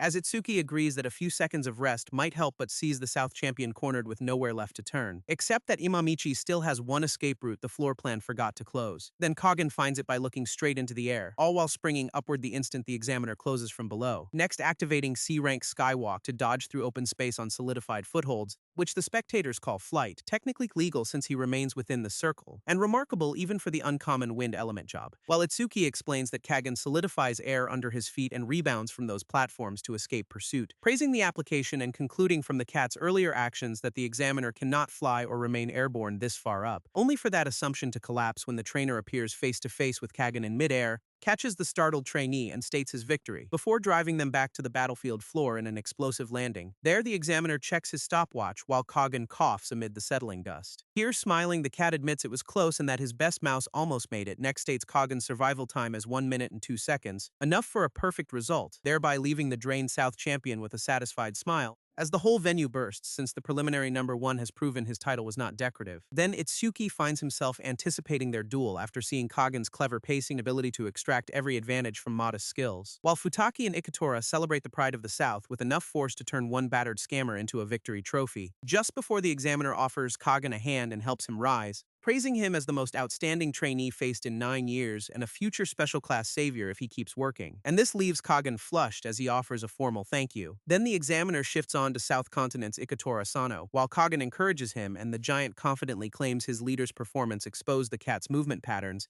Although Kagan stays beside Itsuki to watch and decide whether the next test is worth visiting, warning his rival not to waste that time, only to bristle when Itsuki coolly apologizes that the coming performance may disappoint him, until Ichitora is caught in 0.55 seconds since the examiner changes his approach. Confirming pattern recognition does not unlock immunity to Phase 2. Then Itsuki dryly observes that Kagan failed to provide a very useful example, earning a livid silent idiot from the masked champion. As Ichitora apologizes for embarrassing his leader and Kagan snaps that the man embarrassed the whole South Continent, just before the examiner turns to the north and recalls that only one of its trainees remains in this venue, all while calling Itsuki Tenma forward as the crowd identifies him as both North's champion and the national #1, yet doubts his quiet presence can last a minute. Although Itsuki initially planned to stay motionless, fake losing track of the cat, and accept a clean 0, Kagan's performance made the game entertaining enough to rewrite that plan. The impatient South entourage complains that the magic power test remains and demands an explanation for who destroyed Tonma, until Kagan orders them to watch, determined to discover how capable the national champion who defeated every continent's best truly is. As the examiner greets the highly anticipated record breaker who surpassed Taewajin and admits he has awaited this arrival, however, Itsuki secretly sets his own survival target at exactly 5 seconds, and warns that the result may disappoint expectations, thereby prompting the cat to reject such modesty and launch the opening rush. And this Itsuki evades as the examiner praises the national #1 speed, just before the man cuts off his route and asks where Tenma thinks he is going. As Itsuki ignores the taunt and counts the first 2 seconds, pulling the chase into an ever-tightening curve around the ring, while spectators compare his speed to Imamichi's but mistake the deliberate retreat toward the boundary for blind panic, then Kagan dismisses the supposed rival as an idiot digging his own grave. Even walking away since being cornered in under 3 seconds makes the outcome appear too obvious to merit another glance. As the examiner is equally baffled that Itsuki uses no skill, acceleration, or interference, and chooses the worst route available, until the prey slides against the red boundary as the cat descends above him, next flips the switch with Thunder Roar Wave, doubling agility by 100% in a burst worthy of a true lightning speed reveal. Although the examiner believes this late activation cannot save him and reaches for the final touch, only for Itsuki to vanish past the hand, evade cleanly, and tap the trainer's shoulder on the way by, thereby leaving the cat stunned that his caught mouse actually escaped. Since Tenma accelerated to a speed even the examiner could not track in that instant, then added a shoulder tap that feels less like evasion than a calm correction delivered mid-attack. Itsuki meant the touch as a warning just in case, yet realizes it has somehow made the instructor angry instead. Since this cat has caught countless mice, and even the interesting ones never forced the chase beyond a game, while Tenma becomes the first mouse to make him go all out for reasons that are now painfully personal. Therefore, the examiner grins that a mere mouse has mocked the cat, and the playful scoring rubric quietly acquires a vendetta clause, before he explodes forward at a speed that tears across the battlefield, vowing to make Itsuki regret the insult, then vowing to finish before information from the champion's optic nerves can even reach his brain. As Itsuki coolly counts 4 seconds, the incoming fingers close, except the examiner realizes those green eyes caught his movement after all. Next, complete the lunge in a savage impact that blasts dust across the circle, thereby making the crowd question whether Itsuki dodged again, while Kagan, now watching, declares the attempt already over. Since the cat has pinned his mouse and embedded a hand squarely on his chest, even though the examiner cannot understand why someone capable of reacting chose not to evade, up to the moment Itsuki looks up from the floor and simply says, 5 seconds, a number that leaves the baffled trainer asking what he means, just before the stopwatch confirms a perfect 05. Then the examiner stares at the display as the whole encounter rearranges itself in his mind, as onlookers question why their instructor abruptly wears the expression of a man who has discovered he was the one being tested. Therefore, Itsuki asks him to announce the result, and, if possible, remove the hand still holding him down, thereby forcing the shaken examiner to declare North Continent's Itsuki Tenma eliminated with a survival time of exactly 5 seconds. Here, Itsuki walks away believing 5 seconds should score near 0 and safely drag his 3 perfect results into the observation group, as Kagan calls him fast but mocks his supposedly awful combat sense and adaptability, claiming such a fighter cannot win their duel. Therefore, Itsuki asks for the time and place, receiving training ground #1 after the tests and a promise of complete defeat, which draws only a cold look before the South champion turns away with his subordinates, while Ichitora asks what chance even North's #1 could have against Kagan. Then Kagan repeats his answer with absolute certainty. Tenma cannot beat him, backed by followers who say only a handful in the whole South can last 3 minutes against their champion, and predict Itsuki might survive 6. Although Kagan shuts down the fan club and orders them to worry about their own tests or calling themselves representatives of the South, just before the group reaches the crowded magic power venue and wonders why so many trainees are waiting, learning that Itsuki's absurd mana shattered the crystal, which forces the instructor to fetch a replacement from storage. As one spectator identifies the culprit as North's champion and recalls the name Tenma, thereby making Kagen confirm Itsuki Tenma, as the stranger asks whether he also comes from the north, until the South entourage angrily corrects him, and the crowd begins questioning which continental number one is stronger. Specifically, a question Ikatora and Futaki answer by pointing straight at Kagen. Just as the red-haired trainer asks for the next volunteer at the restored crystal, then Kagen raises his hand, declaring that strength is settled by ability rather than words, thereby prompting the room to announce South Continent's champion as he steps forward.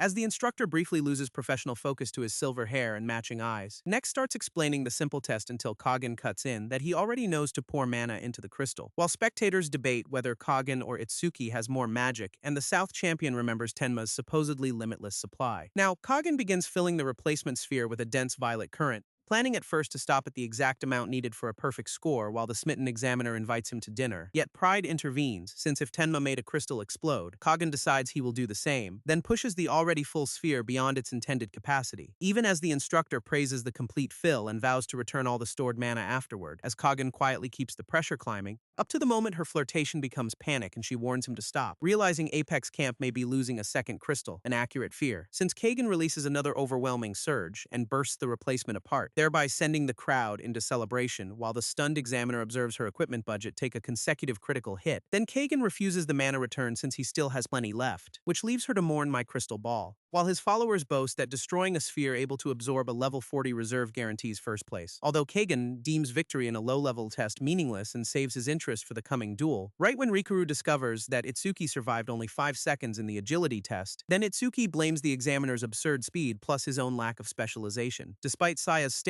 showing she knows he held back, whereas Rikuru celebrates lasting a whole 5 seconds himself, and at last finding one exam where he beat their prodigy, just before an announcement confirms every entrance test is complete, and the scores are being calculated for delivery within 1 minute. Therefore, Rikuru opens his bracelet and begs the universe for the 60 points required to stay, then taps the screen when the score appears, exposing attack 11, agility 15, magic power 18, and defense 17 for a total of 61 and mandatory observation, which he celebrates like a perfect score since 1 point above expulsion still means he survives Apex Camp. Saya follows with attack 12, agility 16, magic power 16, and defense 18, 62 total and the same observation verdict, thereby prompting Rikuru to marvel at her 1-point lead and welcome her into their shared training group, while Itsuki estimates 5 seconds should earn around 10 points if 8 earned 15, leaving him safely above 80. Then his friends reach the same conclusion, assuming 3 perfect tests plus even 6 agility points must place him amid excellent students. Specifically, a result Itsuki reluctantly agrees seems unavoidable, until all 3 stare at his actual display and Seiya wonders whether he somehow earned the trainer's hatred, since the bracelet awards 25 each for attack, magic power, and defense, but only 5 for agility, producing exactly 80 in mandatory observation. Therefore, Rikuru mistakes his silence for disappointment and comforts him that the 3 friends can train together again, which Itsuki quietly admits is not bad. Next celebrates the exact 80 with a minuscule victory dance,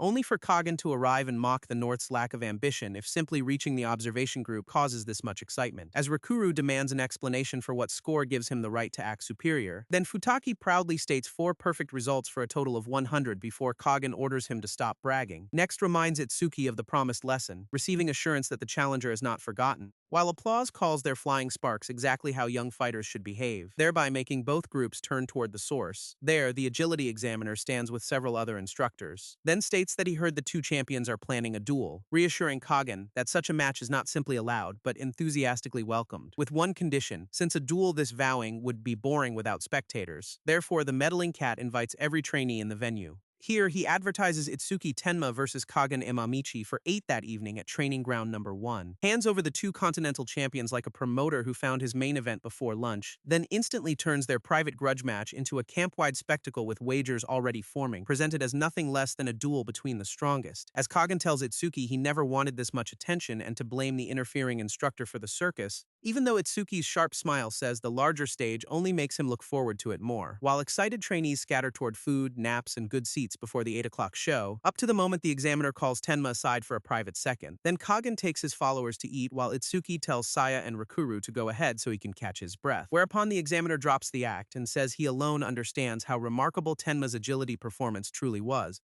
all while explaining that 5 seconds would normally earn far more than 5 points and asking why Itsuki thinks he received that exact score. Since the man recognized that Tenma was hiding his strength and offered the desired observation placement as his personal form of kindness, however promoted the duel into a public event as punishment for the student's half-hearted attitude during the test, warning that if Itsuki wants his true strength concealed, he must avoid going all out under tonight's spotlight. Although Itsuki doubts Imamichi can force that much effort, until the instructor reveals Kagen possesses a special grade gift, next ends the whispering, tells Tenma to rest and wishes him luck, thereby leaving Itsuki stunned that Imamichi has a gift like Nirvana and recalling that special grade powers can alter reality's laws. While his own special grade Nirvana and Z-rank over Mimesis remind him how intense a duel between two such gift users could become, especially since over Mimesis has not activated in some time and Kagen may be strong enough to push his growth to the next level before Saya and Rakuru pull him from the thought, and the drained champion invites both to rest at his suspiciously spacious room. Itsuki simply says it is not that small, which causes Rakuru to fear the obvious answer, which becomes a shout when they arrive and discover he rented a whole villa. There, Rakuru catalogs the soft sofa, spotless windows, quality carpet, and sparkling walls as though each were legendary loot. Next finds a premium kitchen, fresh meat, vegetables, and a mountain of rice, while Itsuki declares the villa their shared base whenever they want.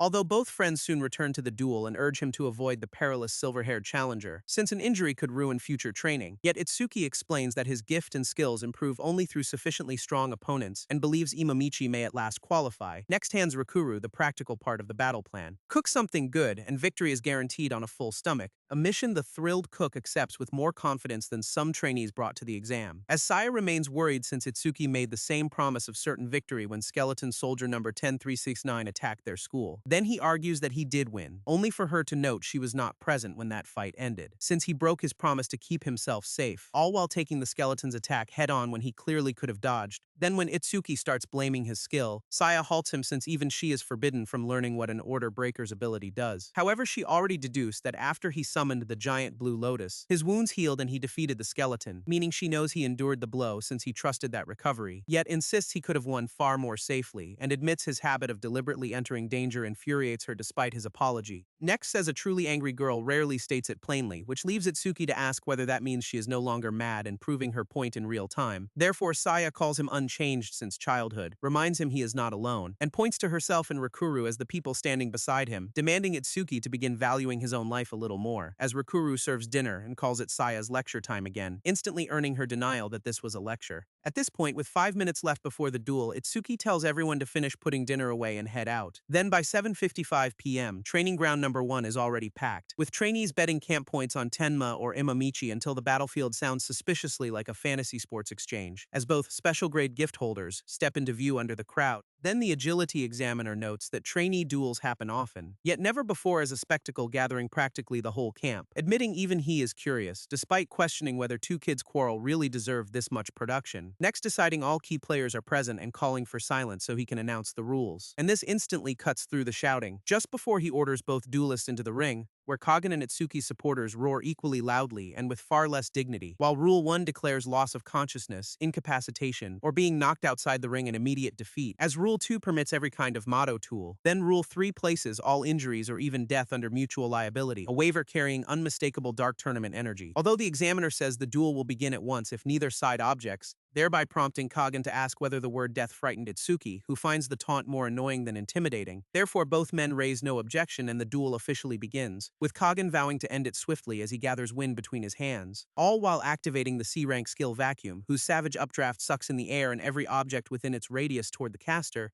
letting Kagen compress that assembled force and fire a full-power air cannon straight at Itsuki. The blast bursts through the arena like a vertical storm front, carving a crater through the floor and burying Itsuki's position under broken stone and smoke, as Kagen calls that opening attack barely a greeting and tells him to surrender now or die. Yet Itsuki rises unharmed from the wreckage, dusts off his shirt, and tells Kagen not to celebrate one weak hit, thereby making the air between the strongest trainees tighten as both prepare to rise another gear, all with the air cannon's shattered path stretching between them as proof of what Itsuki just tanked. Then spectators question how a C-rank skill became so destructive, then question even harder what Tenma's defense must be. As the instructor observes that wind techniques normally lose power as their target gets farther away, Yet Kagan used vacuum to close the distance, preserve the shot's force, and disrupt his opponent's rhythm at once, a combination that would have left a regular awakened unable to continue. Yet Itsuki is anything but regular. Then the examiner identifies one monster facing another as their battle truly begins, all with Itsuki rushing through the remaining wind and Kagan meeting him head-on, their fists colliding in an explosive contest that hammers the broken floor under them, as neither gives ground and both dig their feet through the rubble, locking eyes across the collision as they abandon distance entirely, next trading a blur of short-range blows too fast for the regular trainees to follow. Up to the moment their hands clasp and every trick narrows into raw leverage, thereby leaving Itsuki and Kagan arm against arm in a deadlocked grapple, and this the spectators identify as the most primitive possible answer to a tactical duel,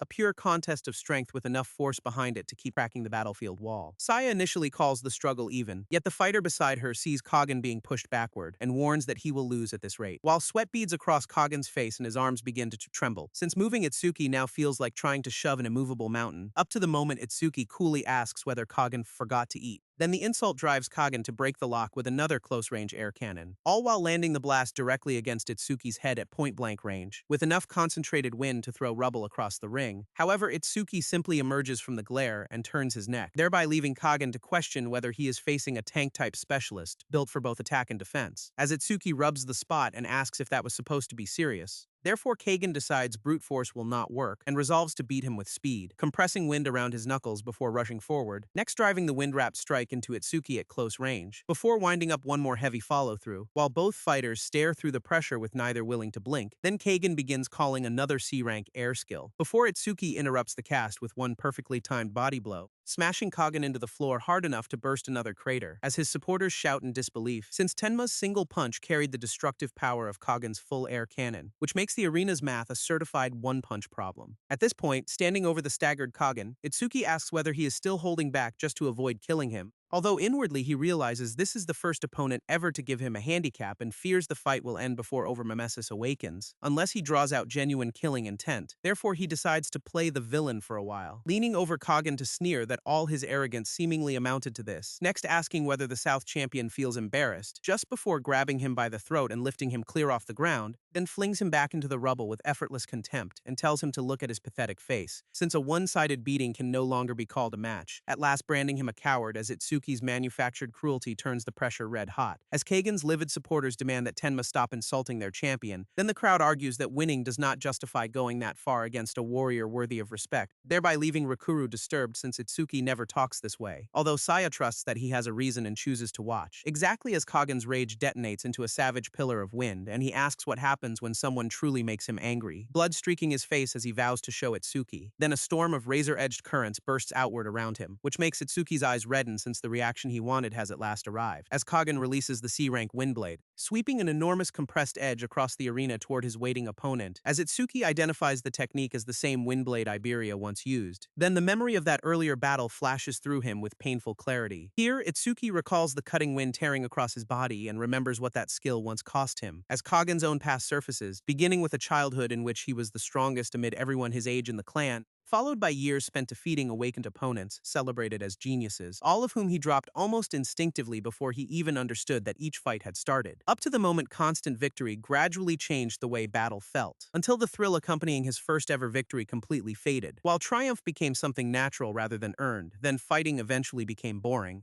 all the way up to the day Kagan met Taewajin, the Awakened called humanity's strongest, then convinced himself that even losing to that legend might revive the thrill he once knew. Therefore, he challenged Taewajin directly, just to suffer the first defeat of his life in exactly 2 seconds. Next, admit he had expected defeat to restore his passion when Taewajin noticed how depressed he looked. Yet the overwhelming loss left Kagan just as bored as before, since Taewajin explained that being crushed by someone vastly stronger solves nothing, and that true excitement comes from an opponent close in level, age, and ability, thereby forcing the beaten prodigy to ask whether anyone like that truly existed, and Taewajin offered one answer: Apex Camp, vowing Kagan would find someone worthy of his full strength there, and at last experience the joy of battle. Then back in the present, Kagan drives forward behind surging blue wind while demanding to know what happened to Itsuki's earlier confidence, next releases the assembled pressure in a colossal circular blast that engulfs the space in front of him. Seeing Itsuki read the invisible blades, Kagan laughs that his adversary must possess a detection skill, however warns that recognizing a single strike might let him dodge once, whereas that advantage means nothing when the attack covers the whole arena. Then, although Kagen has never dared use this technique against another human, and he now unleashes the B-rank Windblade Tornado, offering Itsuki two choices: leave the ring and admit defeat, or remain within and be ripped apart, as a dense web of cutting currents closes around the level 0 fighter who greets the danger since over-mimesis has at last begun responding,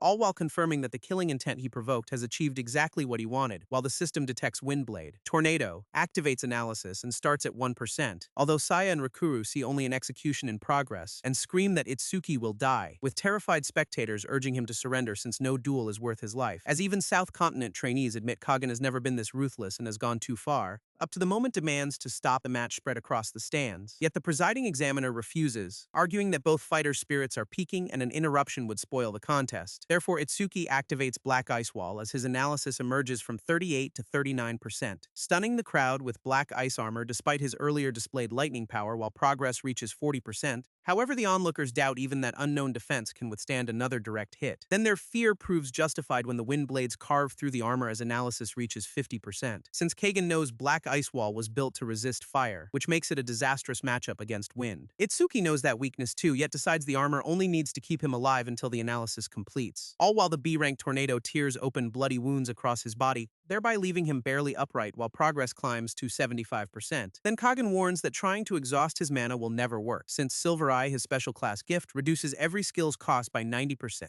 and automatically restores spent magic as his eyes turn silver, thereby leaving the level 18 Wind Elementalist with 250 attack, 250 defense, 400 agility, and only 20 magic power but an effectively endless supply. The mana economy has officially become optional, a rule-breaking combination that stuns the spectators and makes Itsuki's defeat look inevitable, as Cheon and the others conclude that enduring attacks is pointless against an opponent who cannot run dry, yet concealed under the storm. Over-mimesis quietly reaches 95%, then when Itsuki drops his shattered armor, Saya and Rakuru fear he has drained his defense and is about to die. Although the blades keep striking as analysis emerges to 98%, next 99, until Itsuki at last gets the result he was waiting for, completing the analysis at 100% as a vast blue flower-shaped formation unseals around him, then granting magic detection level 2 from the fully analyzed wind blade Tornado, whose active range becomes 500 meters, whose enemy detection recovery emerges to 20%, and whose new effect automatically counterattacks any detected B-rank or lower wind skill, thereby prompting Itsuki to marvel at the wind counter while questioning what detecting magic's true nature will reveal. Before Nirvana removes every debuff, entirely heals him, and raises all 4 base stats from 380 to 400 for a total of 1d600. Raw numbers equal to a regular level 32, all with Thunderwave and Black Ice Wall, then pushing the combined total near the level 40 range, all while displaying 400 attack, 500 agility, 660 defense, and 400 magic for 1d 960 overall as Itsuki decides his objective is complete and the duel can end. The blue formation catches the incoming Windblade Tornado so entirely that the crowd cannot decide whether it is a shield or an attack. Next blooms with enough light to wash the whole arena in blue-white radiance, thereby forcing every spectator to shield their eyes, as the examiner realizes that Itsuki's supposedly fatal injuries have vanished. Then the light vanishes to reveal him shirtless, restored, and standing without a single wound, thereby leaving Kagen frozen in disbelief. While the stands burst over a fighter who had been covered in blood only moments earlier, yet Kagen refuses to accept the reversal and insists that healing will not change the result,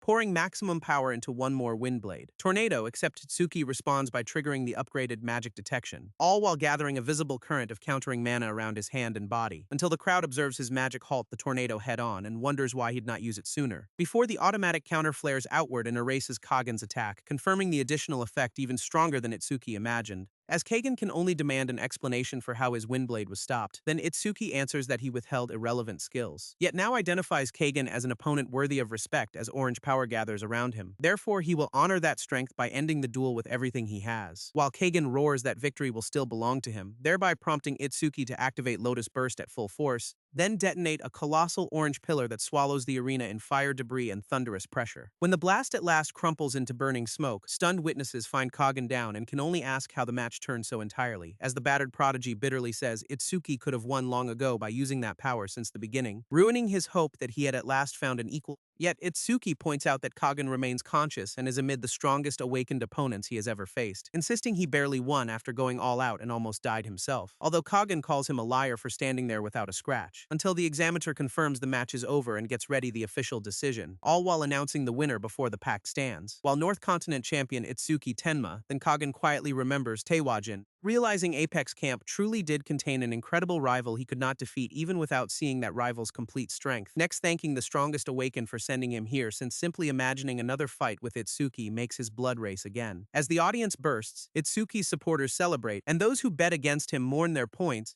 after which the agility examiner praises the battle and leaves Kagan's treatment to a colleague while he gets ready the observation group's training plan, all while directing instructor Kinoshita, already responsible for readying the training disaster beasts, to handle the rest while he privately catalogs Itsuki's agility-boosting lightning, defensive ice, fatal wound healing, and abnormal explosive attack, content that this duel exposed plenty of useful data about the troublesome trainee, although Itsuki abruptly senses an unknown wave of mana from the instructor's seats, even as Saya and Rikuru swarm him, celebrating how completely he crushed South Continent's arrogance, thereby leaving him to question whether the bizarre aura was his imagination, or the true nature of an instructor's magic revealed by magic detection. Before he dismisses Rikuru's question, accepts Saya's reminder to relax after winning, and tells everyone to rest while they still can since extra training begins tomorrow. Instructor Kinoshita confirms that warning, tells the trio to get a good night's sleep, and approaches the drained victor, all while explaining that he came both to congratulate Itsuki and announce a special training session prepared for the following day, when the same irritatingly cheerful examiner greets the observation group by video and reminds them they almost failed, thereby prompting Rikuru to complain that even the man's way of speaking gets under his skin. Before the trainer explains that limited resources allow only 15 simultaneous trainees and the honor group already occupies 6 spots, thereby leaving just 9 places for the 18 observation group members after this extra test, which means half of them will be eliminated despite Rikuru's livid protest. While instructor Kinoshita is called on to explain the rules, then Itsuki identifies him as the official who presided over last night's duel, before Kinoshita presents a special format called Survival Race. Tag, there, the trainees will be transported to Area A and may choose any route to reach Area B across the river, although Area A crawls with disaster beasts from level 5 through 25, which makes Rikuru propose avoiding their zones and outrunning the mostly sluggish creatures, until Kinoshita reveals that the beasts are not the only obstacle, since the instructors will join the exercise, all while serving as the players who are it, and hunting every trainee in the field, a condition the group instantly condemns as impossible against opponents that formidable, although the instructors have already accepted limiters that reduce their levels to approximately 20, which still leaves their experience, instincts, and skill mastery far more perilous than those of a regular level 25 beast. Then, with everyone permitted to form teams freely, Saya eagerly proposes their usual trio, only for Rikuru to refuse another easy ride behind Itsuki since surviving this training means nothing if he never improves himself. Kinoshita adds the final conditions. Anyone caught by a trainer or defeated by a disaster beast is disqualified, and only the first 9 trainees to reach Area B may remain at Apex Camp. Next concludes the explanation and gives everyone 5 minutes to assemble before the warp gate, thereby prompting the instructors to leave and make their own preparations. As within the spectator room, Central Continent's top-ranked Zen Takahashi complains about being dragged in on his day off to watch weaklings train, until an imposing newcomer coolly admits that the invitation came from him. Then Zen demands an explanation for who he is, only to discover he just trash-talked Tenyo Yamanaga, Apex Camp's director, transforming the cocky champion's voice into an uneasy stammer, while he hurriedly apologizes and Yamanaga explains that he wanted every available elite to watch today's race, since even the supposedly weaker observation group can teach the honor trainees something through the way they fight. Specifically, a point Zen accepts with an embarrassed grin despite still calling them losers. As Choha arrives in Izumi's place and Yamanaga says the honor is his since her side has produced so many outstanding awakened, soon after which the officials signal that the extra training can begin, all while acknowledging that teams lower the difficulty but revealing that the trial starts the very instant the trainees are warped. While the portal flares to life around the waiting participants, then Saya warns Rikuru not to depend on Itsuki for everything, insisting all 3 must cooperate for real, before Survival Race. Tag launches with a savage spatial crack, then the trio discovers far too late that they are being teleported high into the air, as they drop toward different parts of the forest below, since every trainee is scattered over a random location mid-fall, where anyone unable to adapt instantly becomes prey and gravity gets first turn. Now, one unfortunate participant plummets toward the trees screaming for an explanation, before a level 1500 vine catches him before his feet touch the ground, all while dragging the helpless trainee away as his cries echo through the forest. As the observers record an immediate injury and dispatch a rescue team, thereby making Zen decide the honor group was the correct placement for him since that trainee would not have survived its opening second, while Itsuki continues falling elsewhere without panic, then spots a level 16 iron worm below, and wonders whether the instructors expected the drop itself to eliminate people, as a nearby armored trainee braces himself against what he assumes will be his own first opponent, selfishly hoping more contestants receive similarly terrible spawns, so his road into the honor group becomes easier. Except Itsuki recognizes the worm as a perfect target for improving piercing bullet, firing a concentrated purple shot before the beast can attack, then blasting the level 16 beast apart in one strike, thereby leaving the armored trainee speechless, while the system raises piercing bullet's flight speed by 200% to 55 meters per second, for a total increase of 5,500%, a speed faster than most cars. As the stunned witness wonders why someone capable of instantly killing that monster is caught in the observation group, although Itsuki is already moving on since Saya or Rikuru would have little chance against an enemy of that level and he must find them swiftly, while the initial leaderboard lists Suguru Chijima, Akira Higuchi, Kyoya Amaishi, Takao Honda, and Go Takahashi as its top 5, thereby prompting Zen to mock the absent North Continent trainees as Choha notices Itsuki still circling the starting region in search of something. Then elsewhere, wounded Saya suffers the worst possible luck by landing beside a lightning element enemy, namely the level 20 Thundercat. The beast instantly launches the B-rank Thunder Snap,